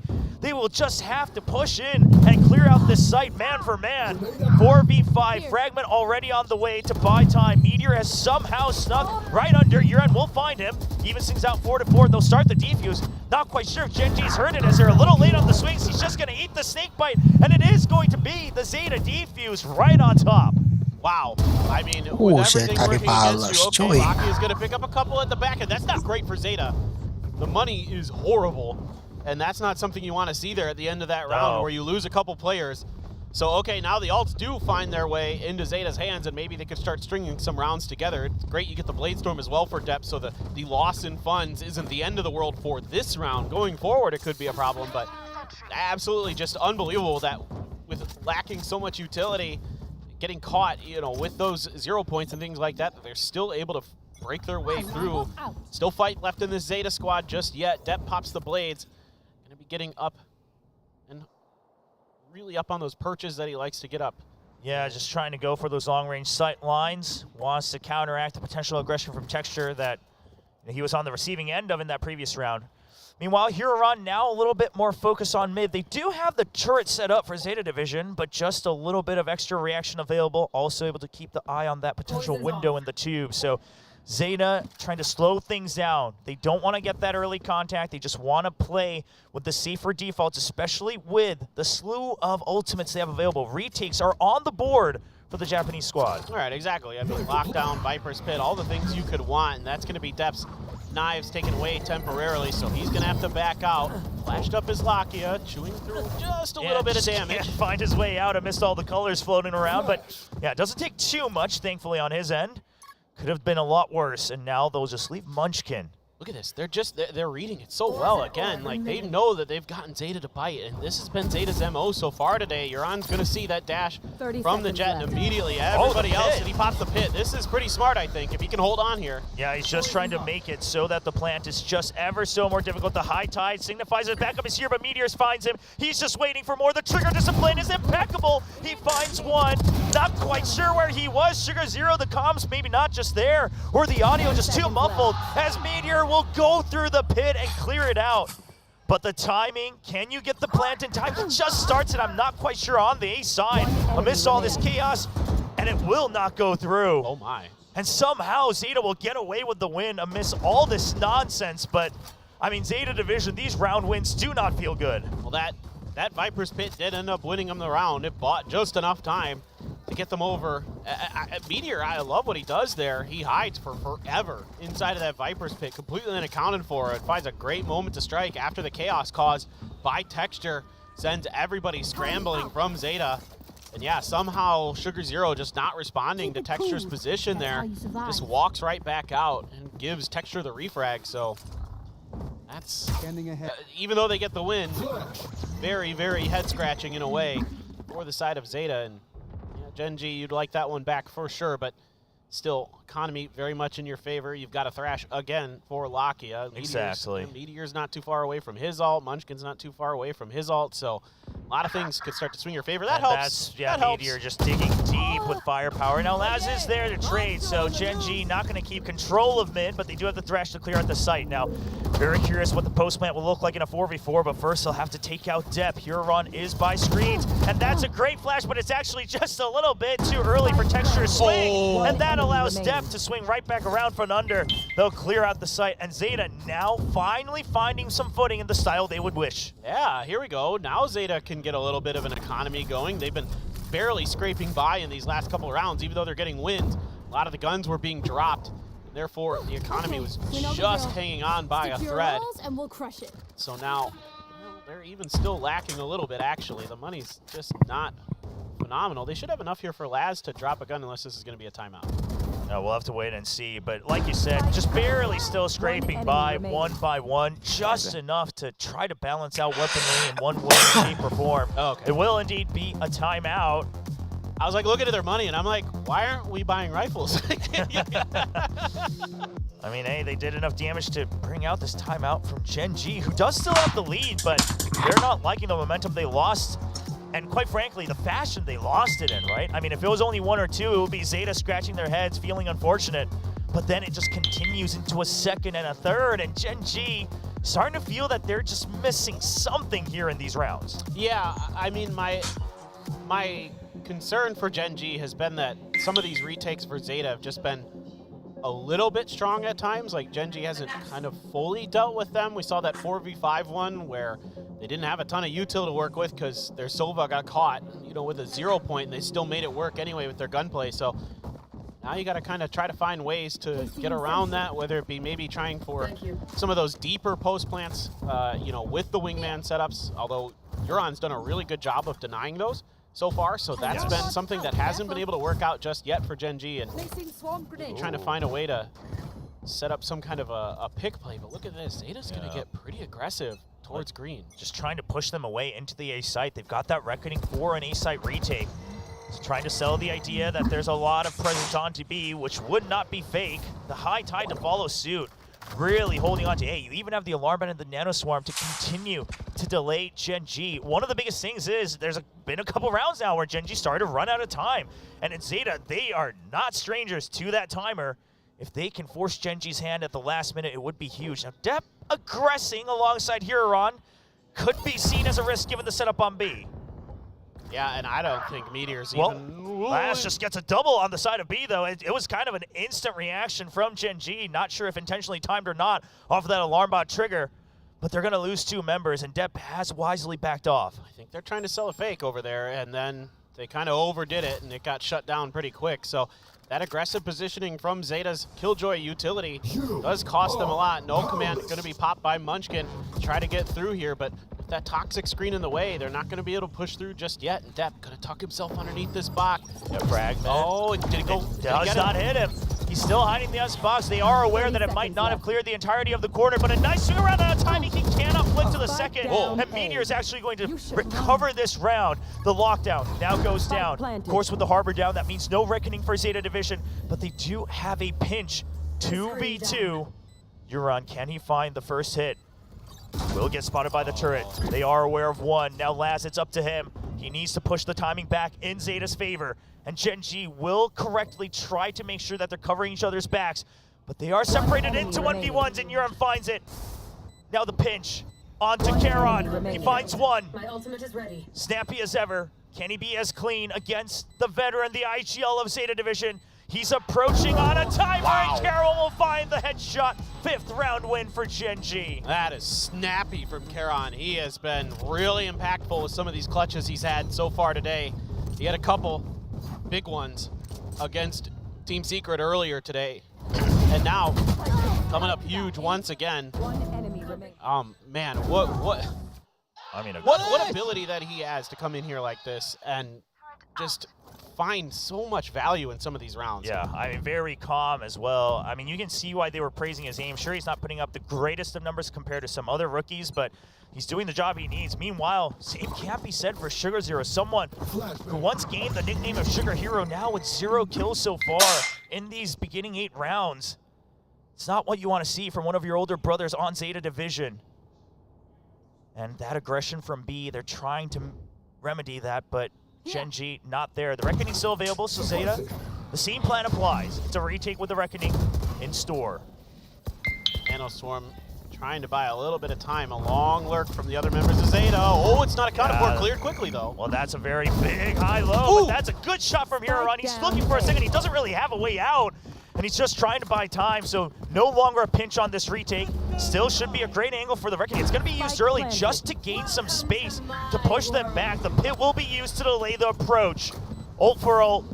Zeta, they will still have to find the frags, and Depp only has a Sheriff, trying to make sure his feet don't show under him. Now they're trying to get them surrounded, and it's going to be Sugar Zero finding one angle on the right side. Use the cove to try to draw out of reaction, but no one budges from Gen G. Texture finds sight, so does Meteor, and Texture's gonna find the last one onto Uran. Gen G continue to lead 6-3. Yeah, great response here from Gen G's Charon again, popping that pit right after that Reckoning, making it so difficult to get any value out of that powerful retake ultimate. Then they just hold firm. They are starting to get back into it now. Charon helping lead the way. Meteor, of course, still just himself. Texture finding 2. And Gen G right back in the driver's seat, and that forces a timeout right away from Zeta. They don't want to see these rounds start to slip. They don't want to see these rounds cascade like they did against Team Secret. Yeah, I mean, you really think about it, they maybe only really had one round that they won on their own terms. The other 2, things just happening to line up perfectly in favor of Zeta Division. And while that did give them enough breathing room, the coaching staff now saying this is when we have to put the stop. Got to kind of pump the brakes against Gen G's momentum and see if we can claw back to a 6-6 for Zeta. You can see on the right side, I mean, Carlisle just looking a bit concerned, but trusting in Junior's comms here toward the rest of the team. Meanwhile, HSK pointing out a lot of things on the side of Gen G alongside the head coach Solo. Yeah, really curious what this is going to look like. We're back to yet another eco for the side of Zeta. They have been really struggling to get an economy going. They did very briefly. Since then, it has fallen apart. So that allows an Outlaw to be sneaked through here for Lakia, knowing that it's likely only going to be half armors at best that he's going up against. Yeah, and most likely trying to use that more so for the post plant, you've got to assume. But of course, at any point you get content, it will be a very valuable weapon given the situation. Another B stack for Zeta Division. But this time just waiting for a bit of a trap play, just only showing one with a jump peek. That'll be Uran. Careful here. And only an alarm bot as well. I mean, they're not trying to preset any sort of utility because they expect this round to be a tough one. They don't want those creds to go to waste too easily. They'll use it for the retakes. That's an instant cascade to try to push them back. And, I mean, this should work to push them into A site. The real question is, what does your retake look like with this weaponry? Yeah, I mean, you've thwarted their attempt at B, but is that really what you wanted? I mean, like, there's not much going on here. Like you said, the alarm bot only, and that's just basically to give them a little bit of extra time to call in the rotation. So even then, they're just starting to make their way through. Hiroron going to try to do what he can with the shock darts to displace it, but Lakia went up top, so he's going to be able to dodge. Yeah, he dodged all the damage from that, and that's a huge win. Texture ready for an early shot as well, and it's lined up perfectly on the peak up the ramp. And Hiroron goes down. That's a lot of info loss on the side of Zeta. They will once again just have to push through. The flashes are flying out, and Texture just catches sight. Here's the Outlaw against the F armor, and Texture with a nice wraparound timing. Gen G 7 points on the board, and Zeta still can't find the answer against it. Yeah, and Munchkin with a great deep flash there to set Texture up for those kills. Landed nicely in the back, caused some confusion, and Texture was just chomping at the bit to get behind the backside of Zeta and strike, and he certainly did. Another thrash for Lakia. He's been racking them up. You do have a lockdown for Laz for the retake potentially, but I mean, again, most of these retakes just really haven't been able to go for the side of Zeta. And it's just walking into the open arms of Gen G.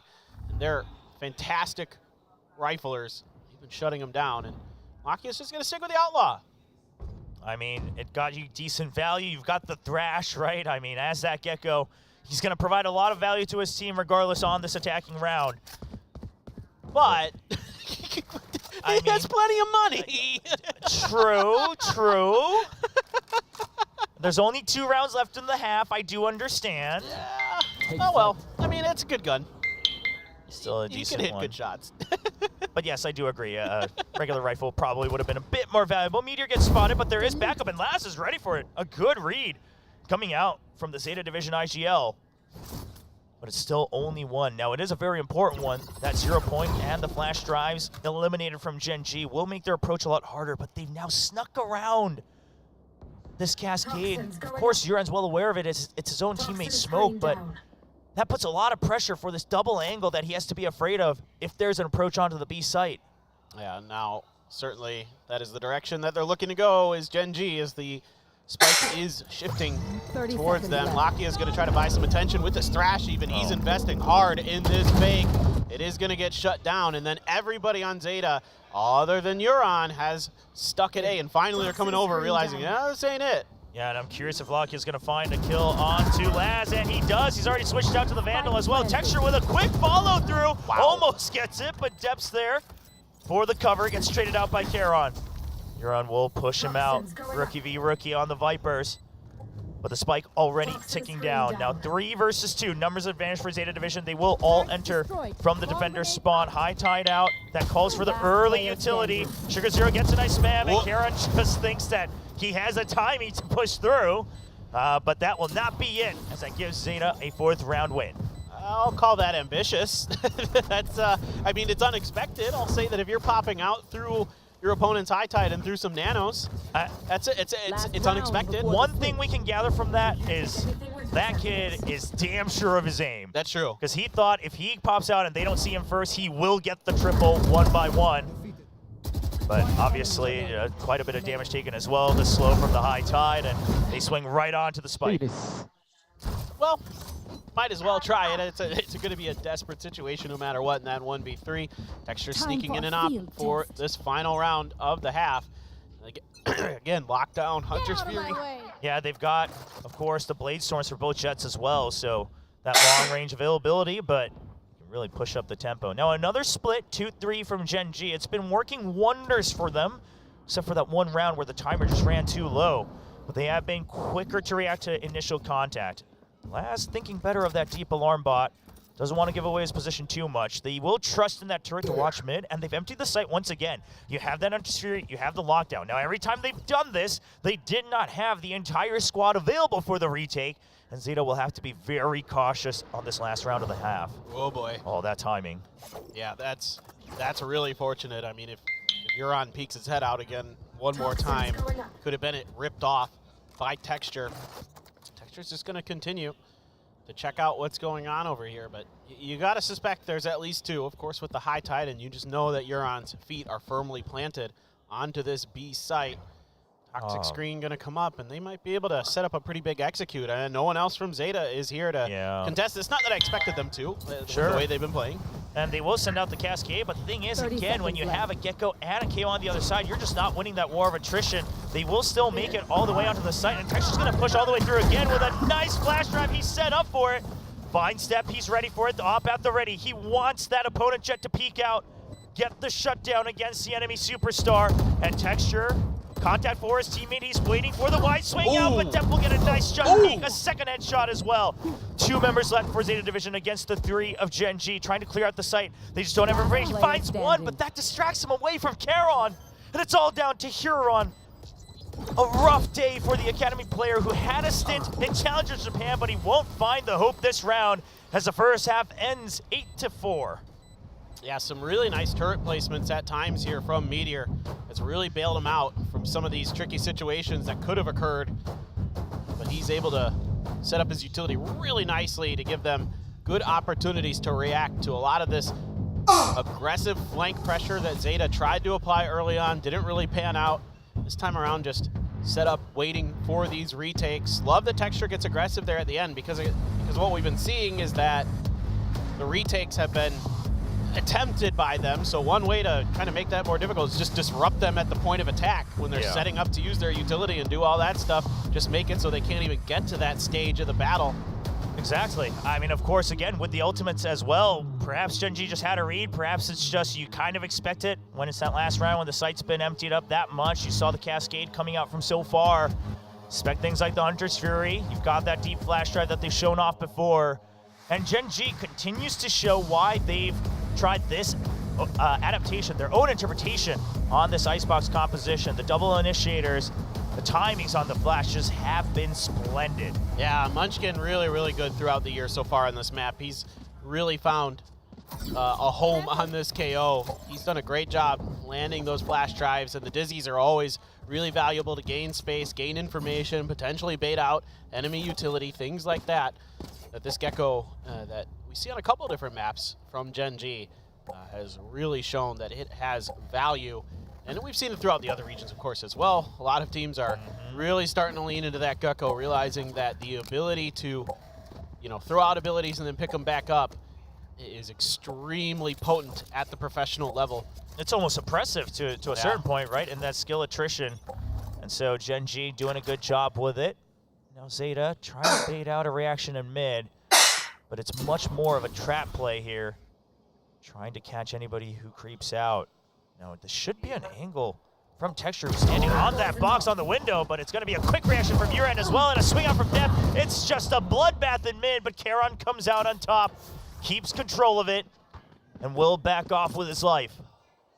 Ooh, man, Charon really quick to react. He's had some great moments so far today. And now Munchkin swinging back in to watch that mid push, which seems to be potentially coming. They're going to be making their way through tube. The real question is he going to be ready for it? Yeah. What awareness from Munchkin. Yeah, he's still checking both, right? That's exactly the area they gave up. We got the turret helping watch A site as well. So Meteor fairly comfortable on his own. That's a very deep push in. Still 40 seconds on the clock, but Munchkin sniffs something out. He's ready for some skills potentially. Oh, now, boy. I mean, the A site emptied. So Spike should be able to get planted. And then it's a question of can Gen G get the retake. Charon is quite low. Is this turret going to be angled that it's going to be seeing anything? I don't think so. Yeah, they'll spot it, if anything, before they take any chip damage. Should be hearing it, and they'll be able to plant it in the back. And Meteor has a good idea because his turret hasn't spawned any. The question is, does he suspect Huron? Not quite the right angle, but Huron not quick enough on the trigger. Yeah, that's a nice piece of awareness there from Meteor. not overextending himself, not giving a free point. kill. Oh, and Huron tries to find a timing on it. He will survive with 35 HP, and that might be just what they need as Charon sitting dangerously low at 24 as well. Now grouped up on this retake alongside Meteor. 2v2. They've hidden Huron into a corner. Uran with full health will be the point of first contact. He finds Meteor, turns back around. Can he? No, he cannot finish off the kill. But it's just a one-shot, one kill on either side with the Sheriffs. And Huron, he's waiting for the wraparound. He's just trying to bait him out. He's trying to waste time. Is that enough? Meteor, he started the channel, and it should be... No, not close at all, in fact. Didn't quite catch sight of it and couldn't quite hear it through all that noise, but it's going to be the round win for Zeta. Yeah, that's huge now for Zeta, able to get a pistol round win on this map. Something that eluded them previously against Team Secret. It's just a scrappy fight in the mid, and Zeta's throwing a lot at Gen G, throwing a lot of unique looks that we did not see at all against Team Secret. So trying to keep Gen G off balance, and it's been working enough that they've got some rounds. Texture is going to sneak in that Marshall and Sheriff for Meteor back pocket. So otherwise, it's just, you know, the normal accoutrement for the side of Zeta. Wow, quite aggressive Texture. Really wanted that Marshall to pay off in value. Bit of a dangerous risk, but of course it is the Jet. So Tailwind's out. Does let them know that there is this Marshall purchase, and we've seen several Korean Jets who will make this work regardless of the situation. See if Texture can do the same, just going for these long-range spams. But Depp has dug deep. They're not quite aware of his position. The high tide perfectly placed onto that kitchen entrance as well. Further with the Cloudburst, a little too deep. But Depp now focused onto the first opening. Dizzy, he dodges right away from it. The Cascade will provide a little bit more timing, but he's just holding true on this angle. Behind side of one, he's just keeping them distracted. He does have a Vandal. If this drops, that could be a lot of firepower given over to Gen G to at least do some damage. It's Laz on the alert, though, to really stabilize things, and that's going to be 2 kills for the side of Zeta Division. That is a kill on the Mosh, but Laz and Huron will make sure Zeta get out with 3 rifles. Okay, you got done what you needed to here for Zeta. He only lost a couple, and that's fine. That's an acceptable round for sure against an Eco. Now going up against the full firepower of Gen G. You're on defense. Now we're starting to see Texture come alive, 16 and 10 throughout this. And it's an okay post plant here, but man, it's so risky. This is a crisp one tap from Dev. You gotta love to see that. Yeah. And then Laz finding a great time. Sneak underneath tube, do some damage, make sure that that gun is never able to be picked up by Gen G. That's going to be a push out onto pipes. 2 members to make sure they've got all their angles covered, as they often do. You even have Munchkin on the side, ready to provide a flash drive if needed. He'll try to just take the aggro away from this drone, and it should be enough, but that should give Zeta a bit of an inkling of, okay, something fishy's going on here. Main force already on the B side anyway. Yeah, and looking over, Charon playing in the floor level, waiting for contact. Assuming that Poison Orb is set up on that one way. Yeah, it is, and it's going to delay things a little bit. Depp's going to try to take space. He's going to get it, take control of the backside of Yellow. High Tide's going to come down. Execute looming here for Zeta as Texture's already coming in towards under 2. Now, they do still have time to rotate if they so choose, so I'm curious if they go for the hard commit, but Uran will get that first pick. That should be the cue. They're still trying to draw out more of the aggression on this bonus. They want to really shut things down, but Lakia's still alive. Texture suddenly popping out from mid. Huron is on the flank. They don't have quite the idea that he's here, but the question is the Sheriff enough? 30 seconds left. He will find, no, Texture swings around, catches sight of him in the last second. And now a 1v2 for Depp. Trying to isolate the angles, but it's going to be across the open field, and Lakia gets another 3K to get the lead 9-6. Okay, that was not easy by any stretch of the imagination. It looked like Zeta was going to rip that round right underneath Gen G's feet. Not quite, says Gen G. Lakia had something to say about that. That's a nice spray through that smoke as it's coming up. And Texture able to find value there. Even with that late lurk by Huron, that's something that Gen G's gonna have to be aware of, is this Zeta looking way different than we saw against Team Secret. They are really pressing angles. They are not content to just sit back and play defense, or excuse me, not just sit back and play post plant this time around. They are really really wanting to make things much more difficult for Gen G in terms of map awareness. Yeah, really working the entire map. The Zeta division. Once again, Laz now on the lurk on A site and trying to put some early pressure. They want to draw out that utility once again, and this time it could be a setup for a rotate over to A. kalian shows himself on yellow, has to use that snake bite, but Munchkin with a nice kill onto Depp, and that will slow down Zeta to a halt. Well, now they got to really rethink this. They've only got a few more pieces of utility in the pocket. I mean, yeah, you've got those nano swarms and things like that, but those are for post plant generally. You got to wait a little bit here for some of that harbor utility to come back up. Laz going on an exploration mission through mid, but there is an alarm bot. I believe that's underneath the tube. Well, yeah, doesn't matter. Meteor's just, yeah, he's just ready. And he's already taken quite a bit of damage as well, so it seems like Gen G a little aware of that possible rotation. And that keeps the rest of Zeta stranded on the site. They try to push through up onto Heaven. Sugar Zero trying to bait out just at least another kill, but that's going to call for the Thrash, and they'll try to clear that entire thing out. And Sugar Zero, he gets caught, the cove gets broken, and that's an easy kill for Munchkin as he swings out for a third.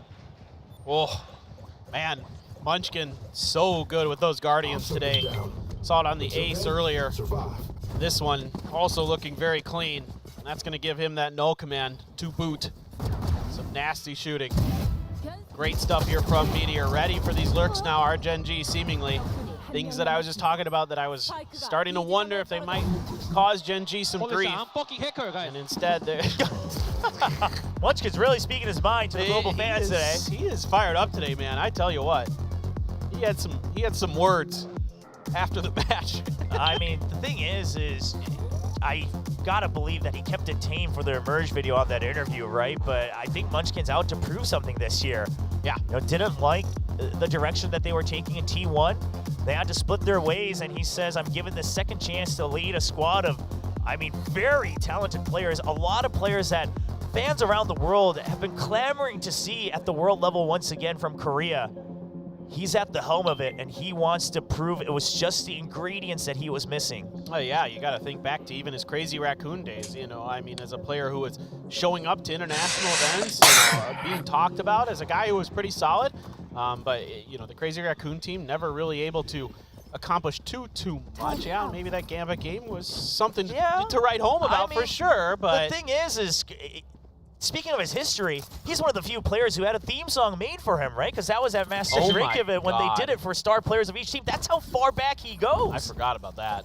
That is, yeah, that's true. I mean, he's been here since day one, right? And he's a consummate veteran, just a guy who wants to win so much, and he's been so hyped for his team. Meteor, on the other hand, he's much more mild-mannered, but he's still getting it done. Oh yeah, my that's God. just going to be a spray from Munchkin and Meteor. Quick with it right around the Poison Cloud, ready for more. They're getting spotted, and Munchkin will back out. 2 HP, but he calls for support. Meteor now jumping up from Snowpile. Has his eyes set, the flash drive to support. They hear the spray, and Sugar Zero's quick with it. Finally, a couple more kills onto the board for the controller of Zeta Division. They are trapped. That mosh pit and the Dizzy and the Wingman, it gets him right through the crack. 1-for-1 trade, but now stuck. It's up to Huron, really, to free up the space once again with a Sheriff. And he's already taken too much damage from kalian. He's not going to land his own shots, and kalian knows it.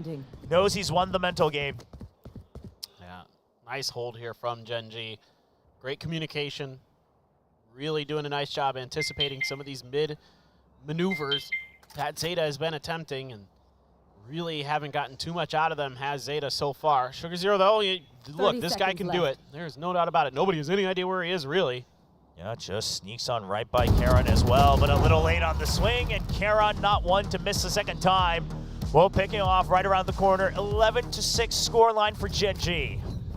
Starting to get scary again for Zeta. Still just really struggling to find any momentum, any continuation in the success that they found from time to time on this map against Gen G. They didn't find any against Team Secret. Gen G is just so stalwart today, and we already saw it against Team Secret earlier that Gen G, once they got firing, it's hard to slow them down. It is hard to stop this freight train. Lockdown for the side of Meteor. Do have the Viper's Pit and the Reckoning, so some good abilities to get a retake with the Reckoning, or execute with the Reckoning, get a post plant with the Viper's Pit. The Munchkin has a nice little piece of utility of his own. Yeah, maybe play retake a bit. Can really shut down most of it, so they're just going to use an early reckoning in fear of that. But that means Gen G, they have their choice for retake here. I mean, it could be both ultimates used to try to get to that map point. Wouldn't blame them for it. Getting right up close, and they're actually going to use no command now to make sure that that pit doesn't potentially go up. They realize that the site just has not been taken over by Zeta Division just yet. And with a minute on the clock, Zeta has to reconsider. Dep planted on top of the site, gets 1 kill. It's tough now. Both teams have to take a pause to reset, to reassess how they want to attack this. The initial ideas for Zeta were shut down, but Gen G losing Lakia in the trade. kalian going to go exploring to try to retake some space on the A site. Still Zeta content to try to make this one work. Dart cleared. Oh, the shot is nice. That, and it's on to the Sova as well, so the Huntress Fury not quite there to break apart this lockdown. They're trying to push through. Meteor cleans house as Ura just drops down for 2, trying to push in for the 3rd, as that lockdown will go off. Laz left alone again, but the Spike's stranded. He's fairly aware of one side of the site, but this is such a split angle. Just entirely across it, only 10 seconds on the clock. Laz gets 1, and Meteor, he's actually pushing close, trying to play against him. He wants to set up his utility, and it's just not the time for it. Meteor will pick up the kill. The awareness there for Laz on one of them, good, but just couldn't quite suss out where the final member of Gen G was. I'm sure I'm a huge fan of that crossfire there in that 1v2 for Gen G, but you know what? It worked. And Meteor so solid here throughout the entire day. Tons of multi-kill rounds against Team Secret. Led Gen G in multi-kill rounds actually in that match. And now you got an op for Texture. Lakia gun, there you go.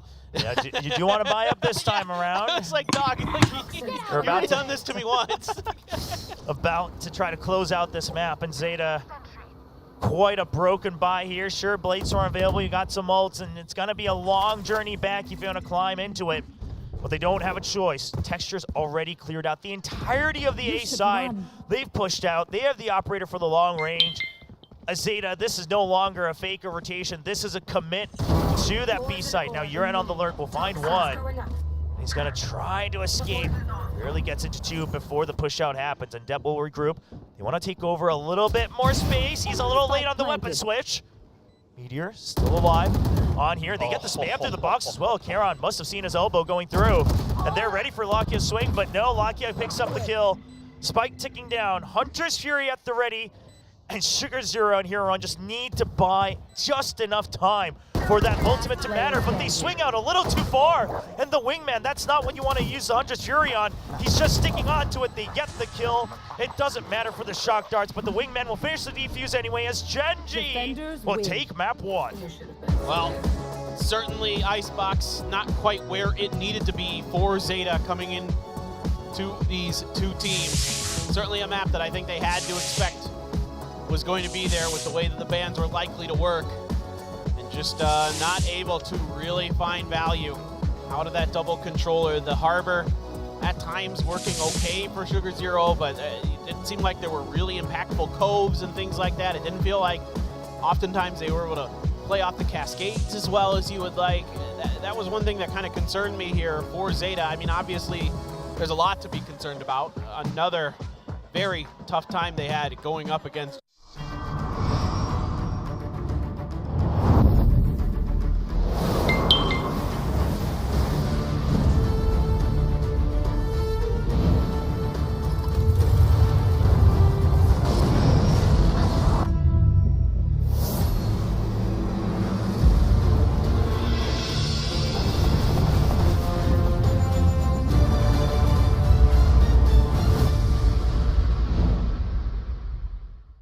but you know, that kind of happened. I mean, looking at how it plays out, you start things off with Gen G really strong. Again, 3rd round, somehow Zeta can't really convert it, even though they had a full buy. And you were just watching this Gen G that felt so much better. Texture was getting some good kills with the Outlaw of all things. And if you're Lakia getting 10 kills and only like 1 death after a round like that, after, you know, round 3, round 4, round 5, that says a lot as to how Gen G is performing. Well, okay. Okay, I do want to point out, we did just see Icebox not too long ago from Zeta, so this is much better than the last time around. You know, 6 is higher than 1. So yeah, but this isn't still obviously what they're hoping for, because no, I mean, this is not again, the result. I'm also on that copium that you know they win and give Team Secret a chance here. But of course, the reality is Genji's just so good. You know, aside from the stuff that Quack mentioned, there's also the point where the Zeta players, they just can't find a break in pushing an angle. For example, how many times have you seen, let's say, Deb, any player of Zeta Division, try to push a corner and be able to win that fight without having to be pushed into a less winnable situation, right? It's either they overpush, they can't really find an angle, Meteor, Munchkin, anybody from Genji here wins the fight, or if somebody wins that fight from Zeta, the next step for them is to find some solid foot ground. For Laz, it was to put up an alarm bot, but then you see Meteor right in front of his face, already going for the kill, and that happened multiple times in different instances that it just felt really bad for Zeta that they couldn't find any solid footing to follow up on any singular play that they try to do. Yeah, especially like towards the end of that second half, you could really see and feel the frustration. Oh my god, like first of all, there was like this round where, if I recall correctly, there was a bit of a fake Zeta was trying to execute, and they managed to get a bit of a numbers advantage against Genji. They had, I think it was Yuran on a lurk or something, and he managed to take out a couple of the Genji players, turned it into a 3v5 situation. Zeta has 5 players. But then Texture comes back in along with the rest of the team, and with the support and the protocols to really kind of take up space and even like push back players like Hirodon, who had a Hunter's Fury, can't deploy it. Viper's Pit came up, everything just went wrong, and it's a 3-on-5 situation. Like numbers-wise, in all accounts, Zeta's supposed to win that, but they didn't. Now we're looking at our MVPs right now. I mean, you guys made a lot of great points. Meteor, look at his KD. Yeah, dude is just having the best time right now.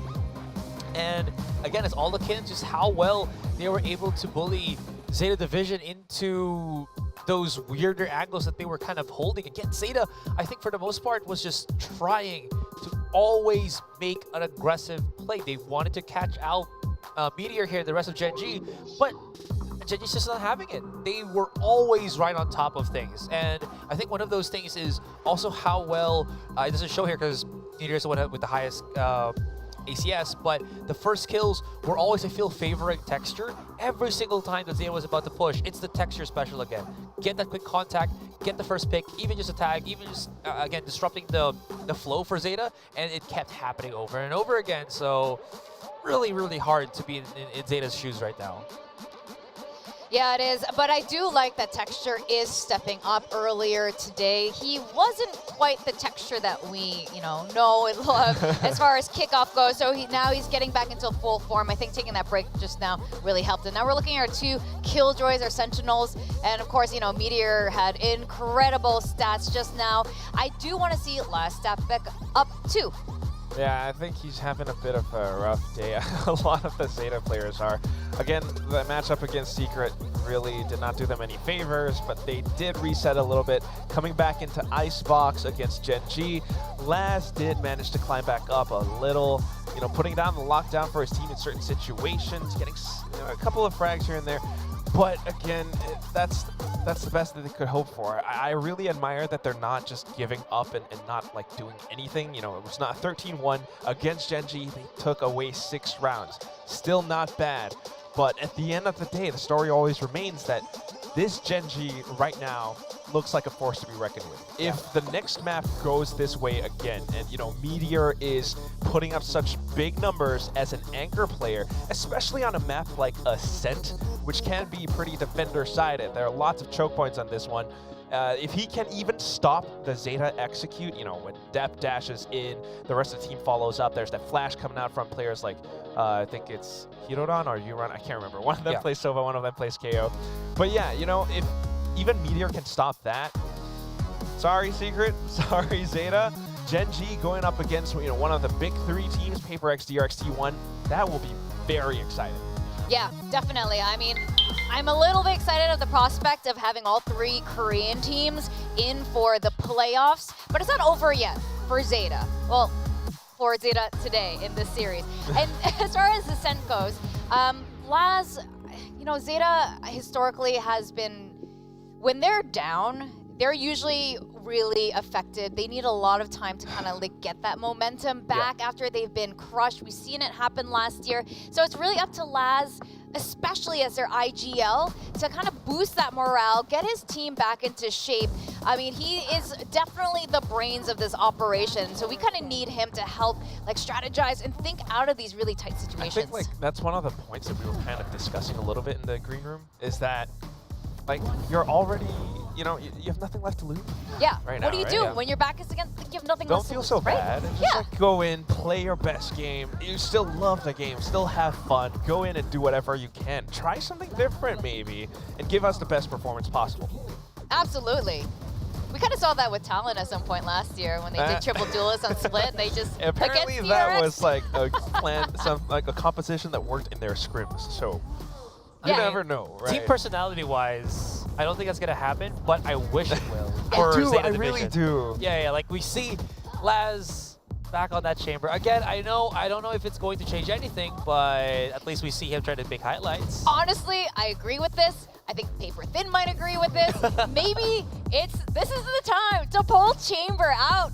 Yeah! Get him out. Show us Back on a that set. incredible Chamber play, Laz. That's what we want to see right now. We want to see how Gen G is going to fare against that. But you were right, Quack, when you were talking about a lot of the attacker, when Zeta is on the attacker side, they have amazing executes, especially on the A site, and it's quite formidable. So Gen G is going to still have to keep their game going right now. Well, no chamber. Are we surprised? No, but we were hoping a little Yeah. bit. Also, gotta say, Munchkin on he plays the Viper for the most part, but when he's on that KO, I feel like Genji really steps up a whole different gear here. Dude performs when he's on that KO. And also, points still matter. Winning every match in kickoff still matters. Getting points towards champions. Yeah. Now we're going to our second game of this final series. Let's go back to Clinton, Paper Thin, and Will. Going live with map 2 on Ascent. Now, while momentum and everything would point in favor of Gen G, these are the moments when, unfortunately, Zeta Division does look strongest, when they're pushed right up against the wall and they're put on Ascent. Yeah, that's very true. I mean, time and time again, we've seen this Zeta team bounce back from rough starts. Didn't happen against Team Secret, but you never know with them. I mean, there is certainly tremendous talent on that Zeta team, so they can get it done. But so far today, it has been a mighty struggle for the Zeta Division boys. On the other side, though, Gen G has looked so darn good today, and now they are one map away from sending themselves into the playoffs.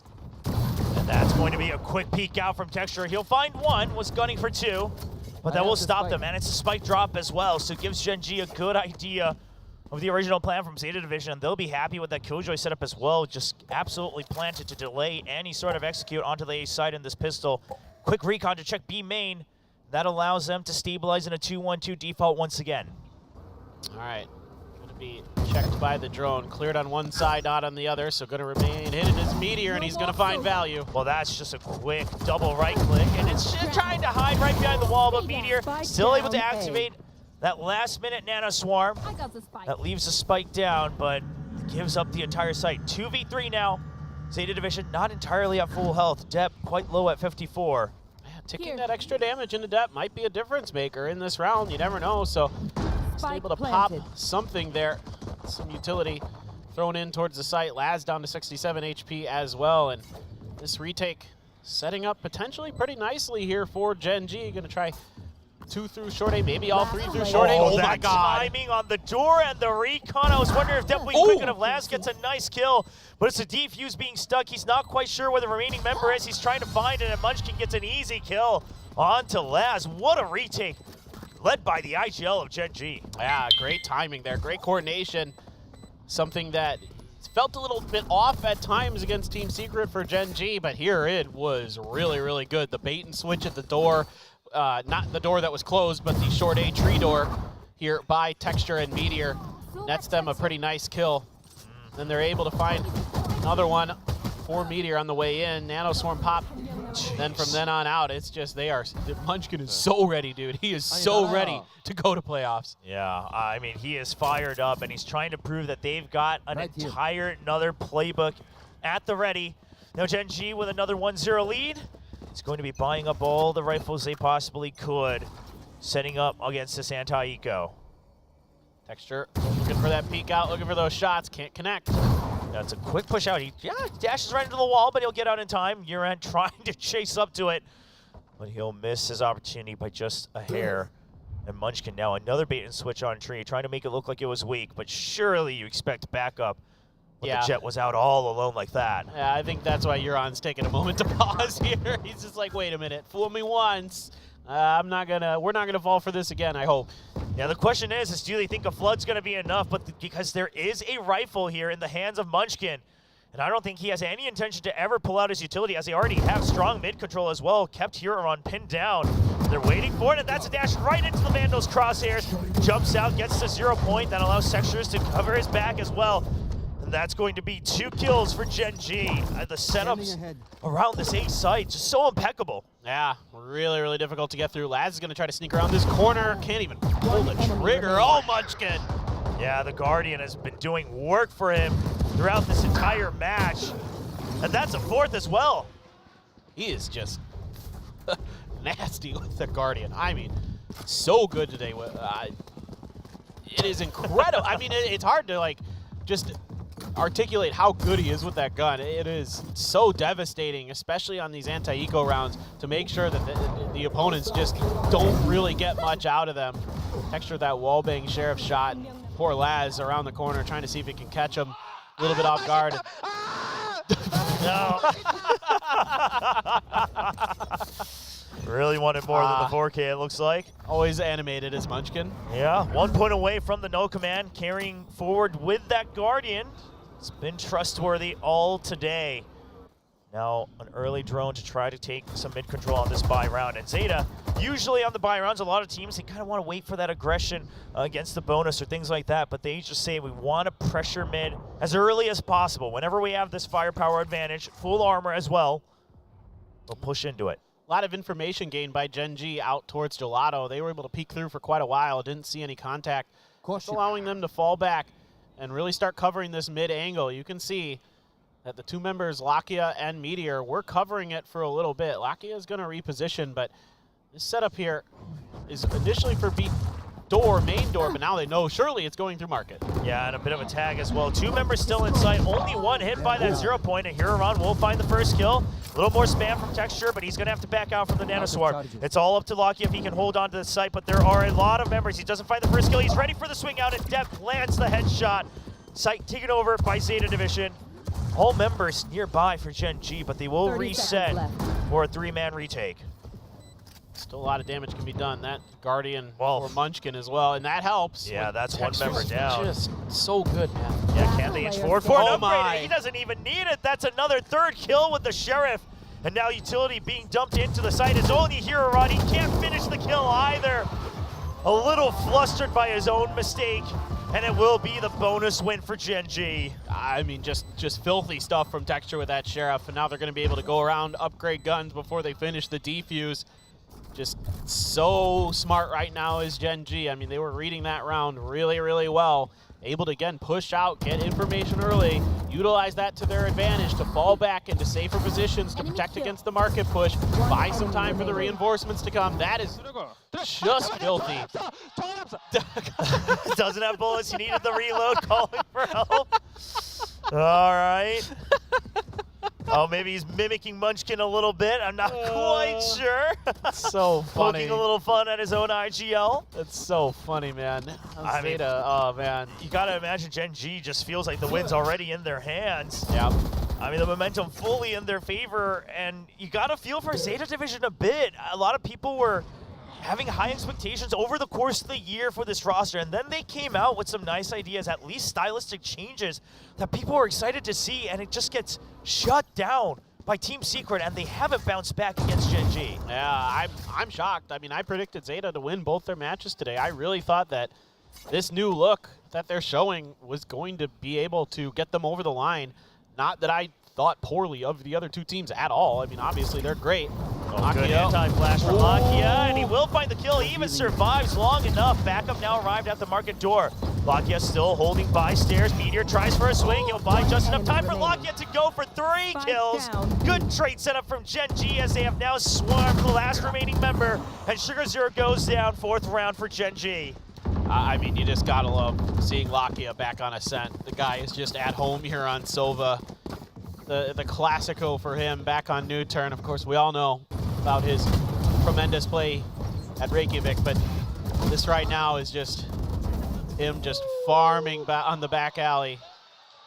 So nicely handled, so nicely maneuvered. That initial turn on the flash just follows into him being able to shut that push down. Munchkin also a nice ultimate to back up some of these great plays. I mean, this is something that also is so powerful for Gen G, is Munchkin popping on these anti-eco rounds is getting him these ults so quickly that it makes it so much difficult. The no command is so powerful. People don't really sometimes think about it, how it just completely can shut down executes if timed properly, or can really give you a much easier retake, of course, because you're just knocking utility out of your opponent's hands. That timing especially, Munchkin has been using it pretty aggressively in some of these rounds that we've seen so far in kickoff, trying to predict the enemy's movements and their intentions, and it has been fairly successful. So he's happy to hold that in his arsenal. No flash drives available left for this round though, so it's just a 0 point on the fragment alongside the ultimate to provide utility for his teammates. Waiting for a timing onto the 0 point. They want to see if they need to gather information. Uses it at the 50-second mark, and that signifies that this most likely is a B push, and they would be correct. It's a pinch in from Market. The paranoia keeps Meteor blinded for just enough time for Depp to dash in. Now they've been pinged. Lakia in Boathouse. Once again, Meteor can't get the first kill. And Depp with a quick swing onto a double. Texture seemingly wanting to hold for his teammates to arrive. No heroics just yet. Depp waiting by the market door. Texture seems to have an inkling about it. Doesn't feel too safe. The paranoia is what he was waiting for, and they'll try to find an angle. Laz gets the first kill, Laz gets the second, and now it's going to be Charon left all alone as Depp holds the angle, and Laz gets the third as well. Great adjustment here by the side of Zeta. This time telegraphing that they're going to go through Market again, but the paranoia is going to land right where Meteor was standing in the previous round where he caused some problems. They're ready for Lakia to fall back to Boathouse. Depp is disgustingly fast. Oh, God. Yeah, wow. It's just not even fair how good he is sometimes. And then they're able to get into this nice post-plant setup and just make this retake unassailable for the side of Gen G. So a nice adjustment here from Zeta, learning from mistakes that occurred on their last B hit. Very much so. Laz also getting some early kills on the board. That's got to feel good, but this is going to be that fast no command, but it gets shut down as Lakia just sends a perfect recon dart and follows them all the way through. The spam coming out for the Phantoms as well. They do not want this KO to get back up, and he saves the Tracers. Zeta Division, I know you want to save your teammate, but this just seems like disaster waiting to happen. 0 point ties them up as well. They know they're still around. Meteor hunting for a couple more kills. Will eventually get taken down. Firing off the op. I mean, Zeta just trapped. They will get out with the spike, and that's the best they could hope for. Oh, but they're all beat up. I mean, Laz on 13 HP, Sugar Zero on 39, Neuron only on 79 with 7 armor left. That was costly for Zeta. Lakia there with the timely recon dart, getting it out ahead of that no command, gives him the ability to lay down a ton of firepower. Saw it or heard the dash from Depp, able to trap him in the corner. Yeah. Now, I mean, this is so difficult. But the they Larbot have at least won't catch him out in mid here because Meteor's dead. And they have spent enough time to disrupt the stack a little bit from Gen G. Gen G will play it a little bit wiser and safer. They kind of predict the rotate over to A. They've put a stack on there, and they're just watching for the flank. So Lakia on a timer, wrapping around. However, this will allow Zeta to at least get into the site. But as you mentioned, just so low that this Odin, I mean, they can catch strays. It could be the Hunter's Fury, and that's just going to be Euron dead, fishing for a last kill. Won't find it. Cover going out. Now they have to fish them out of this site, but again, the Odin just holding on that left click could be all it takes for Zeta's demise here in the 6th round. Laz feels the pressure. doesn't want to use the lockdown, doesn't have a real good way to defend it. That's a pop flash coming out. He can't swing away from it. Sugar Zero, he's caught in the back. That's going to be the Odin just pressuring him, but that's going to be Lakia swinging out. The defuse is held. Oh! He finds a kill, and Karon will swing out to absolutely guarantee the round. Oh, we were so close to a Sugar Hero moment. So close there. I mean, as close as we got all day. Yeah, it's a little bit awkward here from Gen G. I don't think you need to have that first player swing out while the defuse is happening. I think you can just hold those dice, wait for the shots to come out, see if they spam the box, get them to reveal their position that way, and then tighten the noose around them from there. But it works out anyway. Karon has had some amazing clutches for Gen G so far today. In fact, I'm pretty sure it was like a 1v5 against Team Secret earlier, something like that. It was on the score line that I saw when I was checking my notes, so I was like, whoa. It almost feels like he performs a little better when he's left alone, right? Because all you got to do is really focus on your aim. No teamwork, nothing else. That's what he's used to. Yeah. And there's a couple players that are still getting used to the pro settings, and when left to their own devices, they'll really pull up their entire potential. But this is enough to call for that timeout from Zeta Division. Now, as we heard, Zeta Division, this is their last match here in kickoff, no matter how you do it. But obviously, they would like to spend just a little bit more on stage, show off just a little bit more to have a good start and good expectations preparing for stage 1 later. And of course, somewhere, whether it's backstage or back at their team house, Team Secret rooting for Zeta to try to claw their way back in this best of 3. Oh, no doubt. I mean, every one of these rounds that Gen G get just hurts a little bit more. It's, you know, death by 1,000 cuts right now for Team Secret sitting watching this match. Just hoping that Zeta can bounce back, that we can see that Zeta that we know they're capable of being. And they have so many ults for this round. Depp has the Blade Storm. You've got the lockdown. You've got the Hunter's Fury. You've got everything you need to get a round win, to right the ship. But so far, Zeta has really struggled to do so. Okay, that's a good start. Things up in Depp style, and that's the entire Killjoy setup on A, all broken down. They see that it's all been set up for A site. Karon now left all alone on site. Depp's just buying time for the rest of his teammates to come through. Almost a lineup there, but Sugar Zero will stabilize the kill feed. Texture now going for the speed with the Blade Storm, but Huron's ready for it. The Cloudburst gives a little bit of way, and that's a quick round in favor of Zeta. Yeah, and I'm totally fine with what Gen G wants to try here with pushing the pace on this retake, because they know that a lockdown and a Hunter's Fury are potentially going to be in place. So if you can just rush them down, take those ults potentially out of the equation, you can give yourself maybe a little bit of easier time to win that round, because once that spike goes down, and if you give Zeta Division the time to get into their post plants, this is going to be basically an impossible round anyway. You've got the Blade Storm. You might as well go for it. It doesn't work out, but I appreciate the attempt. But on the other hand, Zeta, a good hold there. Good job on isolating and identifying their targets, knocking them down, and getting that much-needed round win. And the great news for Zeta is you did not have to invest many of your ultimates to get that done. Exactly. Ult economy still healthy for Zeta, and so is the credit economy. They've somehow been able to stabilize with these past couple rounds, whereas Gen G, some of those aggressive swings out have been costly. Now they have a broken buy in this one, but the Ares still strong enough at that range. Depp will trade for a kill onto the A side, and that ties up the reinforcements from Gen G, but Meteor, he gets the call that he still feels that it's a B hit. The lockdown should chase Lakia out. The question is does he get out with his life? No one there to watch for it. They're being so slow to get into B here. Our Gen G, or excuse me, Zeta. Yeah, and finally they're starting to put some pressure, but this allowed everybody to kind of get into safe positions. Exactly. The crossfire is still available for Gen G. Zeta scared of the ghosts on the B site, and that might be what hurts them in a round they were looking to win against this broken buy of Gen G. The alarm bot chases him through. He's been tagged up. Depp with a nice run out, but it's an instant trade for Karon as well. 2v2, and now it's just Laz left again. The spike down, trying to isolate the 1v1s, does not get hit by the paranoia. Only 20 seconds on the clock. He has to get in. Yeah, he's got to get this down, and this is going to give Karon an opportunity to upgrade his gun as well off of that Bucky. So the teamwork could be good. Just got to make sure you time this right to displace Laz. I mean, you imagine that he is in Boathouse, so it's going to be Karon who quietly creeps up close. Going to be the smoke to isolate it, and another one-way as well. Laz just does not have an angle. Now they're prepared to swing out together. Karon first at low health, and he just gets the headshot on the slow peek out. My word, Karon. What an aimer here. so clean in these late game scenarios. He has been so impactful for Gen G today, and it's a thrifty even, but what really hurt Zeta in this round is they take so long after this lockdown comes down. I'm just sitting there watching the map because I'm seeing if Lakia is going to be able to make it out, because he was trying to head back towards spawn, towards the alley, and he had all the time in the world. He gets out there, and then Meteor comes in through market, and it's like waiting with the sheriff with open arms. Gotta imagine that, you know, they were a little bit scared of, you know, holding those close angles until the lockdown pops, and I understand that, but at some point you do have to capitalize on the last couple seconds, and just the trauma of it keeps Zeta from winning another round.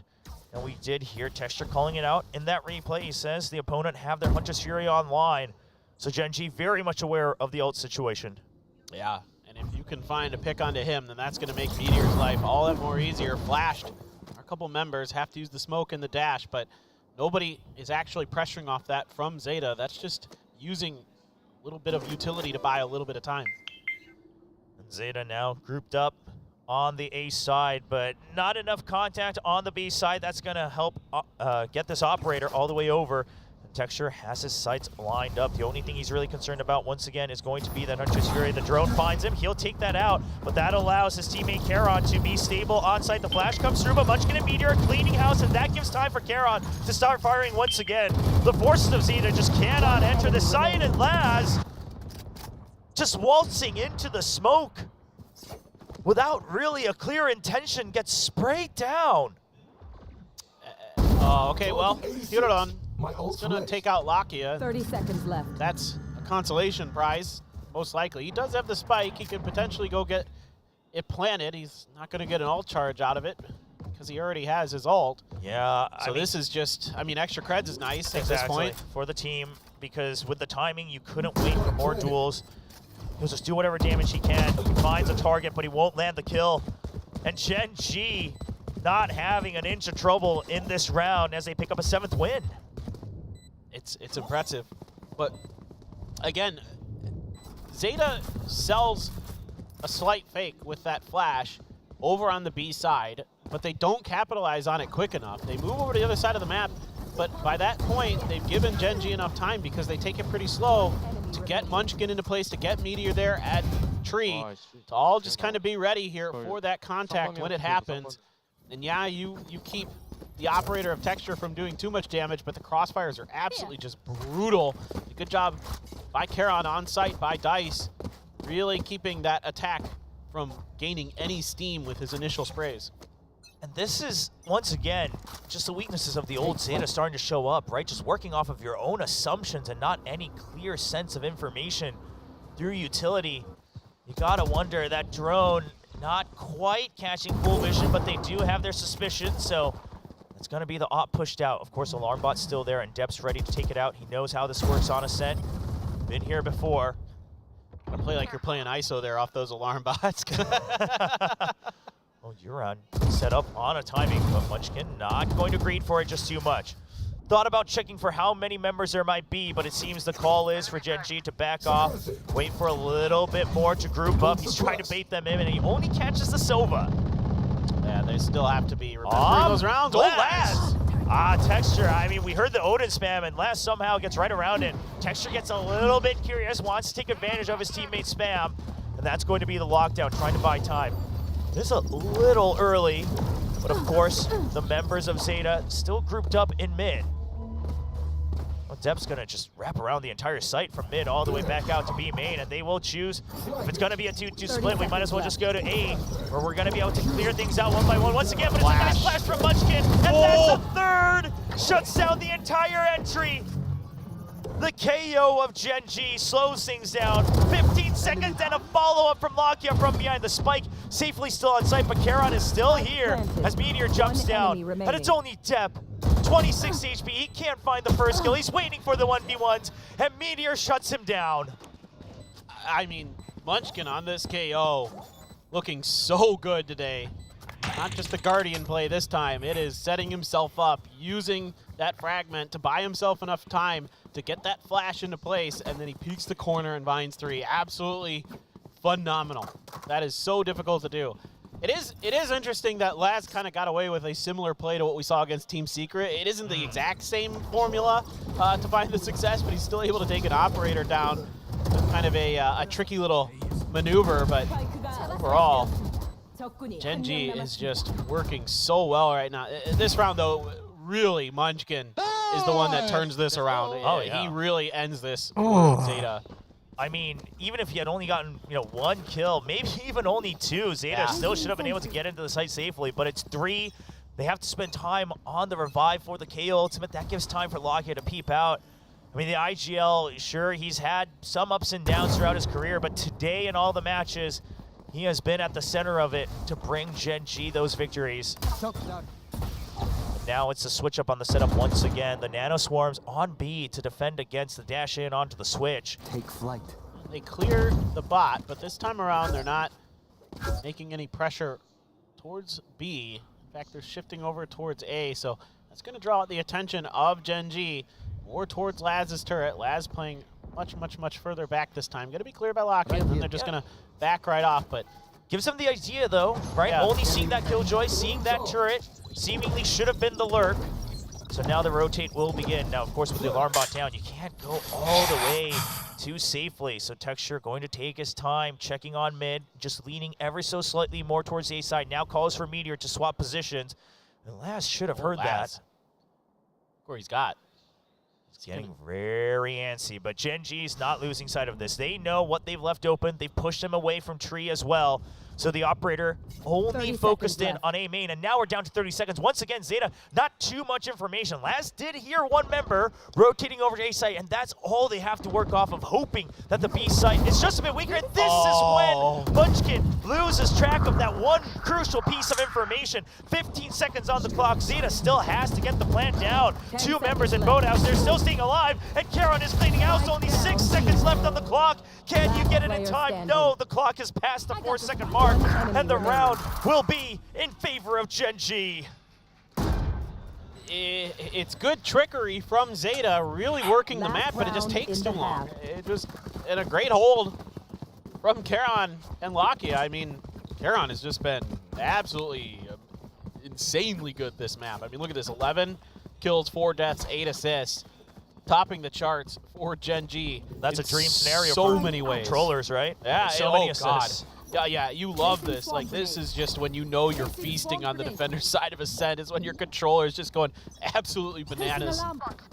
Yeah, not enough deaths either, so really being that last man alive to help bring things to fruition on those retakes. And we've seen quite a few of those rounds from Gen.G. And it hurts for Zeta. I mean, this time they had a little bit more to work with. The Laz on the lurk, even got 1 kill. But at the end of the day, didn't identify the setup on B. Didn't identify the members either, and too much firepower. Yeah, they just got to go for it at that point. I mean, you get the pick on a Munchkin right as he's popping his ult. That's nice. You took that ult away, but didn't matter. Round still did not go your way, and now you're in danger of going down 10-2. That would be rough. You're on a nice fire back, though. He's been a little bit quiet compared to the opening matches. That's going to call for an early Hunter's Fury from Lockheed, seeing if he can catch anyone in this choke point. Eventually, it won't be it. That calls for the counter from Uran. He's trying to keep them at bay, but meanwhile, the site just not cleared out. The Hunter's Fury not finding the targets nor the clearance that they needed. The door still broken to jump in, and they're not checking for Meteor. Zeta is in shambles as they just cannot find their targets. He almost had the ace. He almost had the ace. I am just... My oh my. I'm floored. It just seems like Zeta can just not find their footing at all. Every time something seems like it might go a little right for them, Gen.G's just not having any of it. And this individual firepower that Gen.G has is proving to just be too much in a lot of these rounds. It's just a perfect storm of Gen.G playing so in sync, so well, getting such good reads on the timings, and meanwhile, Zeta falling apart at the seams before they even get into the site. Yeah, it's brutal, dude. It's what can you do? You know, if they're outplaying you like that, you don't see him or don't catch him jumping across that one-way smoke after you try to displace him with the shock darts, and then he just punishes you again, and the communication, the coordination just seems to not be there. And the ability to read the map, like you talked about earlier, Will, they're not really getting the information they need before they make these hits. They're just kind of having to rely on the fact that their executes are just going to have to be good enough, their fire is good enough. Time is always running low, and we're falling back into the same habits of what we saw with Zeta from last year. You wonder how it could be fixed. We thought the 2 rookies would be enough. It might take some time to make it clean. But so far, Zeta Division seemingly needing this extra time before stage 1 because all the same weaknesses starting to shine through the cracks once again. But the map's not over. Pistol round. This could be where it begins. Zeta Division with a sheriff in the hands of Depp. If you're trusting anybody with it, it's gonna be this guy. He was, in the top 3 of the duelists for power ranking so far in the kickoff so far, but after today, you gotta imagine he's fallen quite far down. Yeah, it's been a brutal day for everybody on Zeta. Just hasn't been what you would hope for if you're a Zeta fan. Certainly a lot of hope, though. I do have to say that what we saw earlier in kickoff is extremely encouraging for this Zeta squad. And one bad day does a Zeta squad not make. They will certainly be back. Sure, Team Secret had a terrible first day, and look at how far they've bounced back forward. Of course, Destiny not in their own hands, but the firepower absolutely at the level a lot of people expected coming into kickoff. So we won't write them off for the year, but it is a bit unfortunate as we stare down the last remaining few rounds of Ascent. Zeta just looking to extend it, has to back off of the Paranoia. Texture is following deep through, makes a very quick entrance, but the counter Paranoia is good from Zeta Division. But the flash once again, Munchkin's been so good with it, as Sugar Zero finally trying to be the hero that Zeta Division needs. Spike dropped on Heaven, Meteor brought down solo. Surely not this time, 1v3. There's no way this time. There's certainly no way. Tries to fake the rotation, but he gets spotted, and now down to 7 HP, and that's going to be last picking up the kill.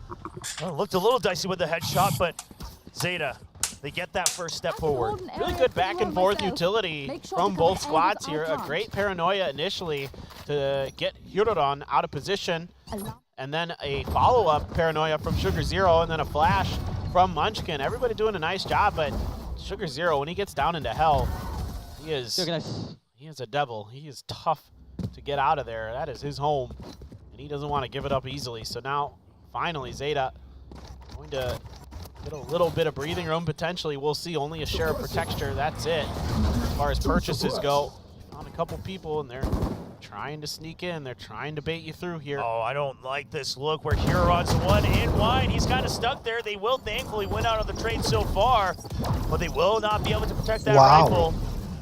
A bit of an aggression, just hoping to really close out the round there. Depp with the awareness to switch out onto tree. That does help a little bit. Yeah, Genji is trying to set up a bit of a trap play there and didn't quite go, how you would like if you're a Genji player, but Zeta able to get enough firepower down that they can thwart the attempt. Follow up with a change in direction to the other side of the map. Now the utility will be there to alert Zeta, as they have placed themselves right outside in benches. Yeah, you got that turret watching down, the nanoswarms to delay as well. 0 point. Also, giving a little bit of information. Just waiting to pop those on a timer. That hurts Lakia quite a bit all the way through. You love to see it onto that ult orb. Now Laz knows he's been weakened quite a bit. It's an easy kill onto the Spike. Spike down. Spike dropped. Munchkin trying to find some wall bangs, but he won't connect. Barely gets out. He just wants to stick the plant. Just a couple extra credits, please. And that's not going to be given to him either. Zeta needs everything they can to try to snowball a comeback. Yeah, no doubt. It's a good start for Zeta. Still a lot of work to do. You got the must-win pistol. You get the follow-up. You're keeping some guns, a lot of guns, in fact, over into the next one. So still have those outlaws, still have the outlaws, still have the Bulldogs. Yeah, just that one Guardian draws by Guardian. Yeah. Of course, a big investment for the second round, but they need to, and carrying over 4, I think they'll be happy. Yeah, no, it has to be pretty much all or nothing the rest of the way. So certainly it is Ascent. See it from time to time where teams are able to come back from huge deficits on their attacker's side. Definitely, again, Zeta, no slouches when it comes to those kind of things. And a few tags with that 0 point, but yeah, very nice. Make sure that it's not a fake anymore. And with that early 0 point gone, Laz feeling fairly comfortable. Activates the nano swarms. is able to survive, but gets a little distracted by that recon, and Texture's already on the site. No one else quite there to support. The smoke comes out off of that 0 point from Karon, and now Zeta, they're trying to just shoot blindly into the site, already so scratched up. Depp, Sugar Zero at half health, getting ready for this retake. And they do not have that recon bolt available on Uran. So just a 0 point and the paranoia, that's the best they got. The drone will try to sight a little bit. The 0 point gets taken out, only one member tagged in A main. That's not the information Zeta was looking for, but it's the information they're gonna get, and they will just have to push their way through as all the spam comes out from Meteor. Still all stuck on Heaven, the bounce down into Hell, but it's not enough of a distraction as Karon still focused on the drops. That's 2 to his name, and that's going to be the round for Gen G. Yeah, this is such a good execute for Gen G. The flash catches Laz's turret, so he's not able to play off of that. And then the recon dart throws his aim way off, and they're able to just break the site wide open. From there on out, Texture does a ton of damage through those smokes to a couple Zeta players, and then they just keep spamming them down. By the time Depp gets to this retake, he's like 7 HP or 6 HP or something. It's not going great. And as you can see, they all just start kind of funneling in one by one, and Gen G has no problem dealing with it, and it will be a timeout for Izza, nice. I mean, you gotta call nice, it here, guys. Right? You can still buy back in. It's not match point just yet. Once you let it get to that 12, it just feels so impossible. But here, it's a mountain for sure, but seemingly one that you might be able to climb at least to the top. Whether you make it down safely or not in map 3 would be a different question, but they gotta get there first. Anything's possible. Anything is possible, but it's hard to imagine with how good this Gen G squad has looked, other than the first map of the day. Ever since then, it has been all Gen G. They have been really, really starting to click, and it's been a lot of things that have started to come together. It's not just their shooting, but it's their teamwork as well. Seeing a lot better decision making in terms of, you know, setting up some crossfires, getting into positions where they can trade off of each other, getting their util to combo a little bit better. That last round, yeah. Gen G, they think it might be that tiles crunch coming out with that timeout, so they're just gonna hang back. Well, it's probably not a tiles crunch, but definitely could be a push for mid potentially. They're gonna see that deep recon bolt, and Gen G scratching their heads just a bit on what exactly the plan would be, as no solid information gained on either side. But Depp is planted into this cubby. Now, Hunter's Fury available for Lakia as well, so I have to imagine Gen G could just consider a full send once the timer reaches a certain point. Just try to get to match point. If he gets a spot onto somebody here, they know it. See, immediately backing out are the members of Zeta, checking that corner for Munchkin. Mid is safe, so that's gonna actually give them the idea that maybe A is the way to go. They didn't see any pressure out at short, and Depp's gonna try to use this timing to get out in the open, cover top mid. I like the positioning. positioning. He can catch anybody out of there. Yeah, I know. I really like this. The counter drone spotted at least one member from Gen G in front of B main, so he expects to rotate after they don't push into mid.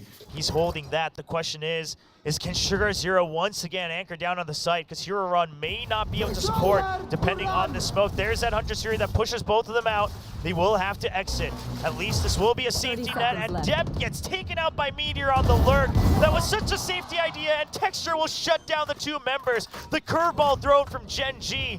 So often they'll be playing textbook, but not this time. They really want to put this in the bag. Yeah, I love the Hunter's Fury just to clear space on the site. Laz would be the shocker of the century, but nope, immediately traded out by Karon. 12-4. We find ourselves in match point, and Gen G finds themselves one round away from going into the playoffs of kickoff for VCT Pacific 2024. It's been an absolutely grueling journey for Gen G, having to have played 9 maps so far leading up to this match, and finally trying to catch a break on a 2-0. As Texture, I mean, that's just enough time that he needed to get back into the top form that we saw. I mean, yeah, it's crazy to think about that this, if they can win this map, will be the first time that they haven't played a full 3 in a best of 3 this season. It hasn't been easy as Depp just goes for a fast push. It's just a Guardian in his hand, though, so he'll have to land those headshots, and Huron leads the way first. The drone will chase him back, but now they're getting pinched upon it, man, and it's just a massacre for Meteor. Only Huron left in the blink of an eye, Guardian to his name, but the smoke keeps him at bay. You've got Karon still watching the exit from the smoke. The bodyguard guarding the rest of his teammates of Gen G as they funnel into B site. And the spike plant should signify the end of kickoff for Zeta Division. The countdown begins. And Huron, if there was ever a time to prove it, it would be now, but Gen G is not taking any chances. No, might as well. Might as well. Just make it impossible. Huron, what can he do? Just has to land the 3 headshots. That's all he can do. Can't really have the leisure to bring out any of the utility. No flashes to his name. The alarm bot spots him. Sure, he'll catch one, but the paranoia, he knows the timer's running out, but he's so scared he just wishes someone would peek him. But Gen G, they want to be absolutely certain as Meteor gets a 4K, and Gen G will be the 4th team in VCT Pacific to make it into playoffs. Yeah, just a heroic performance from Gen G today. Started out looking like they might just get blown out of the water, but they have bounced back and won every map since. They lost the first one of the day. A little bit of a break in between, came back just as strong as we saw them at the end. And heartbreak for Team Secret and for Zeta today. Team Secret, they were so close to beating Gen G. They were so darn close. They sent that icebox to overtime. They just couldn't quite get it done, and Zeta just wasn't their day. Sometimes you have days like this, and that's all there is to it. Sometimes it happens. but exactly. At the end of the day, this has been a long time coming for a lot of the Korean fans. For the longest time, DRX led the way for so long to put Korea on the map of Valorant, and then they just never could quite cross the finish line. Meanwhile, PaperX comes and takes over Pacific. But now, in the kickoff of 2024, it's all 3 Korean teams making it to the playoffs alongside the defending champions of PaperX. Well, it just shows you how truly deep the talent pool is here. I mean, there's a lot of really, really good players. Well, and Challengers America. Yeah, because we got Rossi coming up. That's a good point. That's true. Yeah. Well, for a while, a lot of these players were playing in other regions. Sure. So now they found a home in Pacific, able to come back and play on their home territory. And look what's happening. These are tremendous players, and they are showcasing why we've all been so high on a lot of them for so long. Now, what a moment here for Coach Solo as well. Yes. Coming in last minute as the head coach of Gen G, struggling a bit with DK, not able to get them over the line in Ascension last year. And it's been a redemption story for this entire squad, including the coaching staff, like you mentioned. All of them, they have some reputation to their name, but not quite getting to prove it here in Valorant. And seemingly, on the doorstep of exiting the scene as a pro. But now they gather together one last time, going for another push, and so far it's a great start. Yeah, I'm really happy for a lot of these players. I'm really happy that the world is starting to wake up to Texture and the tremendous, the insane, the brilliant play that he has. We've been seeing it for years in Korea. We've been screaming our lungs out that this guy is the real deal, and he hasn't had the opportunity to showcase it until now. And what a entrance to the global stage he has made. Well, that's going to be that long journey for Gen G to try to get into playoffs, of course. We will have to wait to see what the matchup looks like, but for now, let's hear from our winners on the stage.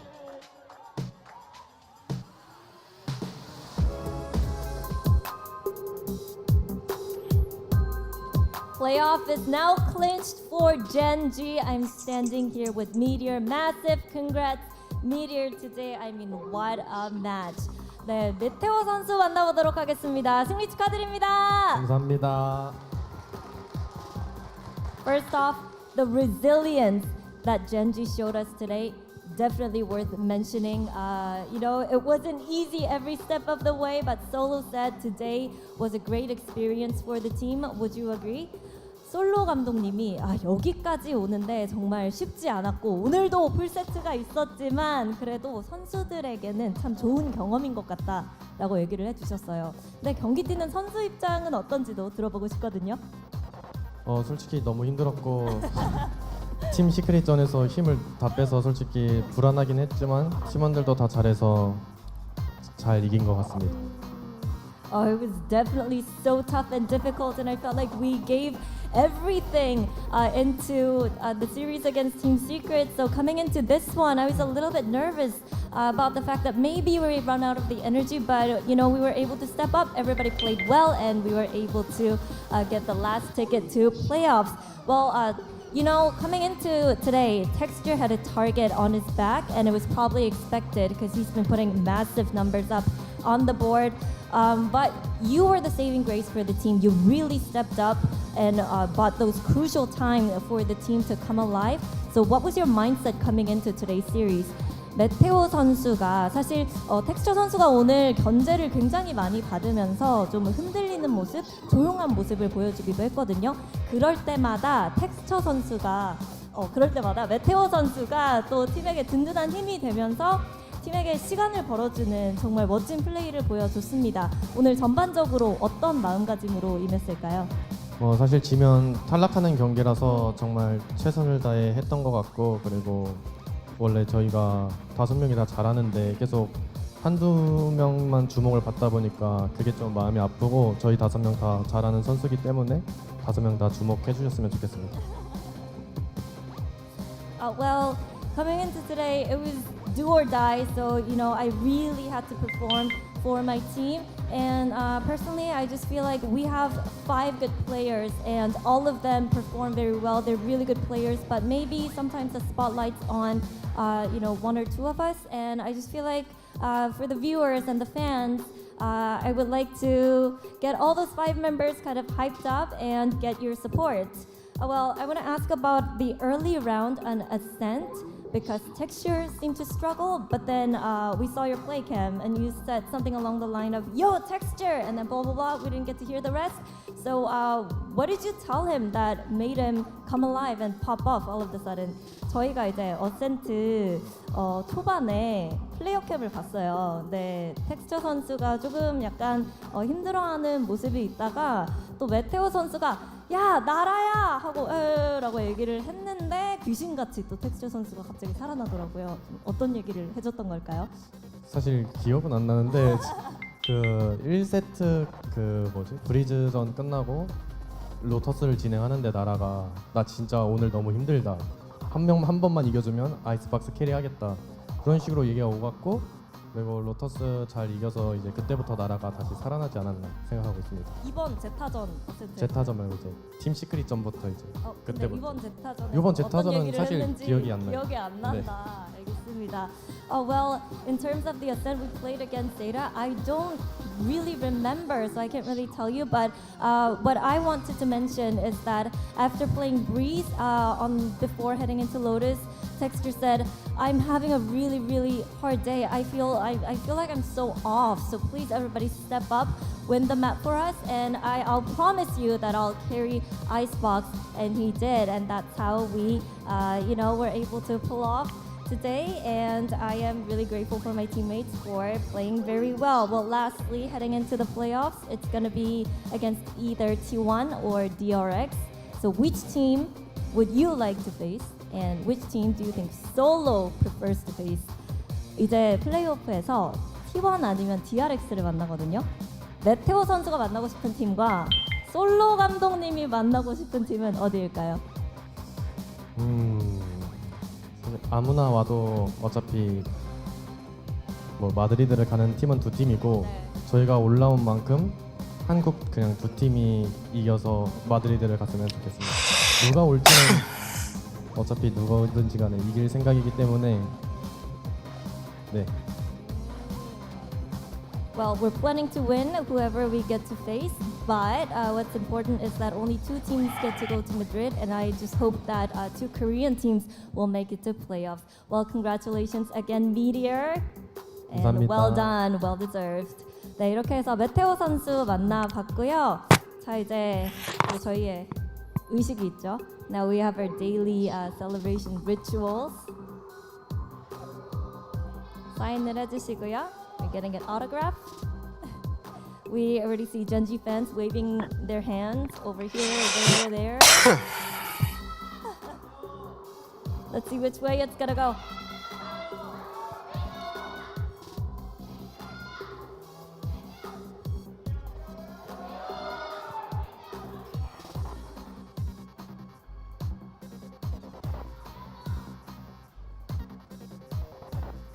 and we're back with Meteor. Anything you want to say to the fans?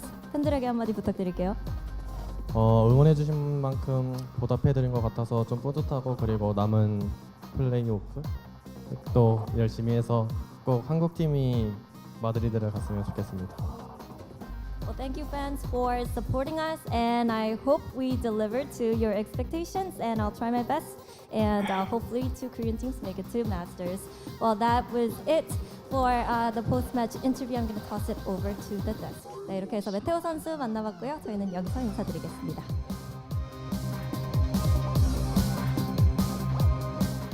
And thus ends the ruthless play-ins with Gen.G emerging victorious to win today's really crazy play-ins. Gen.G gets to join their Korean brethren in the final 4 along with Paper Rex, and the interview was quite something. You know, Texture really stepped up. He was really on fire, but the fact that he asked his teammates, he was just open with his communication with them. Like, guys, I'm not feeling myself right now. I swear I will step up back on Icebox, but please, you gotta help me out a little bit. And his homies, they did. That's kind of sweet. It I mean, is. a little bit wholesome. They got that brotherhood of the team, and everyone's like, "All right, I'll take care of you, brother." Yeah. If you take, I mean, from my perspective, just a few takeaways is that was him on an off day. I mean, there was a moment of offness, but like even then, Gen.G still carried forward. Yeah, true. And again, being this open with your team is so huge that again, them knowing your not just your strengths but your weaknesses really helps them adjust. And we definitely, as you mentioned, saw the adjustment from the other players of Gen.G. I think that's really impressive. I don't know how the other teams, Korean teams, communicate on this level. I mean, it's quite an Oke guys, akhirnya VCT Pacific 2024 yang play-in sudah kelar. Jadi sampai sini dulu live kita hari ini. Insya Allah kita ketemu lagi di live stream selanjutnya ya guys ya. So thank you buat teman-teman semua yang udah nemenin gua nonton live yang luar biasa ini. Sampai jumpa di live stream selanjutnya. I love you guys. Bye-bye. Ciao.